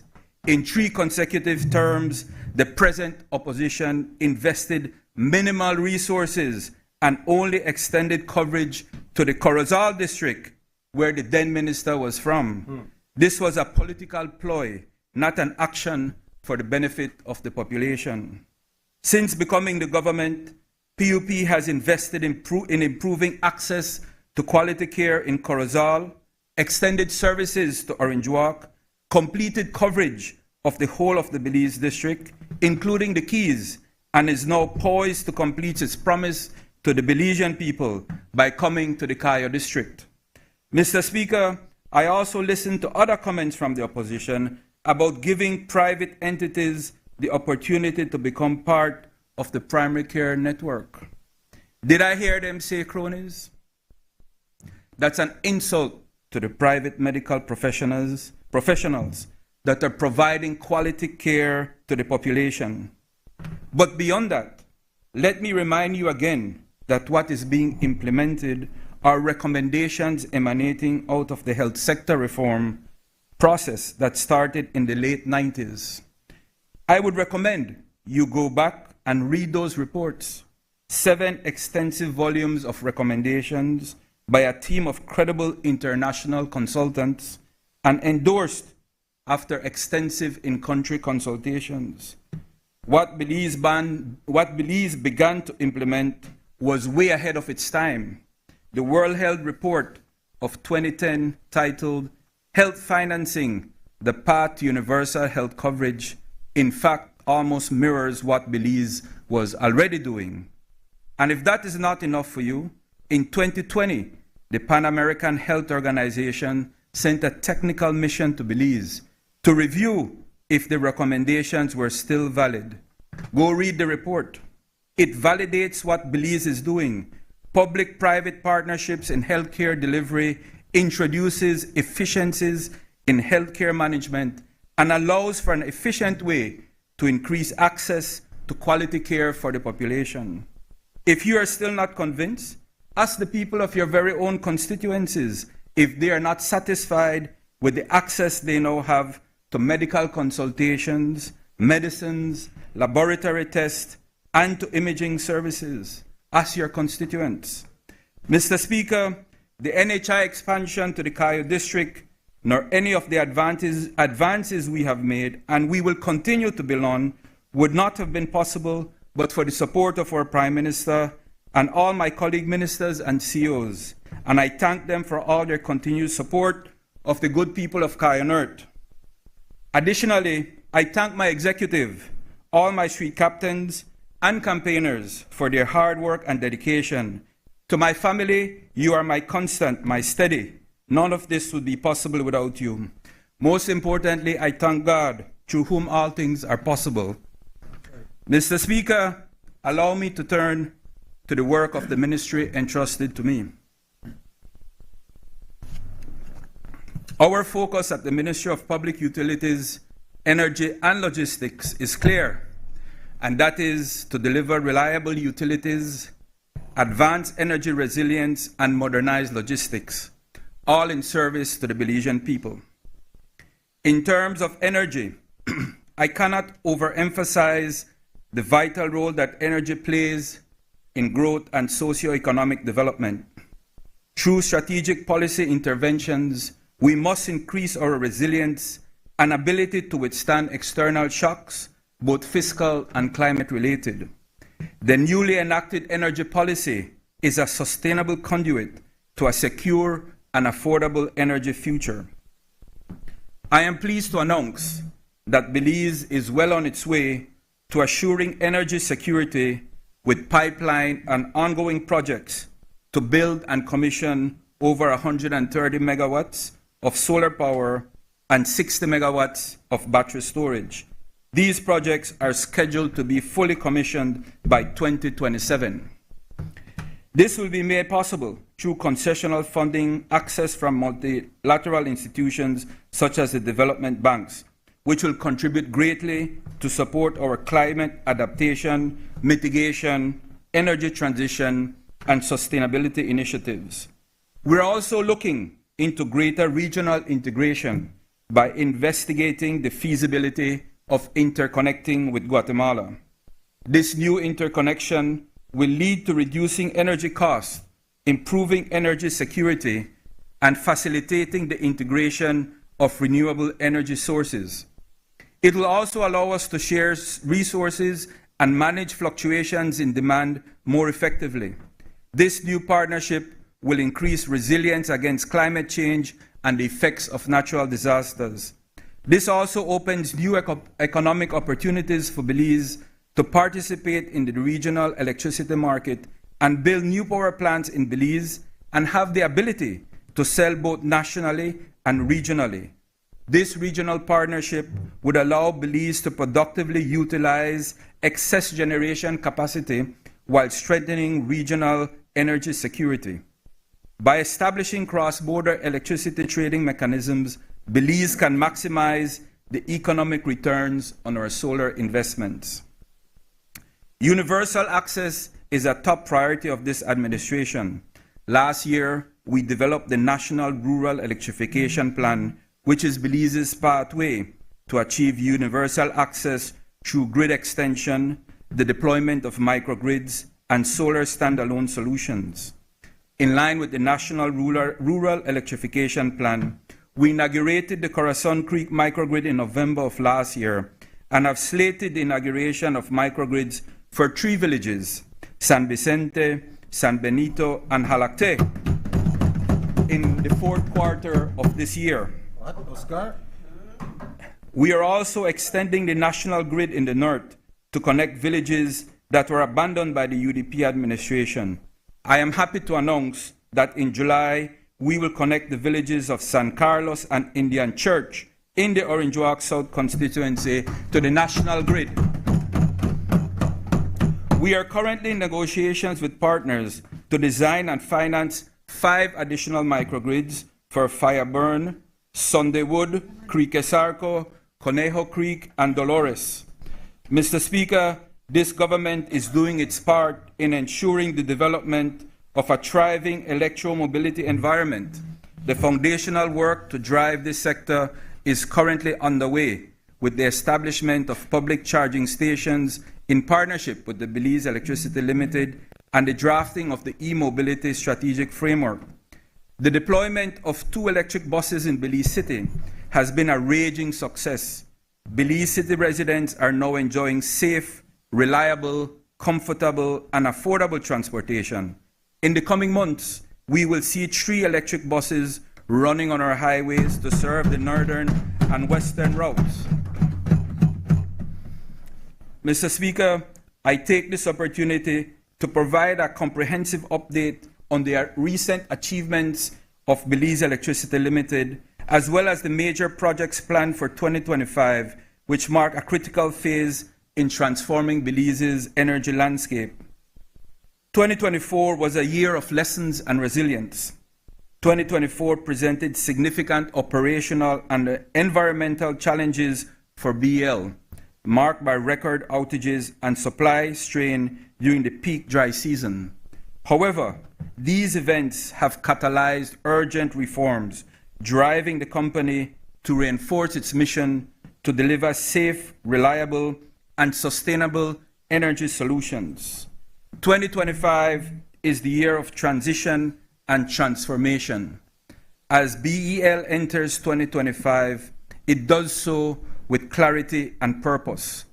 More than just a recovery year, 2025 is the foundation year of a $395 million 5-year transformation strategy aimed at grid modernization, renewable integration, and service excellence. Some of the key highlights for 2025 include 1. Energy supply readiness. With electricity demand projected to grow by nearly 8% this year, BL is proactively expanding local generation, restoring critical fuel infrastructure, and strengthening supply agreements. Notably, an additional 26 megawatt of firm capacity and 5 megawatts of solar photovoltaic were added. Kikaka is currently being connected to the national grid. BL is securing 65 megawatts of committed power from CFE. The mobile turbine in San Pedro, which pushes 21 megawatts, is now operational, and we have power partners on standby to self-supply during peak periods. In terms of grid reliability and climate resilience, over $10 million is being invested to reduce weather-induced vulnerabilities through fire retardant treatments, insulator upgrades, and vegetation management. There are major upgrades in Belmopan, Belize City, and the South. New substation and feeders, along with automated substations, are being commissioned to minimize outages and enable N-1 redundancy. The rollout of 3,000 smart meters by third quarter of 2025 will revolutionize grid operations and empower consumers. This will allow for real-time usage tracking, dynamic load management through virtual feeders, behavioral insights to encourage energy conservation. The goal, Mr. Speaker, is to deploy over 110,000 smart meters over 3 years, and this is going to be done with financing from the CDB, which has been secured. BL is also advancing the emergency procurement of 40 megawatts of solar and 20 megawatts of storage for the first quarter in 2026. Feasible studies for 4 battery storage sites have been completed, and a new BL subsidiary will lead distributed generation expansion. In terms of expanding access and electrification, BL will partner with government to electrify underserved villages, pilot solar microgrids, which will support off-grid communities. There will be regional interconnections with Mexico and Guatemala that are being revisited. Initiatives are also underway to lead electrical vehicle infrastructure rollout. BL is also investing in the smart grid and digital customer engagement through its 24/7 app, which has over 75,000 downloads, and this will be integrated with the meters, the new meters that are going to be introduced, and this will allow the users to monitor usage, receive real-time alerts, and manage accounts. customer web portals, and mobile services will improve inclusivity and responsiveness. As we look ahead, BEL's Generation Expansion Plan 2025-2029 outlines an ambitious targeting of adding between 80 to 120 megawatts of renewable energy and 60 megawatts of battery storage. With these investments, we are not only modernizing infrastructure, but redefining how we deliver energy to homes, businesses, and communities. Mr. Speaker, these efforts are about more than just electricity. They're about resilience, equity, and economic growth. As BEL transitions into a smarter utility, our ministry remains committed to supporting policies and partnerships that prioritize national development and sustainable progress. I now turn to Belize Telemedia Limited. DG continues to ensure that the telecommunications sector is a catalyst for digital inclusion and national development. The ministry, working with key partners, has made tangible strides in strengthening Belize's digital backbone. From 2020 to 2025, the National Telecom Network has seen the deployment of 33 new mobile sites, 43 upgraded mobile towers, and 27 communities newly connected through fiber to the home services. These improvements ensure that rural and urban Belizeans alike are brought closer to digital services, education, telemedicine, and economic opportunities. In the 2024-2025 fiscal year alone, communities such as San Lazaro, Shaibe, Gales Point, Blue Creek, and Sarawee have seen new mobile sites installed. Additionally, critical areas such as Santa Rosa, San Roman, the Benque Road, and San Jose are scheduled for completion by the end of March of this year. Should have happened. 2 additional sites, Democracia 2 and Soldier Creek, are currently pending the necessary coordination with BL. 26 mobile sites have also been successfully implemented, enhancing data speeds and improving service reliability, particularly in high-demand areas. In terms of fixed-line broadband, Digi's fiber-to-the-home expansion has reached previously underserved areas like Cowpen, Shunush, Progreso, and Cotton Tree, and is now reaching Punta Gorda, San Pedro South, Belama Phase 4, and Ontario as part of a strategic expansion to bring high-speed internet into homes, schools, and small businesses. Infrastructure enhancements were also made in critical education and rural development zones, including UB Belmopan, Teakettle, Jacintoville, and Mascal. New indoor telecom solutions are being piloted in high-traffic areas such as the Civic Center building and Lord's Bank, improving service accessibility in both public and private spaces.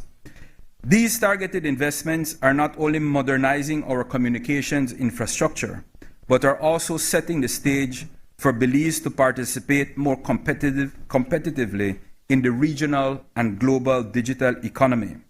We remain committed to bridging the digital divide and ensuring that all Belizeans, no matter their location, have access to reliable, high-speed connectivity. Together, we are connecting communities, empowering our people, and shaping a truly digital Belize.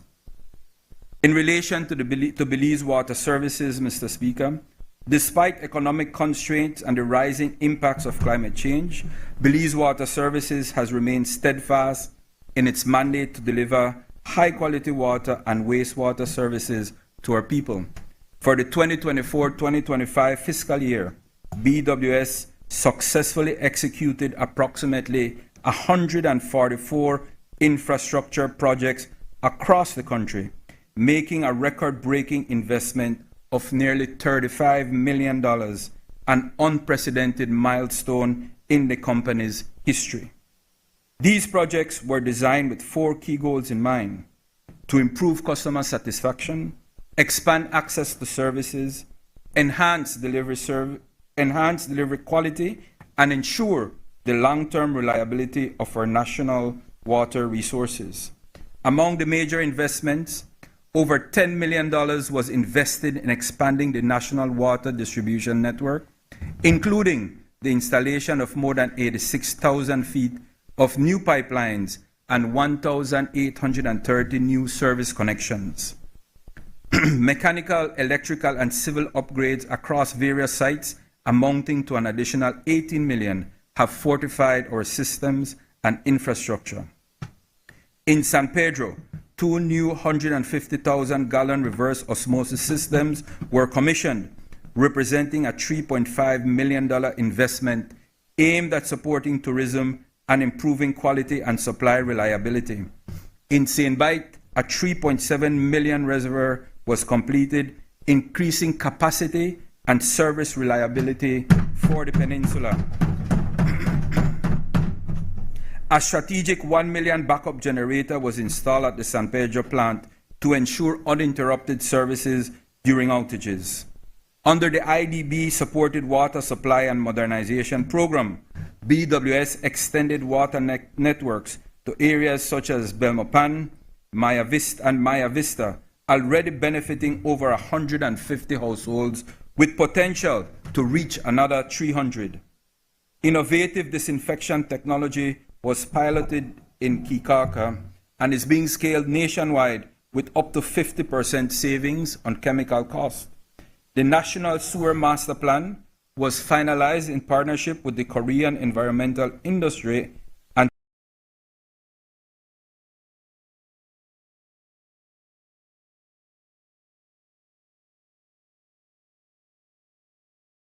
Technology Institute and the IDB. Only our dedication to infrastructure, but to the health, resilience, and prosperity of all Belizeans. And Mr. Speaker, I urge that this Honorable House continue supporting these essential efforts as we strive to meet growing demands and fortify our water systems for generations to come. In relation to logistics, efficient logistics are vital for economic growth. To this end, Mr. Speaker, the Belize Postal Service, one of the oldest institutions in this country, remains a vital pillar of public service since its founding in 1930. Though its traditional role has been shaped by time, its spirit of service endures. We are committed to transforming the Postal Service to a modern, reliable, relevant courier. Cognizant of the importance of the maritime sector to the economic development of our country, we shall continue to advance the modernization of the Belize Port Authority, implementing policies that will focus on heightened port management and maritime security while balancing our international obligations. Mr. Speaker, in our continued effort to modernize government services and bringing our nation closer to a fully digital, inclusive future, I am pleased to highlight the transformative strides made by the E-Governance and Digital Department while under the Ministry of Public Utilities, Energy, Logistics, and E-Governance. E-Governance is now a standalone under the Office of the Prime Minister. From January 2024 to March 2025, we have undertaken a series of impactful initiatives that reflect our commitment to transparency, efficiency, citizen empowerment, and innovation. We began the year 2024 by raising awareness of our digital legal frameworks through the e-legislation spotlight, featuring the Electronic Transfer of Funds Act and the Crimes Act. This was a vital step in educating citizens about their rights and responsibilities in our evolving digital economy. Our Digital Connect Centers continue to expand access to government services, internet, and digital literacy, with new centers launched in Valley of Peace, Pomona Valley, Fort George, San Antonio, Toledo, and Kikaka. Through collaboration with partners such as the UNDP and Taiwan ICDF, we are not only bridging the digital divide, but empowering our people as well. The Digital Inclusion Program entered into Phase 2, training over 350 young people in Microsoft Office Essentials and advancing their employability. Simultaneously, programs like Digital Buddies trained over 300 senior citizens, pairing them with youth mentors to build basic digital skills, a true intergenerational success. We also reached out to underserved communities, especially young women. The Empower Her initiative provided training in WordPress and graphic design, equipping at-risk young women with marketable skills for the digital economy. In line with our digital governance goals, the Government Services Catalog was launched to streamline access to public services and lay the groundwork for a comprehensive e-services portal. Further progress was seen in September with the launch of the digital duty leave submissions on the MyGOB portal, enabling faster and paperless HR processing. Innovation did not stop there. In November, we launched the digitized Belize Traveler Declaration Form I Declare, simplifying customs and immigration processes for visitors and returning citizens alike. In February of this year, we supported the training of trainers for the online criminal record registry, ensuring officers across the Belize Police Department are equipped to manage records digitally. We also proudly recognize Malia Casey, a 14-year-old Belizean who achieved Unity Programming certification as one of the youngest tech innovators globally. In conclusion, Mr. Speaker, this budget reflects the government's unwavering commitment to building a resilient, efficient, and inclusive Belize. By investing in sustainable energy, modern utilities, and robust logistics, we are laying the foundation for a prosperous future for all Belizeans. Mr. Speaker, on behalf of the people of Kayanert, I support this budget. I thank you. I recognize the member from Toledo East. Mr. Speaker, good afternoon.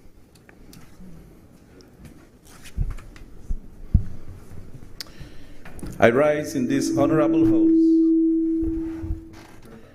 I rise on this honorable house to support this budget with deep pride and strong sense of duty, not only as a member of this dynamic and forward-thinking administration, but more important, as the representative of the resilient and beautiful people of Toledo East.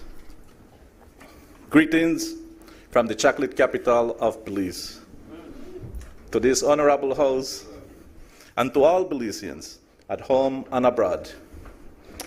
And yes, under Plan Belize 2.1 and Plan Belize 2.0, Toledo East, and I can safely say, the Toledo district is no longer the forgotten district. If I may, Mr. Speaker, I'd like to join my colleagues in congratulating Honorable Tracy Panton for her historic appointment as the first woman to serve as leader of the opposition in this honorable house. Congratulations, Honorable.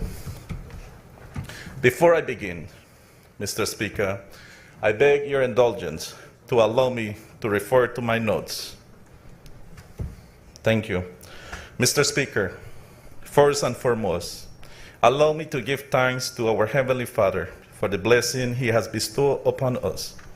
It is through Him that all things are possible. I also extend my sincere gratitudes to the Prime Minister for entrusting me to serve as the Minister of State in the Ministry of Economic Transformation, of which he is the substantive minister. To my wife Libby and my two children, Leah and Lucas, thank you for your love, your patience, and for always keeping me grounded. None of this would be possible without you. And to my PUP, to my Toledo executive, our campaigners, my campaigners, who go above and beyond in every way possible, and all the arms of the party in the Toledo East. Thank you for always standing with me and believing in the vision we share for the people of Belize and Toledo East. I would like to begin by acknowledging my journey to this year's budget discussion. As you all know, earning my seat in this honorable House was not a singular endeavor. In the span of 11 months, I participated in 4 different electoral processes. The convention in June of 2024, the by-election in July of 2024, the general elections in March of 2025, and the ongoing village council elections. In the general elections, I obtained the highest numbers of votes ever recorded by a candidate in Belize's electoral history, with 5,032 votes.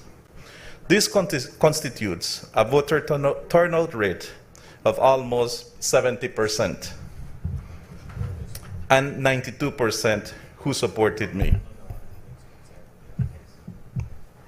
Having this as the boat for growing political career is an honor granted to me by the people of Toledo East.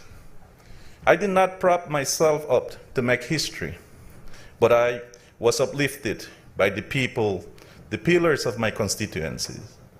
Without the people of Toledo East, I would not have this privilege, and for that, I am eternally grateful.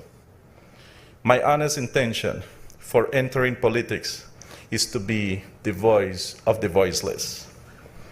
And to those who, and to fight, and to speak for, and fight for those who were forgotten and neglected under the previous UDP administration. I speak today, not for myself, but for the people of Graham Creek, Machakilha, Otosha, Corazon, San Lucas, Sunderwood, Conejo, Midway, Barranco, Timash, Santa Ana, Boom Creek, Elridge, Cattle Landing, Forest Home, Punta Negra, Monkey River, Bladen, Trio, San Pablo, San Isidro, Bella Vista, and Punta Gorda, who trusted me to make the best use of this platform. My inputs reflect their best interests, and it is imperative to deliver on their behalf. Mr. Speaker, if you would allow me to say a few words in Spanish to the people of Belize and to my constituents of Toledo East. Thank you. Hoy tengo el privilegio y el honor de representar a todo Toledo Este en el Parlamento. Gracias por confiar en mí. Gracias por el apoyo. Yo estoy y estaré eternamente agradecido. Con la ayuda de Dios, trabajaré muy duro para nunca traicionar la confianza que me han brindado. Tengo muy claro que hoy debo de ser la voz de todos aquellos que nadie los escucha. Ser un guerrero que va a luchar y nunca olvidar al pobre, y que siempre vamos a trabajar para mejorar la vida de cada uno con el fin en mente de sacar al pobre de la pobreza. Por dicha razón, apoyo este presupuesto fiscal, porque viene con apoyo a la educación, mejoramiento para el sector de salud, apoyo al campesino que trabaja bajo el sol y agua en la agricultura, mejoras para las carreteras en nuestras aldeas, más casas y terrenos para el pobre. Tomo la oportunidad para saludar a mi madre, doña Guillermina Pérez. La quiero mucho, madre, y gracias por creer en mí. Le prometo que siempre voy a trabajar duro para que usted esté orgullosa de mí. Muchas gracias por ser la mejor madre en el mundo y muchas gracias por su apoyo. Mr. Speaker, when I talk about transformation, I mean taking the decisions we make in this honorable house and transforming them into tangible realities. This is what I've been doing in Toledo East. And I want to take this opportunity to say a big thank you to the Prime Minister, his cabinet, because we have been doing a lot in Toledo East. When it comes to transformation through infrastructure in Punta Gorda town, while I was campaigning, I asked the residents of Punta Gorda, and I said, what did the UDP did for you in 13 years? And their response was, nothing. But now we have a different approach. A new marina and a new house of culture is under construction, for which I would like to thank Honorable Anthony Malo, representative for Livestock, and CEO Nicole Solano and the ministry's support. On a similar token, I would like to express our deep gratitude to the James Albert Foundation for their generous donation of a building for the enhancement of the tourism and hospitality program at the Toledo Community College, and for the state-of-the-art kitchen that was fully funded for the Bella Vista High School. It's important to highlight that the James Albert Foundation had supported the Toledo district for more than 15 years. And I take this opportunity to say thank you, Professor James Albert, to both you and your team. Now, Punta Gorda is seeing an unprecedented amount of hot mix and concrete streets. A new tax service building is under construction, and the Joe Taylor new bridge was opened yesterday. And I must say that it was well received by the residents of Punta Gorda. Now, it's important to also note that the name will soon be changed to the bridge will soon carry a new name, which is the name of the late Honorable Mike Espat. But the people in Bella Vista also would want to honor the late Honorable Mike Espat. Therefore, the high school in Bella Vista, the Bella Vista High School, will also carry the name of the Honorable Mike Espat.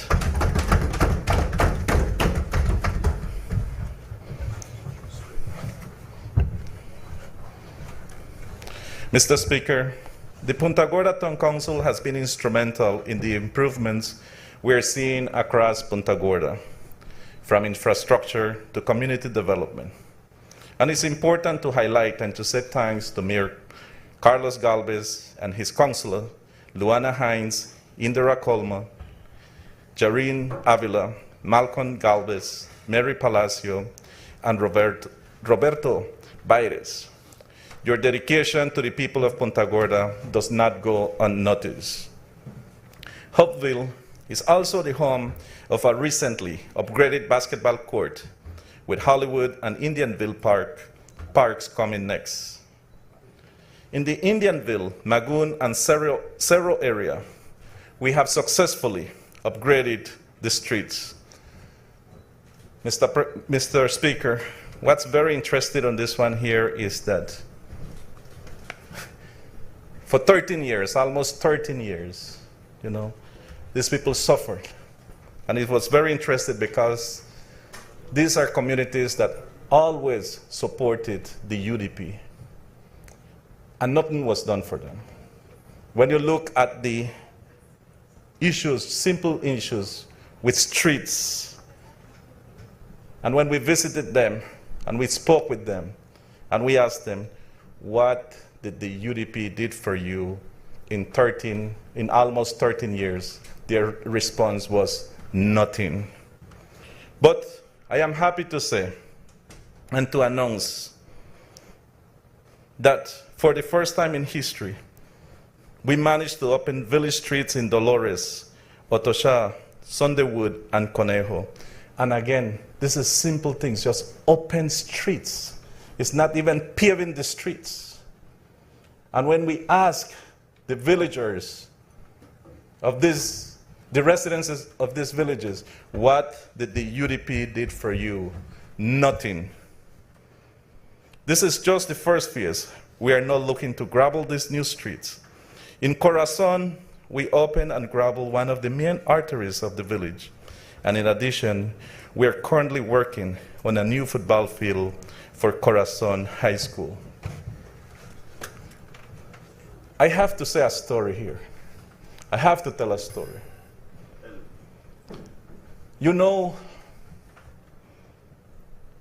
while many Belizean people are enjoying good roads, have lights, these villages, they have no roads and no light.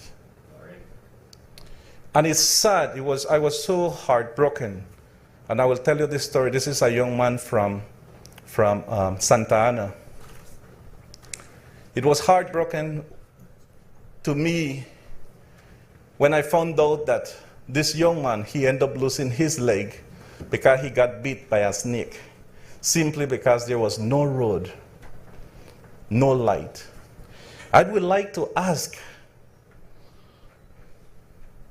the honorable members on that side of the house, why couldn't you use Petrocarib money or even the money that was being generated through the oil that was being produced in Spanish local just to fix the streets for these people? It's upsetting. And I speak from my heart. When you see a young man whose life has been destroyed forever because he ended up losing his leg. And here I am not playing politics. It's the reality. And I invite each and every one of you to go to Santa Ana. Ask for this young man who ended up losing his leg simply because he was deprived of having simple gravel roads with a few lights.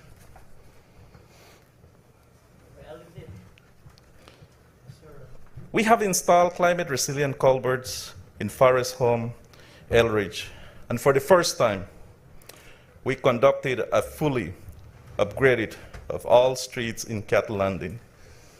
These are villages that are just not even miles away from Punta Gorda. And Cattle Landing, it was abandoned. Elridge and Forest Home, they're just a couple miles away. Not even internet they have to the back area of Elridge, Kuslinha. You know, is not acceptable. And when I ask again, what did the UDP did for you in over 12 years? And again, the answer was nothing. I want to publicly express my appreciation to Honorable Julius Espat, CEO Victor Espat, and the team at MIDH for their generous support to the people of Toledo East. I must highlight and must speak a little bit more on this note because the MIDH team in Punta Gorda is doing a wonderful job. They have been working day and night. They work whenever there is flood, rain, whatever it is. They are all there working. And for that, we will forever be eternally grateful to the great support that they are lending to us. In Bella Vista, with the support of the Republic of Chinatown, we have a fully functional vanilla lab managed by the students of the Bella Vista High School. I must highlight and thank Ambassador Lily Lee Wensu for her historic visit to this beautiful community. Never in the past we have had the opportunity to welcome an ambassador in Bella Vista from any other country, and Ambassador Lily Lee Wensu make that visit, and we forever will be grateful for that visit. Mr. Speaker, I would like to emphasize the strong sense of community that exists in Bella Vista. The first park ever constructed in the village was painted and in essence inaugurated by every member of the community who put their effort and dedication into bringing this project to fruition. This park is now being used to hold family center events. Now, for too long, the pineapple belt in the south was abandoned by the UDP. And it was funny, because Trio supported them. The farmers had long-standing challenges to get their produce to the market. Now, through the Resilient Rural Beliefs Program, and any time I see the Resilient Rural Beliefs Program, I get upset, I get angry. Because this program is a $40 million program, of which almost 50% is grants. And it was the first one that GCF participated, the Green Climate Fund. This program was designed around 2013. And it has an excellent design, even though it was designed by the previous administration, excellent design. I understand that the design was done by consultants from IFAD. But guess what? When they look at the design and the outcomes, that it will benefit the most vulnerable and poor, hard-working farmers, they decided for 4 long years do nothing in terms of implementation. And $10 million out of the $40 million were used for administrative fees. It was this administration who had to fight to keep the RRB program. It's this administration who decided to keep the same design. And it's the same administration who is implementing this project. And that is when I ask one question. Why is it that the opposition keep criticizing, the new programs and projects, but they have never looked back at their own capacity of implementation? We have the other project, the Belize Integral Security Program, of which the representative from Caribbean Shore spoke about this morning. Where some new police stations will be built. The minister for the area representative for Belmopan also highlighted what has been done with the BDF camp and to enhance the quality of life of our BDF officers. But that project was designed way back in 2010. I call it the Waka Waka project, because at that time the South Africa World Cup was taking place, and Shakira was singing the Waka Waka song. It was signed in 2014. And you know how much money was spent and implemented? Almost $0. And that is simply because poor implementation. Now, what makes it more interesting is that the same Ministry of Health of their administration in 2019 did send a letter to the then minister responsible for defense, stating that the kitchen at the Price Barracks, the kitchen at Price Barrack was a health hazard, and nothing was done.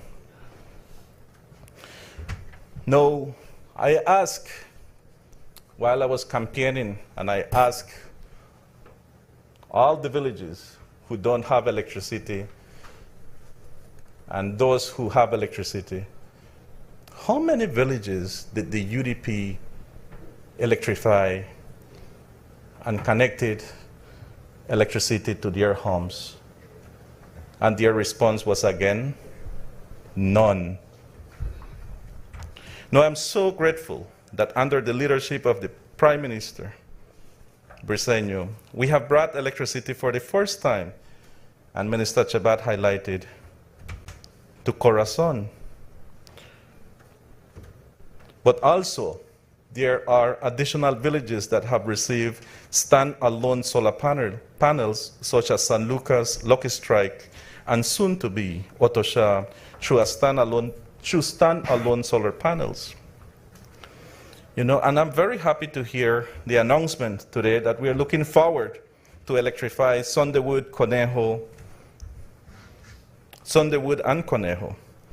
and even Criquesarco.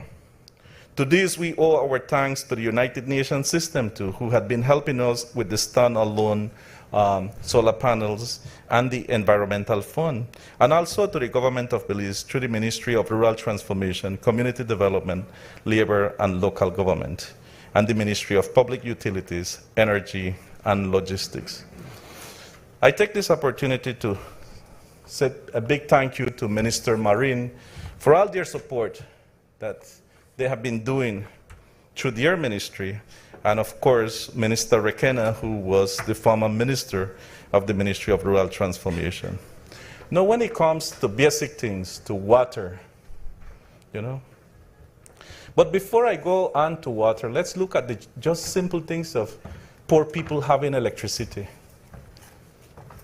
Again, you had Petrocarib money, man. You had money coming from oil. Why is it you can't even put solar panels on people's home? I will tell you a personal story. When I was growing up, I grew up in the banana farms, which is no secret. And I used to study with the little coffee bottles where you put kerosene in there on a piece of cloth. And then that's what you use, what I used to use as light so I can study at night. You know, that is unhealthy. In the mornings, my nose will be full with smoke, right? And up to now, I have issues with my tonsils, right? Simply because we were deprived of having electricity, and it's fine, that's many years ago, but it cannot happen today, man. It can't. We need to do more for those people who deserve. And again, this is not politics, it's a reality. It's a reality. In a small country like Belize, we don't have only income inequality. We also have inequality in terms of just access of the basic needs, light, water, farm roads. So when we look at the transformation through water, Mr. Speaker, I would like to highlight that as of today, the most remote village, Machakilha, now has a rudimentary solar energy power water system. And for the first time, Midway and Dolores also have access to potable water.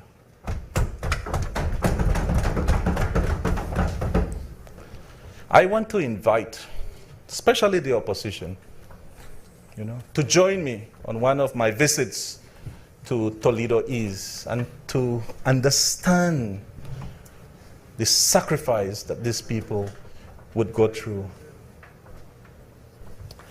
You know how sad it is that during the dry season, a woman would have to walk miles and miles just to get water from the river and then walk back home just to be able to take a bath. And then she will have to jump on a bus so she can get to work. When I spoke to one of the, actually she's a nurse, you know, that works at the Punta Gorda Hospital. It was so sad. It was so sad to hear that she would have to wake up at 2 in the morning.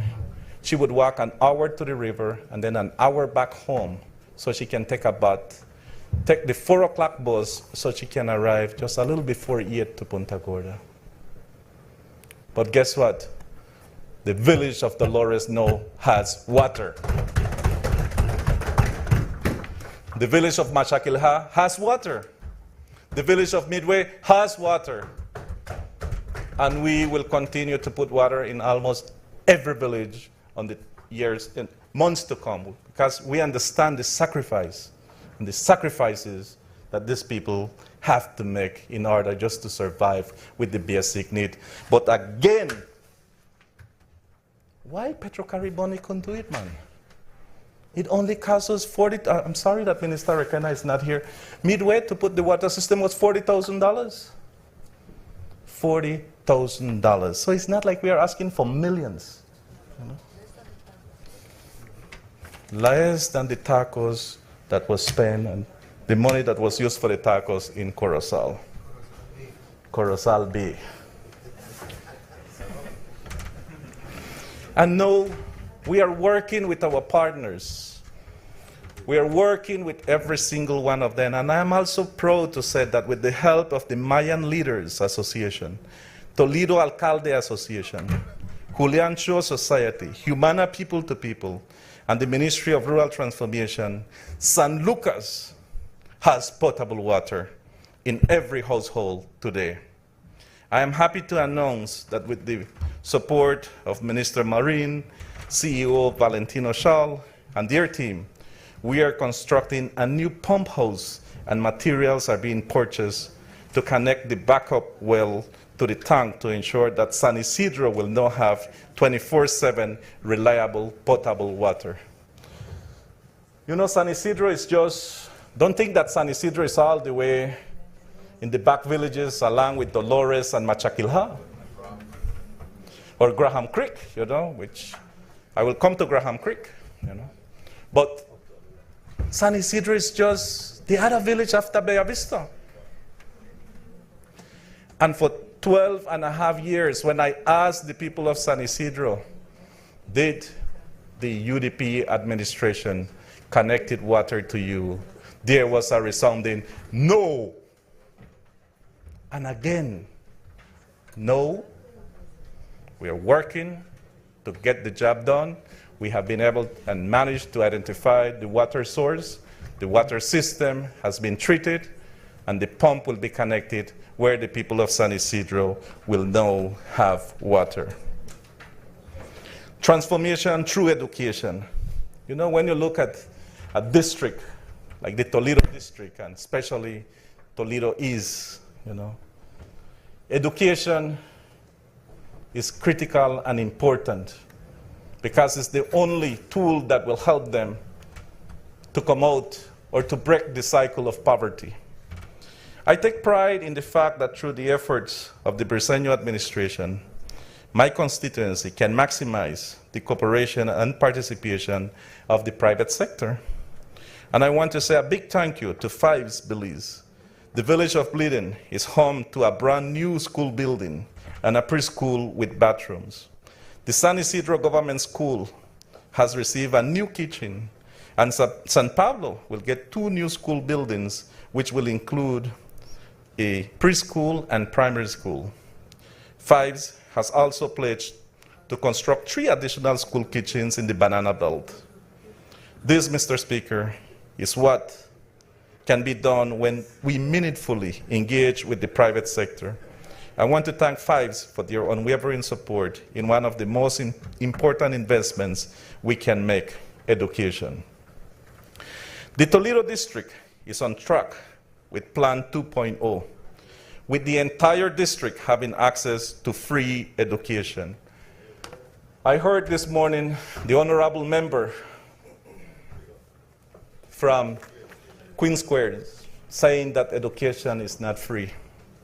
Well, I was looking at some codes, you know, the development of codes whenever you do the design of software development and the development of those softwares. And I look at the codes, and there is one that says UDP. One of the codes is actually UDP, which means Unreliable Data Protocol. And that is what we have seen today. You know, this free education, including uniforms and a healthy meal for every student. I want to thank the Minister Francis Fonseca and now Minister Oscar Requena, CEO Mejia and their team for their continued support in assisting hundreds of students in Toledo East as they further their education. There is much more to be done. I am not saying that we have done all, no. I know this administration is prepared to go the distance. Mr. Speaker, I would like to take a moment to recognize Minister Fonseca. At the start of my tenure as Minister of State, I had the privilege of working under his leadership at the Ministry of Foreign Affairs and Foreign Trade. His guidance and leadership and support has contributed to getting me to where I am today. Thank you, Minister Fonseca. Now we come to transformation through land. You know, land represents the wealth of people. It is a resource that has the power to destroy generational poverty and turn it into generational wealth. I want to thank our Deputy Prime Minister, CEO Paul Thompson, and the team at the Ministry of Natural Resources and the Lands Department for their unwavering service. Every single week, they assist us with land documents to put in the hands of our people. This week, we will be delivering hundreds of purchase price approvals to the residents of Cattle Landing and Punta Gorda. You cannot say that this is the political time. And we will receive 400 more purchase price approval for the deserving people of Bella Vista and Monkey River.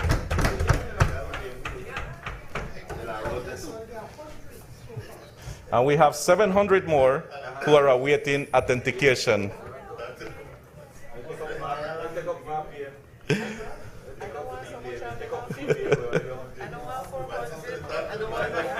Huh?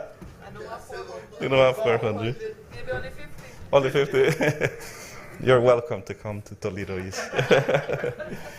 Mr. Speaker, we are helping people who have been at impasse with getting their lands documents in order for 10 plus years. And you know, we have made it our business. We have put it as a priority that we come to Lands Department every week and we help those people from Punta Gorda and the Toledo district. And whenever we put that land title in their hands, you know, some of them have cried. Some of them said, you know, we've been waiting for this for 15 years, 12 years, 10 years, right? But that is changing now. Deputy Prime Minister, we truly appreciate the kindness and dedication that you have shown to the people in Toledo East. And you know, DPM, that you are always welcome to visit the chocolate capital. Together, we will ensure that every young person shares ownership of the jewel. And I understand that for the next fiscal year, DPM, I understand that for the next fiscal year, you will double the amount of land that will be issued for the people of Toledo East. Over the past 3 days, we engaged in critical debate over one of the most important documents that our country produces. That is because the figures we discuss are more than just numbers on a page. This is the government's declaration of intent. We are telling the people what we prioritize. And under the leadership of our Prime Minister, John Briceño, this year's budget message is clear. It tells the Belizean people, we prioritize your livelihood. We prioritize your health. We prioritize your education. We prioritize your security. And we prioritize the sustainability of this country's future. This is where we look to the Ministry of Economic Transformation. Mr. Speaker, I like to think of the Ministry of Economic Transformation as the government planning arms. We play an understated but pivotal role in the success of our national development. We are the bridge between Belize and our multilateral partners and coordinate the path from ideas to implementation. And this year, we have done more than plan. We have performed. We have delivered, and we got the job done. Our policy and planning unit, the interface between the government and our development partners, has been hard at work, securing the strategic investments that powered schools, hospitals, roads, and agriculture projects. The PPU has mobilized resources of approximately $1.3 billion for new and ongoing projects. Projects like the Sustainable and Inclusive Urban Development Program and the Belize Integral Security Program funded through the Central American Bank for Economic Integration. The project we capture span across the strategy's objective sets out in our medium-term development strategy. $41.4 million for poverty reduction, $104.1 million for protection of the environment and natural resources. And as our namesake indicates, 73% of new projects, that is $395.4 million will fall under the objective of economic transformation. And to make sure investments continue to reach where they are needed most, we are prioritizing the development of a modern, functional public sector investment program management information system. This tool will enhance transparency, efficiency, and impact across all government projects. These reports currently capture an average of 120 ongoing projects, with the overall value of the PSIP averaging $1.91 billion per quarter. One of the most important roles of the PPU is its responsibility to draft and implement the medium-term development strategy, along with officers from the Ministry of Sustainable Development. The PPU comprises the MTDS Secretariat with strategic support from the Statistical Institute of Belize. The monitoring, evaluation, and learning framework is being developed for the MTDS. SIB will then take the lead to ensure that all data being used to monitor the MTDS is regularly produced and available as an essential step in our goal towards evidence-based development planning. Mr. Speaker, I want to take a moment to recognize some important milestones of the Statistical Institute of Belize over the past year. With $6 million Belize in grant funding provided by the Korean International Cooperation Agency, KOICA, UNDP and the United Nations agencies are implementing the Belize Statistical System Project, which represents the single largest grant ever received for strengthening of the SIB and the wider national statistical system. Also, with the support from UNICEF, the SIB completed the multiple indicator cluster survey in December of 2024, whose data was used to produce critical indicators on the health and well-being of children and women in Belize. In July of 2024, the SIB also published the findings of the first ever tourism satellite account, which provides an estimate of the direct value-added contribution of tourism to Belize's economy, using a framework that is compatible with the system of national accounts used to compile GDP statistics. We know how important data is in guiding decision-making at all levels of our society. It is for this reason that the SIB also completed an update of their national strategy for the development of statistics 2025-2029. This 5-year strategy for advancing the country's national statistical system also includes a costed action plan to support resource mobilization for its implementation. Resources mobilization is another key function of the Ministry of Economic Transformation mandate. We frequently engage in international fora, pursuing global financing opportunities. And while this remains a core part of our work, we also push ourselves to do more and actively create these opportunities on Belizean soil. In 2024, Belize being on the regional and global stage. Through the ministry's leadership in donor coordination, we successfully hosted not one, not two, but 3 major international development conferences, These were not talk shops, they were channels for action.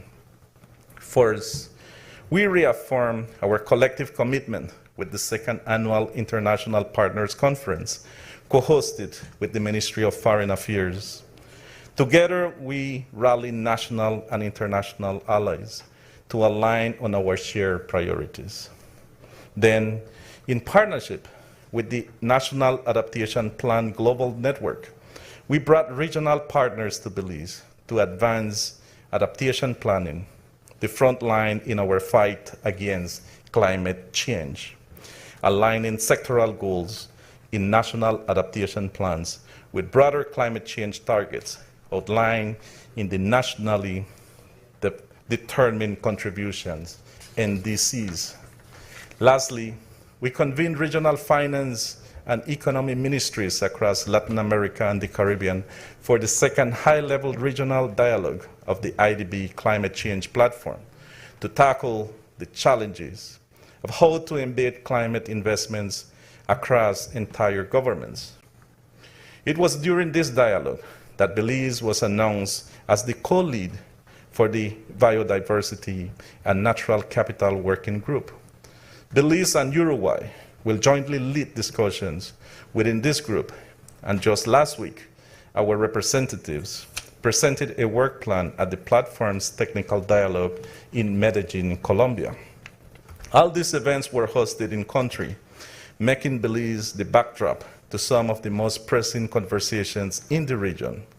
As a government, we are used to having all eyes on us. It happens with our innovative, nature-based solution to debt sustainability through the Blue Bond initiatives. And it will continue to happen, especially as the Ministry of Economic Transformation optimizes its investments in climate action through the Climate Finance Unit. The CFU is one of the most recent additions to the economic transformation portfolio, having been created through a cabinet mandate in January of 2022. In just 3 years, Mr. Speaker, the CFU has accessed $174 million Belize in climate finance for Belize. That represents 90% of all the climate finance ever accessed by the country. In this fiscal year alone, the CFU has accessed $104 million Belize for initiatives that will build our resilience to the unyielding impacts of climate change. One such project is the $77 million Belize project approved by the Green Climate Fund and implemented by the Caribbean Community Climate Change Center, which is to increase the viability and adaptive capacity of Belize's sugar industry, one of the most critical pillars of our economy. We also access $18 million Belize in funding from the Adaptation Fund for two critical projects.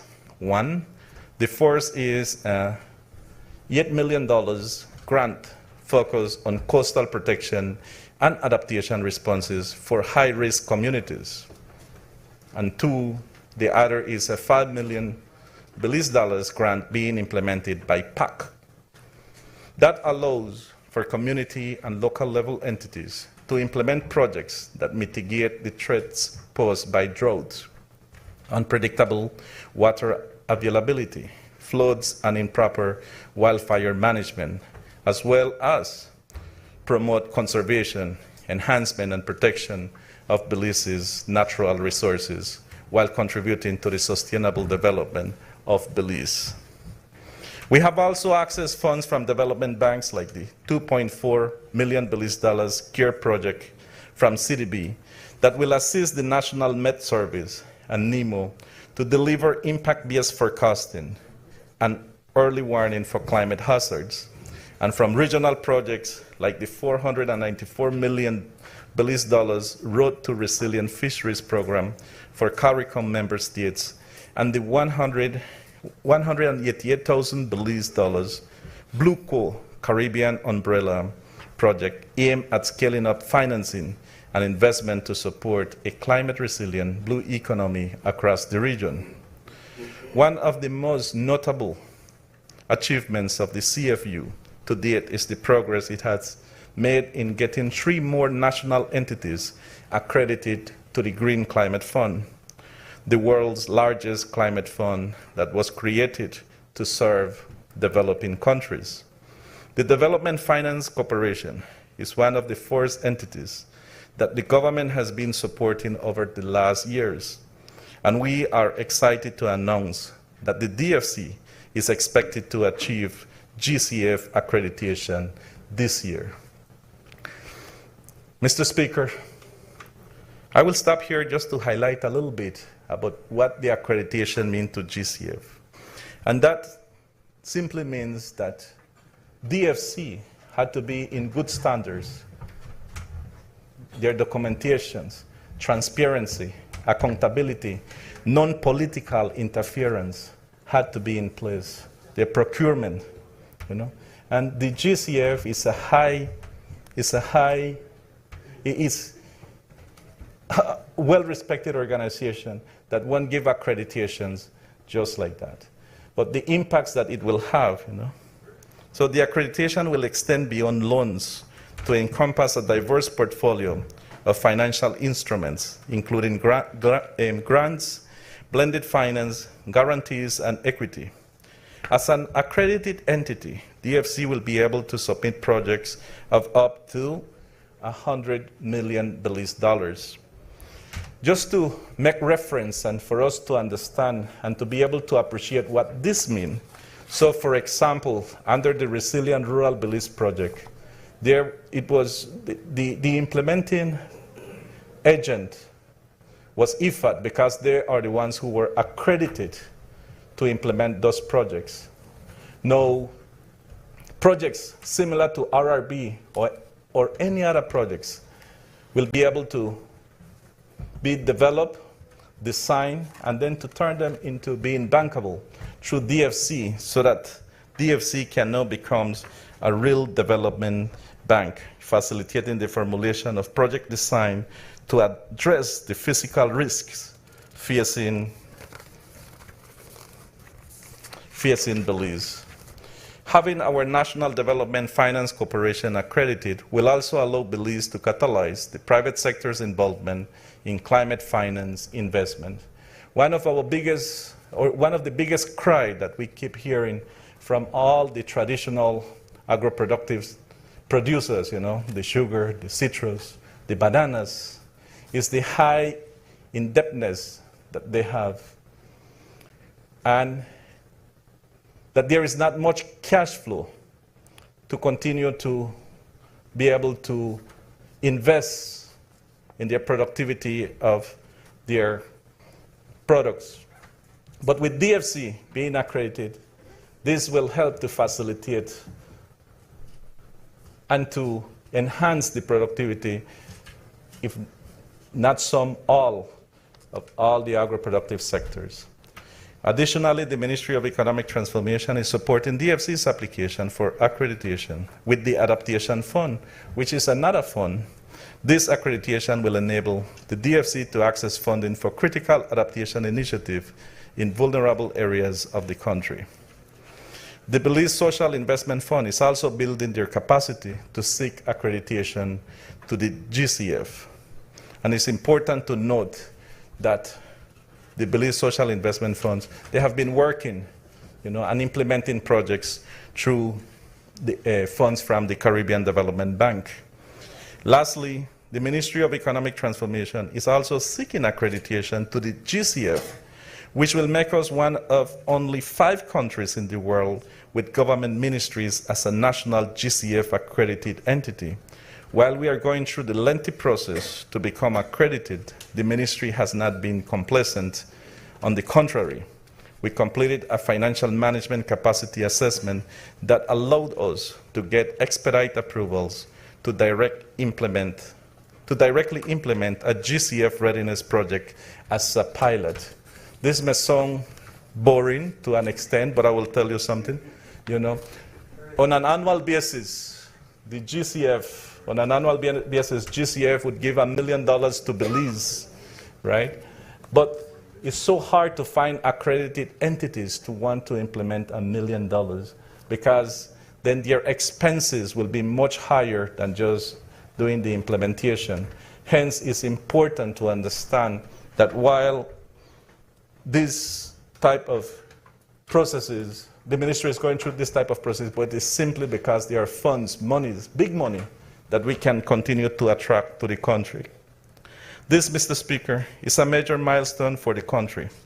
With 3 new accredited entities in the pipeline, in addition to PAC, which is currently our only national accredited entity, Belize will no longer need to rely on primarily on intermediaries to access climate finance.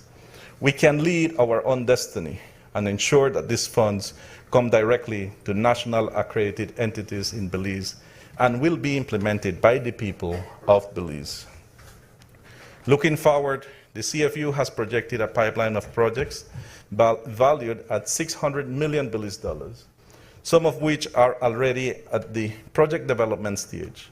These include investments in a water and sanitation plant for Ambergis Key, a climate-resilient housing initiative for at-risk communities through the Adaptation Fund, and 3 additional GCF concept nodes value that will target critical up and coming sectors like e-mobility and logistics transformation, livestock and environmental advancement, and agriculture, specifically the bananas and citrus industry.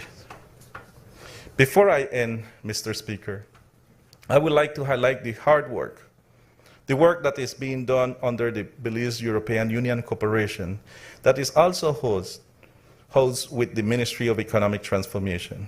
The EU has 2 ongoing bilateral programs in Belize, the European Development Fund 11, EDCF 11, and Neighborhood Development and International Cooperation Instrument. The EDCF 11 is working on critical projects in the health and energy sector, while the Neighborhood Development and International Cooperation Instrument is filling in the gaps we have in trade facilitation and integrated border management. The European Union is also providing critical support to the region through their Euroclima program, which will allow Belize to develop a carbon market policy and a pipeline of pilot projects generating carbon credits in the energy, agriculture, and transport sector. The Ministry of Economic Transformation is setting its sight on the future, a future shaped by a new, improved medium-term development strategy, guided by the ambitions of Plan Belize 2.0. This will be Belize's plan for development, taking us to 2030. Using the progress of these previous MTDS as our springboard to unlock new horizons, I would like to extend a sincere and heartfelt thank you to CEO Carlos Paul and the entire team at the Ministry of Economic Transformation for their incredible efforts in achieving all that I have shared with this honorable House today. Mr. Speaker, the budget tells a story crafted by every partnership signed, every dollar mobilized, and every Belizean empowered. It is my hope that this year's budget debate presents a clear and accurate depiction of this administration's fiscal responsibility and objectives so that we can make this story come to life. To end, I reaffirm my commitment, both as a Minister of State for Economic Transformation and, more importantly, as the representative for Toledo East, to continue working for the Belizean people and advocating for them at all levels. For too long, the Toledo district was forgotten, neglected, and blatantly disrespected. Now, under the leadership of our Prime Minister John Briceño and his hard-working cabinet, this is no longer the case. Long live Toledo East, long live Belize, may God bless Belize. Thank you, Mr. Speaker.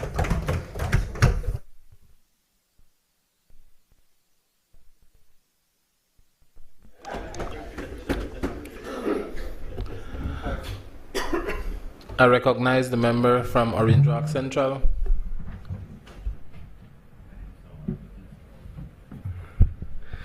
Mr. Speaker, it's been an interesting 3 days.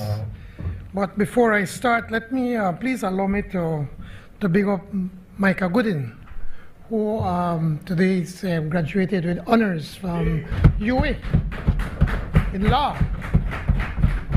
And I remember those people on the other side were the one that criticized same Micah because he may get one scholarship from the PUP. A man from Majestic Alley, humble beginnings, very poor family. But it goes to show, Mr. Speaker, what the People's United Party stands for, that we need to reach out to those that need the most. And when we reach out and help them, they excel.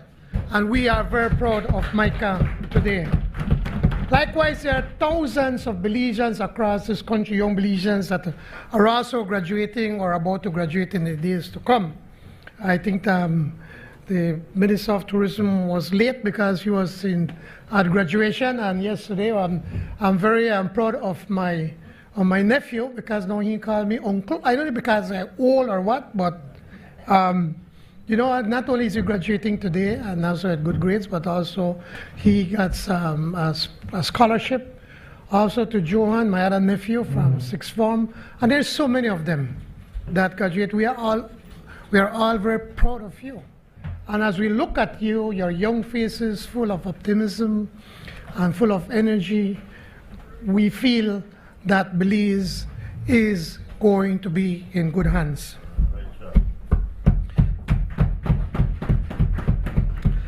Now, Mr. Speaker, the various contributions over these 3 days of debate have been highly engaging, providing the Honorable House and the listening public with key details and interesting perspectives of our national budget proposals.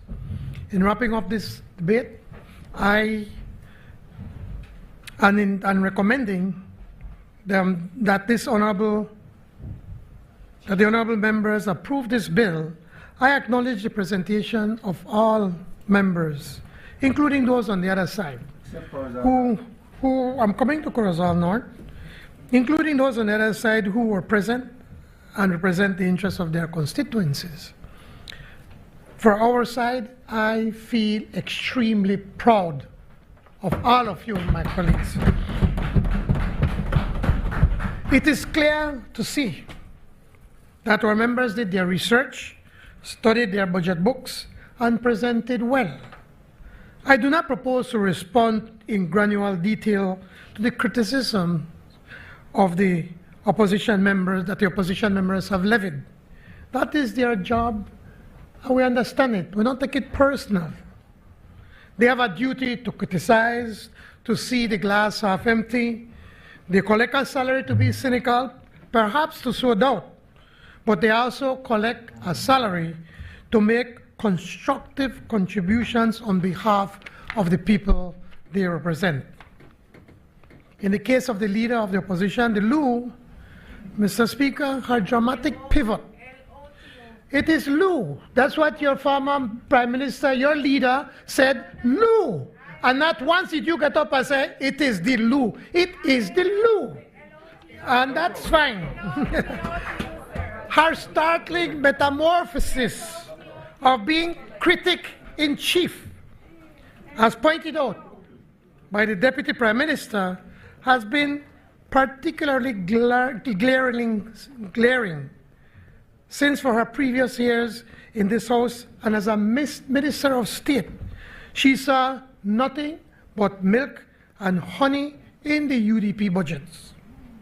Nothing but milk and honey, even as her administration pushed Belize to the literal brink of default and devaluation.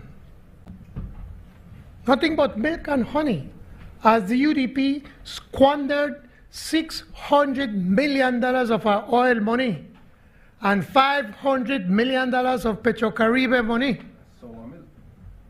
Yeah, I turned to sour milk. Exactly. She was silent when her government was borrowing $1 million a day to pay salaries. But if those on the other side can't see or choose not to see the immense change that has swept the country since 2020, a transformation ratified in bold letters by the Belizean people on the 12th of March, then there is nothing I can say to them that will sway them today. Maybe if they look at the mirror, they'll see why is it that there's only 3 of them today. And how much we have over this side? 26. Yes, all of us. How can economic growth at almost 4 times the historic rate of 8.2% in 2024 not elicit commendations from the leader of the opposition? In the 13 years of the UDP, not including the COVID years, you know what was the average economic growth rate of the UDP? The average over those years? 1.5%. In fact, our government, since we got into government, every single year we had economic growth of over 8%.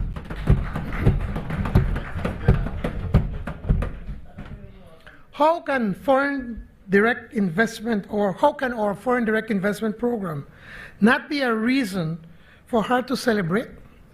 Foreign direct investments in 2024 alone was over $368 million. In fact, due to our successful fiscal incentive program from 2021 to 2024, this PUP administration has generated $1.2 billion in foreign direct investments. Of course, as a former Minister of State for Trade and Investment under the UDP, she could never boast about this level of foreign direct investments because their government had no clue on how to manage an economy. They had no clue on how to grow an economy.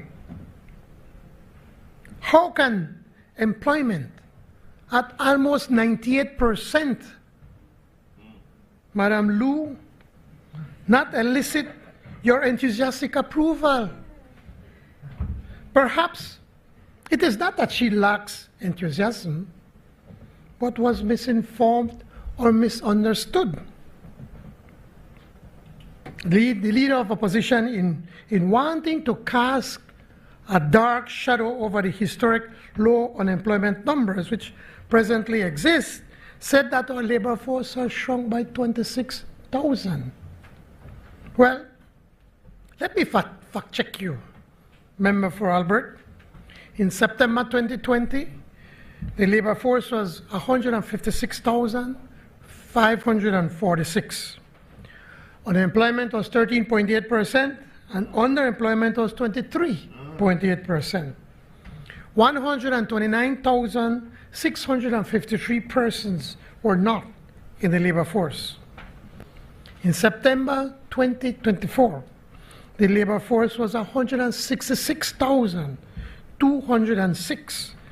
Unemployment was 2.1%. Underemployment was 2.2%.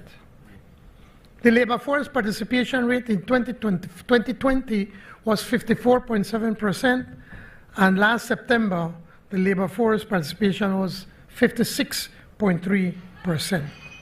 Now, it is important, Mr. Speaker, to explain that in 2024, there was approximately 129,000 Belizeans that were not working. But of those 129,000, Mr. Speaker, 84% were not working because of personal or family responsibility. That came up to about 47,000 people. They were attending school or training, which is about 24,463 persons or Belizeans.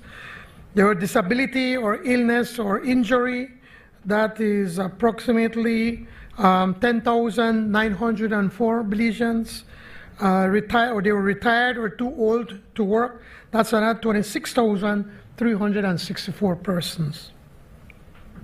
Where we need to work is on the 47,000 that were not working for one reason or another. But of those, honorable members, 44,300 are women.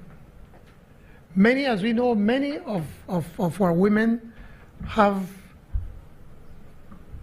I don't want to call it a burden, because it's something, it's almost a privilege of taking care of the children and the family. But they are the ones, in many instances, are required to stay home to be able to take care of the family. And some of them, because of that, then have, well, it's a burden, right? But yes, it's a burden. But still, it's a privilege too. But many of them, yes, it's a barrier to them. So many of them also have lost their skills because they have been outside of the workforce for too long. Now, I would have had more, I would have agreed with Lou if she would have come here and said, you know what, there are 44,000 women that are not working. I want to give some suggestions on how we can reach out to these 44,000 women to see if we could get some of them to work. And this is what now we are starting to study as a government, how we can go to these women to be able to work. Now, mind you, I do believe that this number is starting to come down significantly. Why? Because now the BPOs now are hiring a lot of women whilst they are staying at home. So a lot of women now can take care of their family, can cook the food and to send the children to school. And whilst they're at school, then they have an opportunity to be able to work and make money for their families. We need to find ways how we can retool them. And that's what we have been looking at at Beltrade, where we've been doing a lot of small seminars and training programs targeting women. For instance, we are teaching women up in the north, in Oranjak and Corozal, and other parts of the country, to fix phones, cell phones, because they could do that from home. This is what you talk about being creative, Madam Member from Albert, and constructive. When you could come to this honorable house and say, well, we have a problem here, but these are my recommendations, these are my ideas on what to do.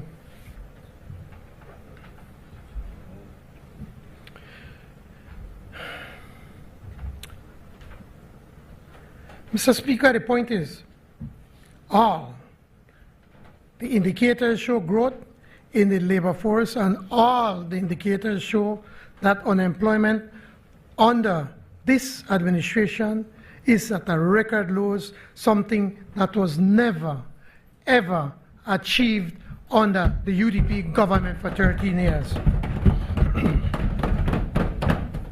And I need to ask myself these questions. We need to ask, how can the leader of the opposition not appreciate the incredible reduction of the public debt, now at around 60% of GDP, and have the astronomical 132%, which they left, the UDP left in 2020?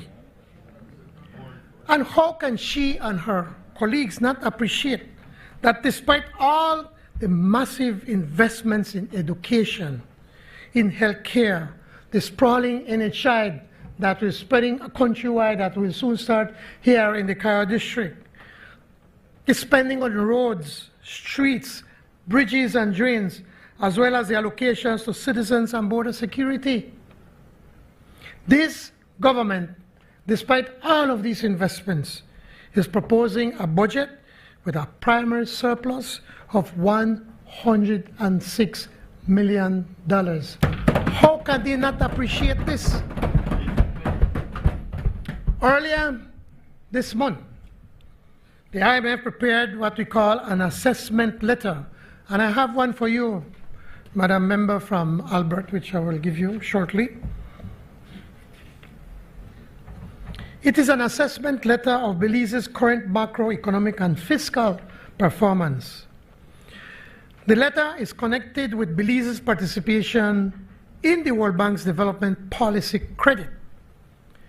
In that letter, the IMF concluded, and I quote, not my words, I quote, Belize's economy has performed remarkably well. The IMF cited that 8.2% growth rate in 2024 and projecting a 2025 growth rate well above the historic average of 2.23%. Remember, under the UDP it was 1.5%, but the historic average is between 2 and 2.3%. We are going to go way beyond the historic growth rate. Actually, when you think about it, every single year the IMF would predict certain growth, and every single year we surpass their predictions. This letter pointed, this same letter right here, pointed to an inflation rate of 1.4% in March of this year. Now allow me to repeat for emphasis, a 1.5% inflation rate in March of 2025. And they expect the inflation rate to fall by another 25 points basis to 1.25% in over the medium term. The fact shows exactly what the IMF predicted, that inflation is currently at 1.3%. I am sure that the leader of the opposition, a former Trade and Investment Minister of State, knows that our inflation is driven, for the most part, by imports. We import most of our inflation and most of it from the USA, correct? You never know that? And she was the Minister of State, you don't know that. Most of the inflation is importing from abroad. Mr. Speaker, the leader of the opposition said, ask the people out there if they're feeling any of this economic growth. I can answer, yes, yes, yes, yes, they're feeling it. Just look at March 12th. And look at village councils. Then they feel it every single day. They're seeing that they're working and that there are opportunities for them and that Belize is way better under a PUP government. You see, unlike the previous government, I am on the ground. And our ministers, as they just told you, and the nation, speaker after speaker spoke about the success of putting land in the hands of Belizeans. Not in boots. Or the socks. In the hands of Belizeans. Not in a socks. Yes. They have told you about the hundreds and hundreds of single mothers who now own a starter home. Not a like same house where they build, where don't broke up, where no exist anymore. They never built. Yeah. Remember $8 million they used to have every single year in the Ministry of Housing. Now how many houses they built? Nada. 110 million? In 13 years. Yeah, in 13 years. You're right, you know. $110 million they spent in housing in 13 years. And where are these houses? Yeah. Where are these houses? So I must commend the honorable member from Cayo South, who is crying out for $10 million. You know how much more houses would have built with that $10 million? And I wish I could give him 20, not 10. But I will commend him because he has been doing admirably. He has been doing admirably with the little that we have, and we do so much. You imagine how much houses you could have built in $600 million of oil? Or the $500 million of Petrocaribe? Man, this house, man, the shine. And the Bolido money, I was not talking about Shine Barrow, by the way. Kind of miss him sometimes, you know. Sometimes. But I rather the present member from Mesopotamia right now. Singapore noodles. Yes. Look, of the many Belizeans that are now working, over 16,000 alone in the BPOs. When we came into government, you know how many people are working under the Minister of the State of Investment and Trade in the BPOs? Less than 2,000. 13 years, you know. And here we are in 4 years, over 16,000 people working on the BPOs. Only a PUP government could do that. And look at the number of cars on the road. It shows you a sense of optimism, a sense of people at work because they make more money than before. They are working. The record number of children who get school assistance. Former Minister of Education, how many students do we help at, what percentage do we help at UB? I think you must say about, at UB. We have more than half.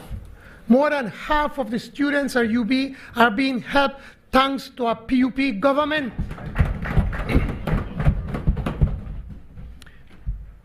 Today, Mr. Speaker, things are way better under a People's United Party government. Belizeans feel good about where we are and where we're going.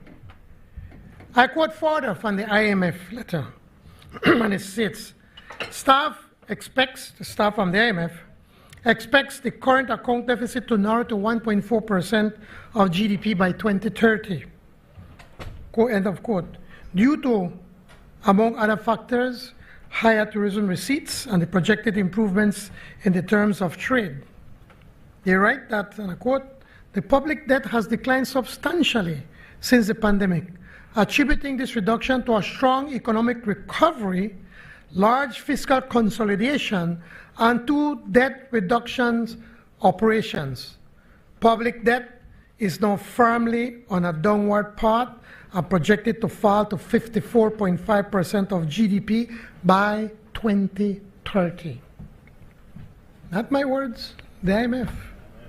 And I quote again, at this level, public debt would remain below the 70% of GDP target in the authority's 2021 medium-term recovery plan, with 95% probability given historical shocks, and it will be in line with the debt levels in emerging market economies with investment-grade sovereign credit ratings, end of quote. Now allow me to underscore the two distinct fiscal accomplishments of this administration that are being confirmed by this IMF statement. First, that 54.5%, this administration, that at 54.5%, this administration has overachieved, has exceeded its own target of debt to GDP ratio of 70%. That target was for 2030. We are now in 2025. So Belize has hit its target 5 years ahead of time. And second, Belize's performance is on par with its investment-grade sovereign credit ratings. The leader of the opposition and those on the other side can correct me if I'm wrong, but investment-grade sovereign credit ratings is not something that the UDP administration came even close of attaining in the past 13 years while they were in government. We have attained the equivalent of investment grade in less than 5 years. This is not my opinion of the government's performance. This is not the cabinet's opinion.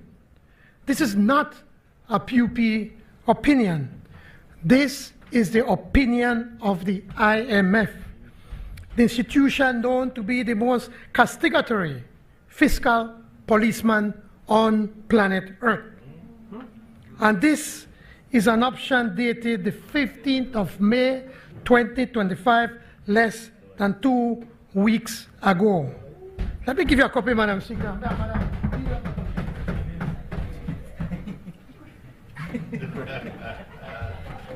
That's our first. Just so you could confirm what I said, right? Just so you could confirm. Now, as I said in my, you could share it with them.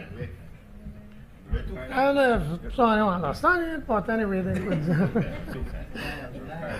Now, as I said in my budget presentation, and as many of our ministers and representatives have echoed during this debate, the economy and the public finances are not perfect. I know of no country whose economy and public finances are perfect. But Belize has come a long way down a new track since 2020. You remind me of that Virginia Slims ad now and say, you've come a long way, baby. That is Belize. We've come a long way. Yes, I go way back.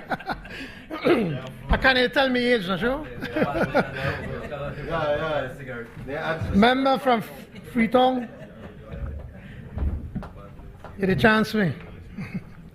This new track has bolstered public revenues, redirected public spending to the areas that most improve the lives of our citizens, reduced borrowing and interest payments, and transformed the public finances to where even the IMF now believe that Belize is investment grade. Another issue raised by the leader of the opposition was about government's wage bill. Well, let me point out something, honorable members of this House. In 2008, when the PUP left office, the wage bill, not pensions and gratuities and the grants that are given to the schools, but the wage bill was $240 million. In 2020, when we took office, the wage bill reached $461 million. It went up almost not by 92%. At present, the wage bill is $554 million. When you add pensions and gratuities and the grants to church-aided schools, it goes up to approximately $700 million.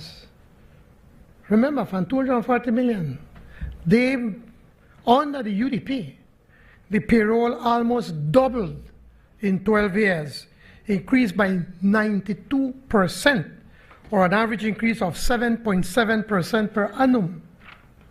As a comparison, the average salary per worker on the other has increased by 26% in the same period, from 30,000 to 37,000. If it is that the Lou is trying to make the point that this administration is hiring too much, she is wrong. In 2020, the public officer workforce was 15,331. Currently, it is 15,662. The public office workforce, therefore, has increased by less than 350 new persons, or around 2%, over a period of roughly 5 years.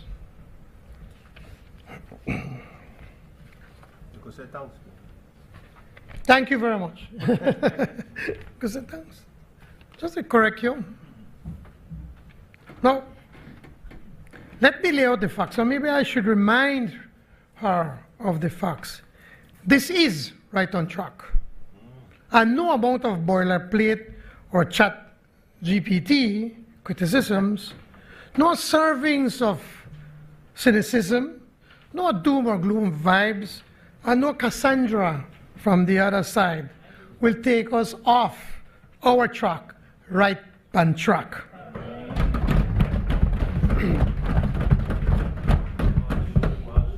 So I agree with the member from Kayasok. We have done a lot. Yes, we have done a tremendous amount of work over the past 4+ years But there's so much more that left to be done, and so much more that we want to do. We want to build more houses, more streets, roads, bridges, hospitals, clinics. We want to expand electricity and water, especially in rural areas. Expand free education, give more scholarships. I'd love to double the salaries of our teachers. And do so much more things. Help our farmers, our cane farmers who are going through a crisis right now. Our fisher folks. World-class sport. Yes. We want to help everybody. We want to lift up everybody. That's where we come from. The PUP comes from a belief that we must help the poor to help themselves. That's why we invest so much in education and give them so much scholarships. That's why we invest in NHI to keep our people healthy so that they could work and look after their families. We help them with land because once we give them land, we're giving them an asset and we're making them more richer, getting on their way to become a middle class. That is what the PUP is all about. And we have never strayed away from that. But at the same time, we have to be prudent managers. We can't spend what we do not have. But what we have, we spend it wisely. And we stretch that dollar to ensure that we could do so much work. I always lament this. You could imagine, look at what all we have done. We have done a lot more work than what the UDP did in 13 years. You could imagine what more we could have done with that $600 million of oil money, DPM? $600 million. You know what more we could have done with $500 million from Petrocaribe? They made the about roll it and roll it and roll it because they really made a roll away with it. We may have put it to work to make the lives of our Belizean people better.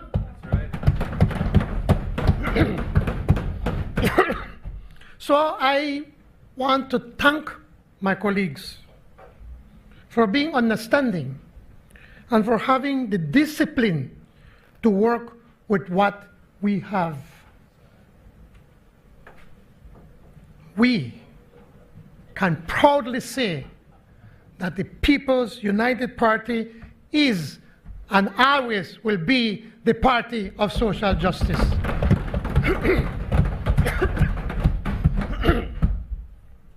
Now, let me address the issue of the teachers, all the teachers, not just the union members, but the more than 5,000 teachers, most of them who reported to work today.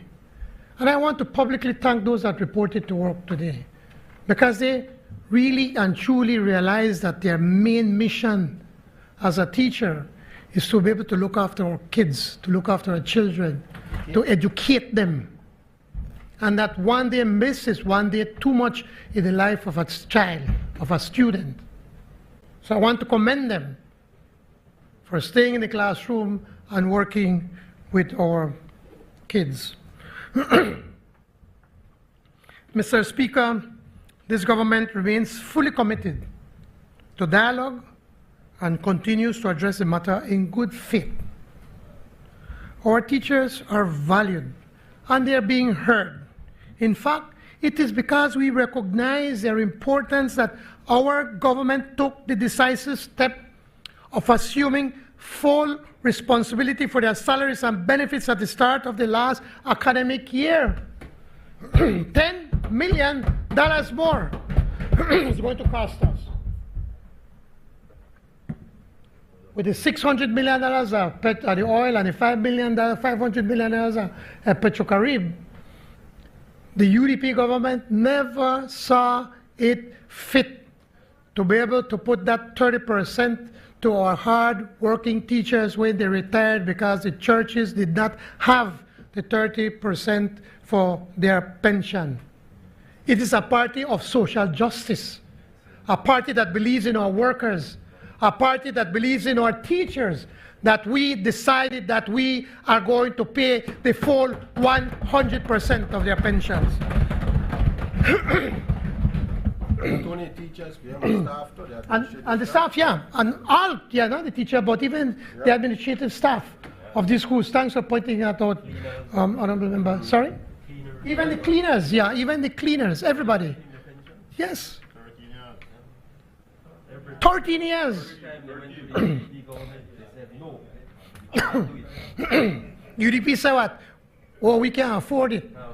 So we can't pay it. But now they over decided, but oh, we there with the teachers and we want to get them more. Why you never give them more? Why did you not give them the 30% of their pension? Did anybody hear the Lou, when she was sitting over the side of the government, ever stand up and say, Mr. Prime Minister, I want you to give the teachers their full pensions? Never. Not once. Never. But now she comes and pontificates. All of a sudden she knows how she is with the teachers. Actually, Patrick Farmer, which I joined in, now what they do? They chase him. They chased him. All of a sudden he's there with the teachers. It is because we are listening that the Ministry of Education maintains regular engagements with the BNTU. A historic joint agreement was signed in January that stands as proof of this commitment. I find it, I must take time out, colleagues, to recognize the outstanding work the former Minister of Education, the Honorable Member from Freetown, that did over these past 4.5 years. You see, he was doing this because of love. His father was an educator from the time he was a child. So he has that commitment and love for education and teachers, and he had that vision to transform that ministry. What the former Minister Patrick Farmer couldn't do in 13 years, this man did that and more in these 4.5 years. So thank you, Honorable Member from Freetown. And as you know, I really never want to move you from, Ministry of Education. But we also have somebody now that's taking off this, will be filling your shoes. Our brother from Toledo West. Yes, and a farmer educator. Look at the ironies of life, Mr. Speaker. That same man, the Minister of Education today, was fired by who? By the former Minister of Education, Patrick Farmer, under the UDP. Well, life have a way of dishing out justice. Not sure? Because he, listen to me, Madam Lou. Patrick Farmer fired Oscar Rekenia, and guess what? Devin fired Patrick Farmer from College. Boy, man, life has a way. As when I say, no, God never sleeps. God never sleeps.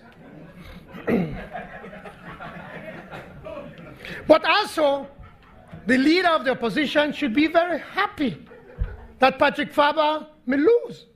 Because if Patrick Farmer never lose, quite likely he may sit down right there where she there. Because I'm going to set up Patrick and Jan Saldiva, I'm going to set up. But God is great. And the people are smarter, and they voted right. They voted for the PUP, and they get rid of Jan Saldiva and Patrick Farmer. And so now today, we have you, Honorable Member from Albert, as the leader of the opposition.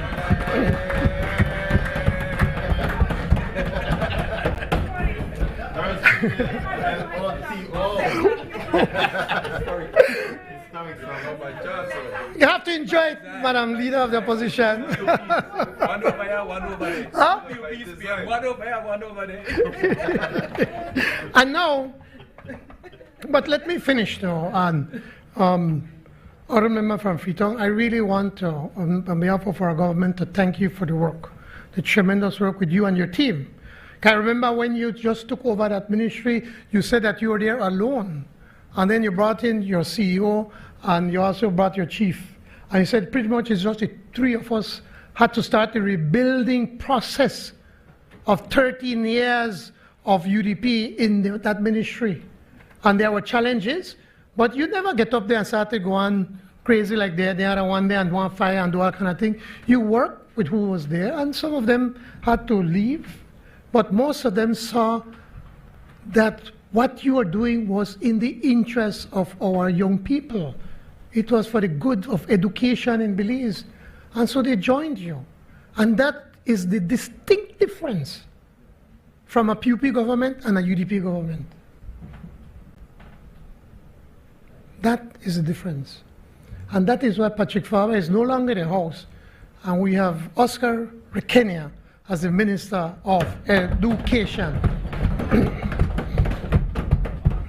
So the point I'm making, Mr. Speaker and colleagues, this government, our PP government, we just don't speak to our teachers, we work with them. Because it is only through collaboration and shared purpose that we can fulfill our mission, ensuring that every child is equipped with the knowledge and skills to build a brighter future for themselves and to continue and contribute, to nation building.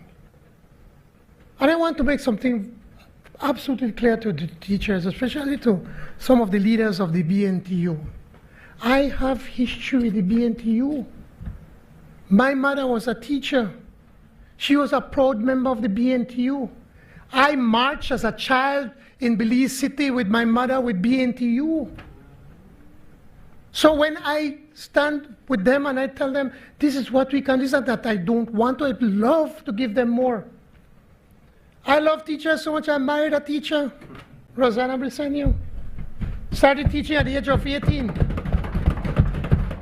And became one of the best teachers when it comes to special education. And just retired last year at 50, young vexer, they say don't 55. No, but you don't look 55. You look like younger. I can't say that about myself, right? But yeah. So I do have history with the BNTU. And I could understand sometimes some of the leaders get carried away. You know, because they're teachers, you know, some of them are rousers and they want to stay on top, so they have to see how they could accommodate. But we are working with you. We respect you. And I'm hoping that better heads prevail, calmer heads prevail, and to think that why is it that we are teachers? Why is it that we are on this side working with you teachers?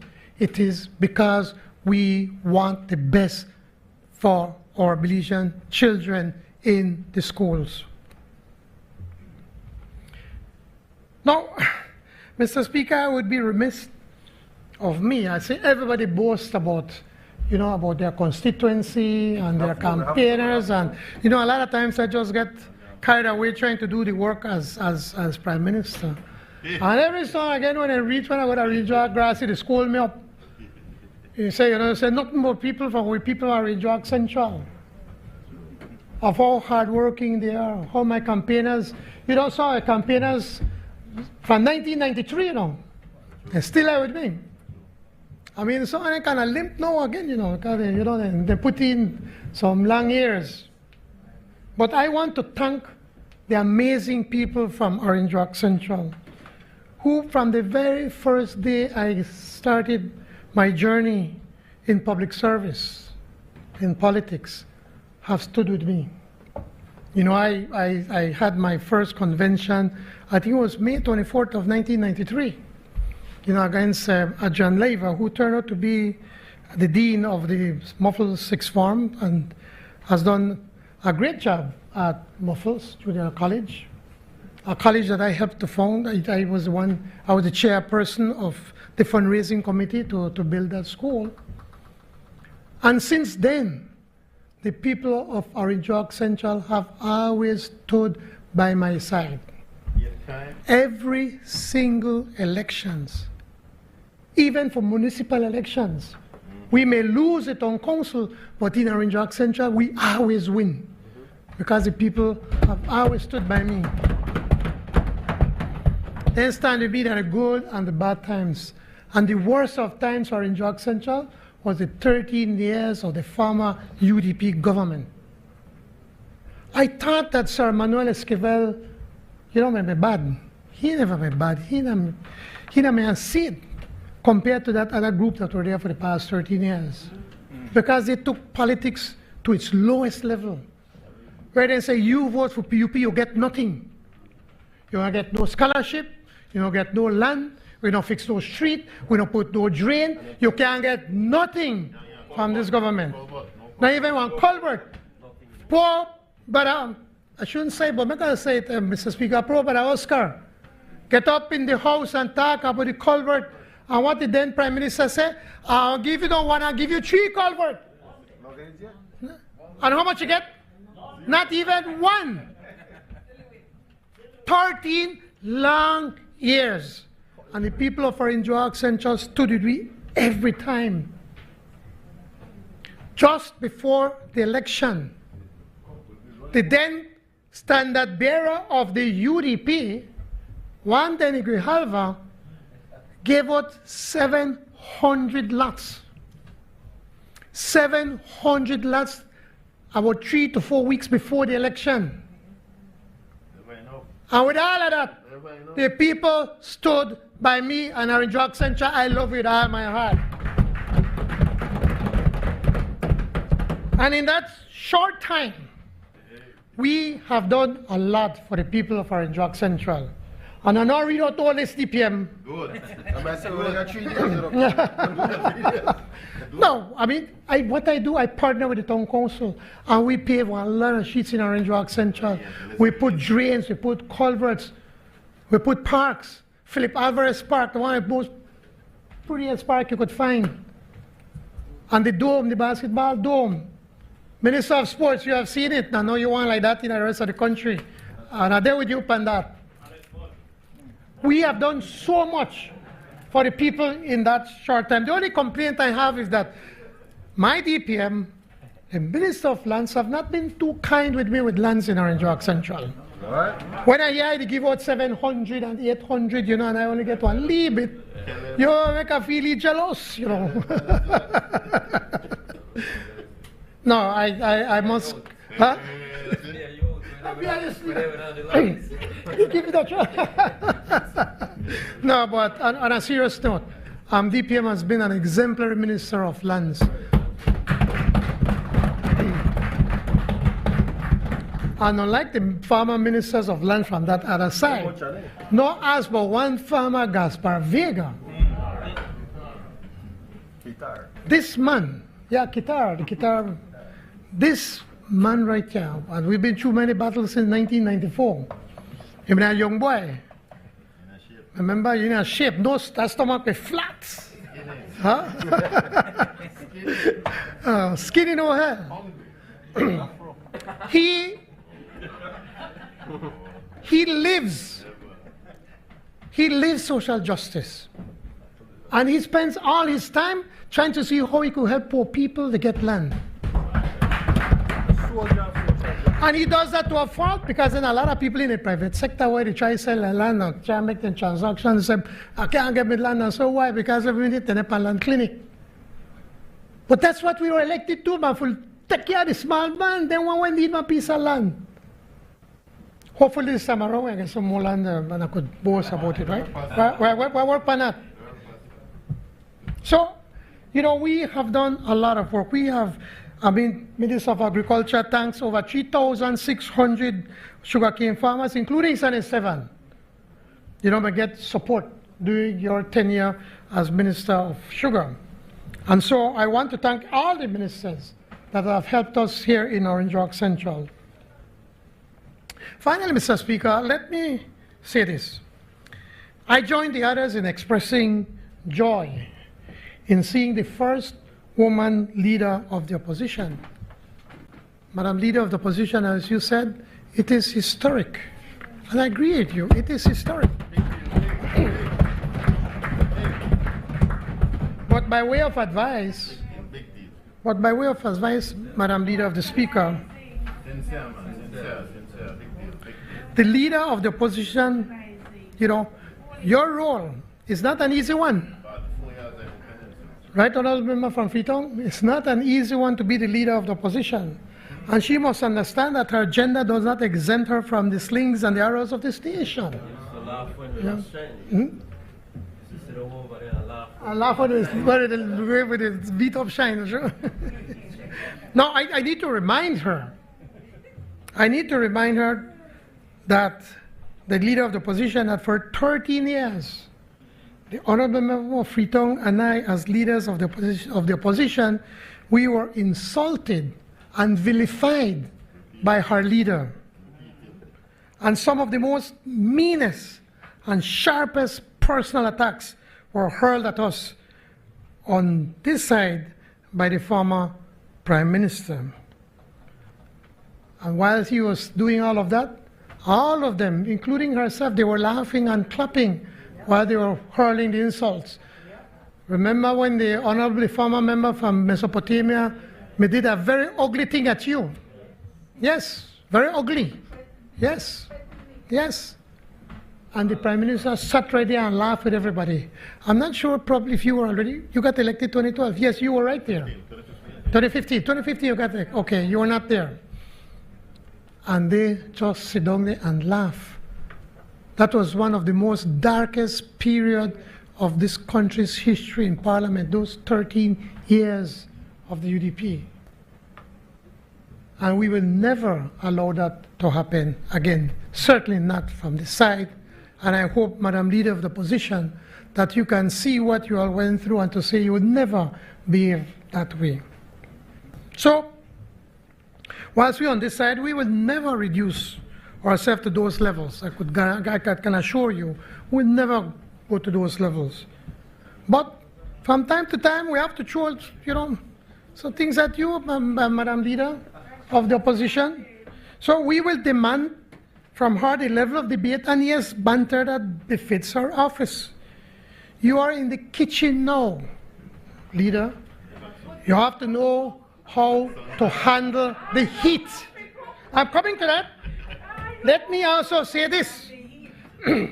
I agree with the member from Caribbean Shores.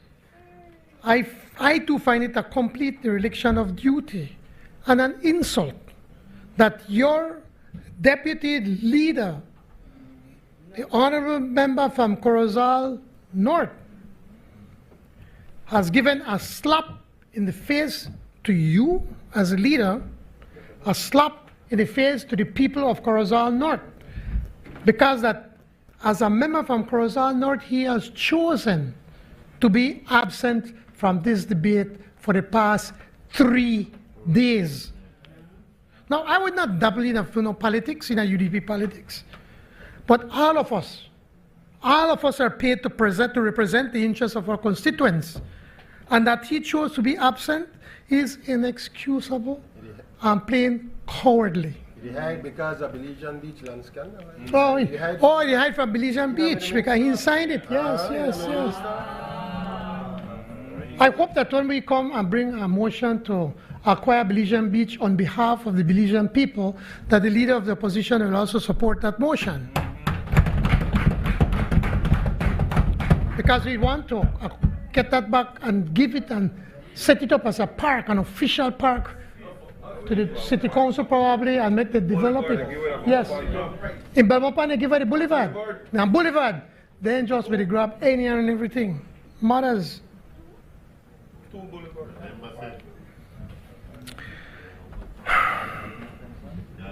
So, Mr. Speaker, I want to thank Madam Speaker. I want to thank you and thank the member from Collect for managing the debate over the last 3 days.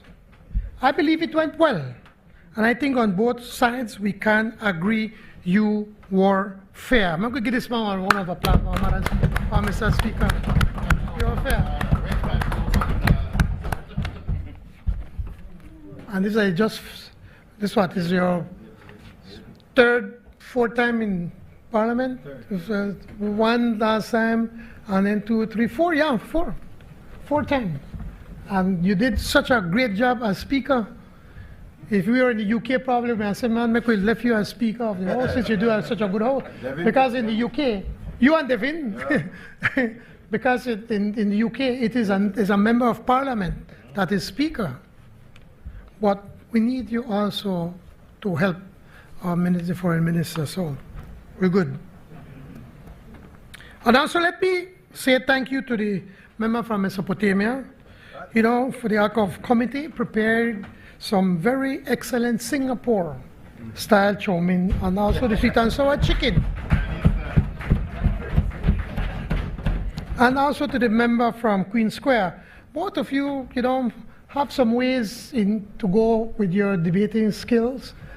And I'm not feeling no way because it reminds me of myself back 32 years ago.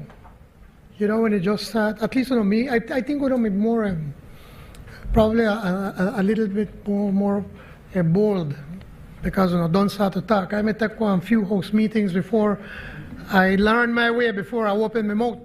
Because I was still very, a bit shy about what's going on in the National Assembly. But you do your work every day. Day in, day out, day in, day out. Who knows? Maybe one day I might be right up on this side right there, but it'll be a long time from now. I can't believe I was 32 years old then. One of the good people, Orange York Central, gave me that support. Yeah, you do the maths, right? I know I look far older than that, but anyway. So, Mr. Speaker, this is the kind of fraternity we want in this House. Yes, let us debate passionately and respectfully. And let us agree to disagree, but always in the best interests of the nation. Let us never forget we are all fighting for the betterment of our people and our nation. Mr. Speaker, we are unshakably focused on Plan Belize 2.0, on the pledges overwhelmingly approved by the electorate on March the 12th. Bold pledges that will accelerate Belize's ascension to the exclusive club of countries whose citizens are safe, productive, proud, and happy. I therefore commend this bill to the House for second reading. Thank you, Mr. Speaker.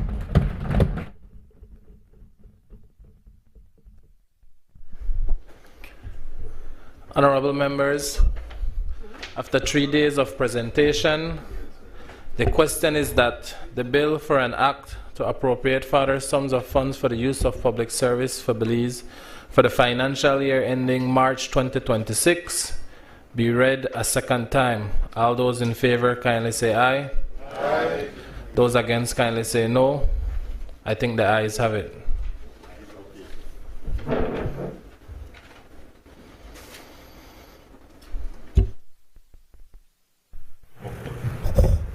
Bill for an act to appropriate further sums of money for the use of the public service of Belize for the financial year ending on the 31st day of March 2026. Committee of Supply. Honorable members, the House will now resolve into a Committee of Supply under the chairmanship of the Honorable Prime Minister as the Minister of Finance, Investment and Economic Transformation, Civil Aviation and E-Governance, in accordance with Standing Order 65. The deliberation of this committee shall not take place in the public. I must therefore ask that the media, those in the galleries, to leave. They may, of course, return after the Committee of Supply has concluded its business. All those in favor kindly say aye. Aye. Those against kindly say no. I think the ayes have it.